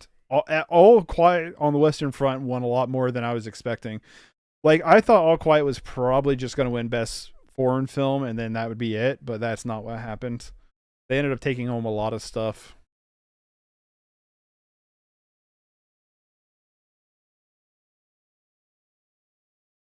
Oh, shoot. No, we're going right into Best International, Best Features, Best Picture, because Harrison Ford's coming out to introduce it. We're going right into it, baby. Oh, I should have said my community also voted Michelle Yeoh. Kate Blanchett and Ana de Armas is a close second. So, Best Picture, the top two on my community was All Quiet on the Western Front and Everything Everywhere All at Once. I had to break it up into two because there's 10 movies. And there's only 5 slots you can do in a poll. So those are the top 2 picks. My personal pick is Everything Everywhere All at Once. I personally think Everything Everywhere All at Once is going to win it, especially after tonight. But start casting your votes. We have All Quiet on the Western Front, Avatar: The Way of Water, Elvis, Everything Everywhere All at Once, The Banshees of Inisherin, The Fabelmans, Top Gun Maverick, Triangle of Sadness, Tar, and Women Talking. These are, if Avatar wins, we revolt. I feel that way if the Fabelmans win. I'm fine if Avatar wins. I liked Avatar. But what are your guys' votes for Best Picture?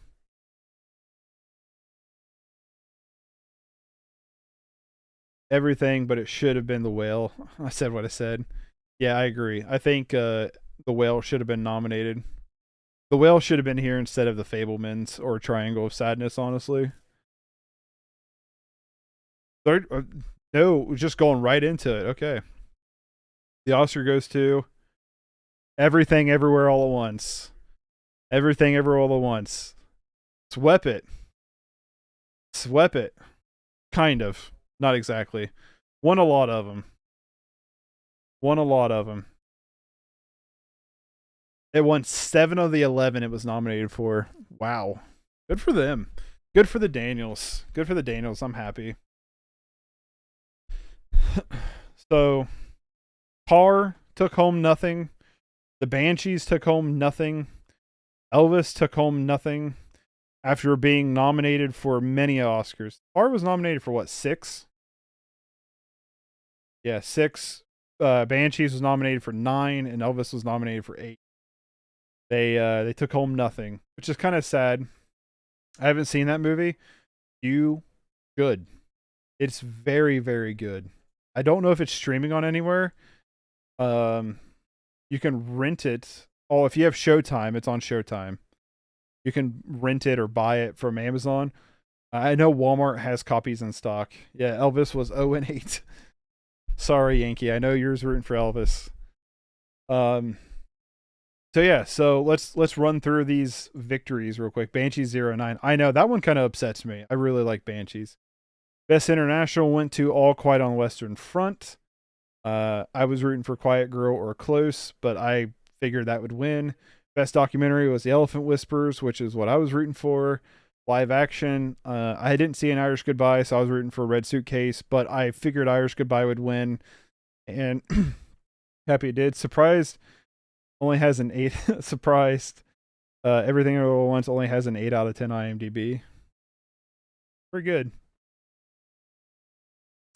Best Animated Short, The Boy, the Mole, the Fox, and the Horse won. I was rooting for My Year of Dicks. Best Animated Feature was Pinocchio. I was rooting for Puss in Boots, but I figured Pinocchio would win. Best Documentary Feature was I picked All That Breathes. Navalny won, although I did think Navalny had a good chance to win.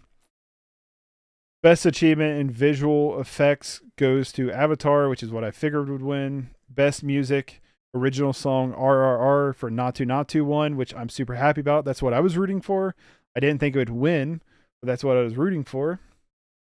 Best Achievement in Music, Original Score, I was rooting for Babylon, All Quiet on the Western Front win. Quite everything, 5 each, I think. Yeah, I think Quiet won, what were they nominated for? They won 4 Oscars.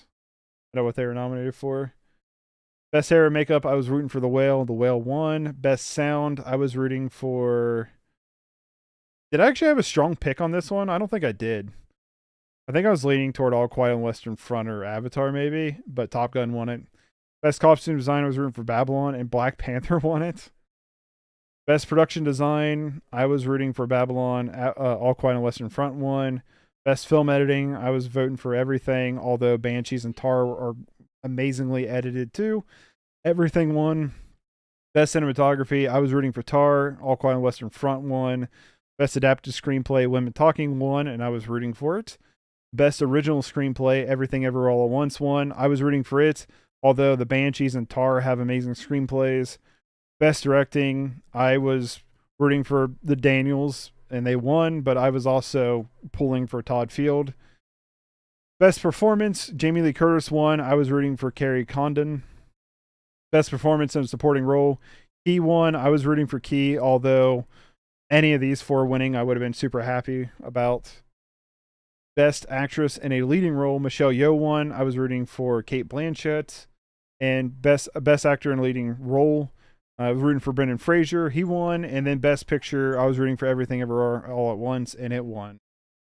So that has been the Oscars tonight. We did it. All 4 hours of the Oscars. Really thought Hong did great too. Yeah, Hong Chow did an amazing job in The Whale. I think she was really, really good too. I just really like Carrie Condon in Everything Ever All at Once. Hong Chow in The Whale was amazing. Yes, Yankee, thank you for hanging out in the chat. You have a wonderful night. I'm sorry Elvis didn't win anything for you, but you have a good night. For everybody watching who was commenting and stuff, thanks, Rob, for hanging out and checking in. Brittany, Austin, Autumn, thank you guys for hanging out. Yankee, thank you all for hanging out in the chat and talking. Good night, everyone. I'm going to be going to bed too. If you're watching this on the upload or the replay, whatever you want to call it, you can subscribe here for more movie-related content. I do movie reviews. If you've made it this far on a replay, like I feel like this, like, you know what I mean? You're probably liking the content. You should subscribe. But you can press the bell notification to get notified when I upload. I upload like short reviews almost daily at this point. It just depends on getting through movies that I've watched. I'm trying to do bigger videos more frequently. And I do want to stream a little bit more too. I would like to do like some editing streams and stuff too. I have channel memberships, would be a great way to support the channel too if you want to check those out. I might be changing the tiers around just as a heads up. But they are there for right now. EO is a 10 out of 10, Austin says. Check it out. EO is a good movie. It is fun. It's this donkey movie right here. It is a good time. Definitely check out EO. But that was a good award show. Some good wins. Some stuff I wanted to win won that I'm happy about. It was a fun show. I had a good time with it. It was fun to stream it. I wish I could have just streamed the show along with me watching it, like people do with the video game awards. Maybe the Oscars will change that policy in the future, but I felt like I was just going to get copyright striked if I did that. So why risk it? You know? But yeah, thanks for hanging out. I hope you enjoyed it. I mean, it was just me sitting here just talking about movies, giving somewhat of a play-by-play. So I hope it was entertaining. Again, thanks for hanging out. You guys have a wonderful night. That was this year's Oscars. And my best of 2022 list will probably come out in like a year or two. Look out for my best of 2021 list. I want to have that done by the end of the year. So thank you all for hanging out, and I will hopefully catch y'all later. Have a good night. Peace.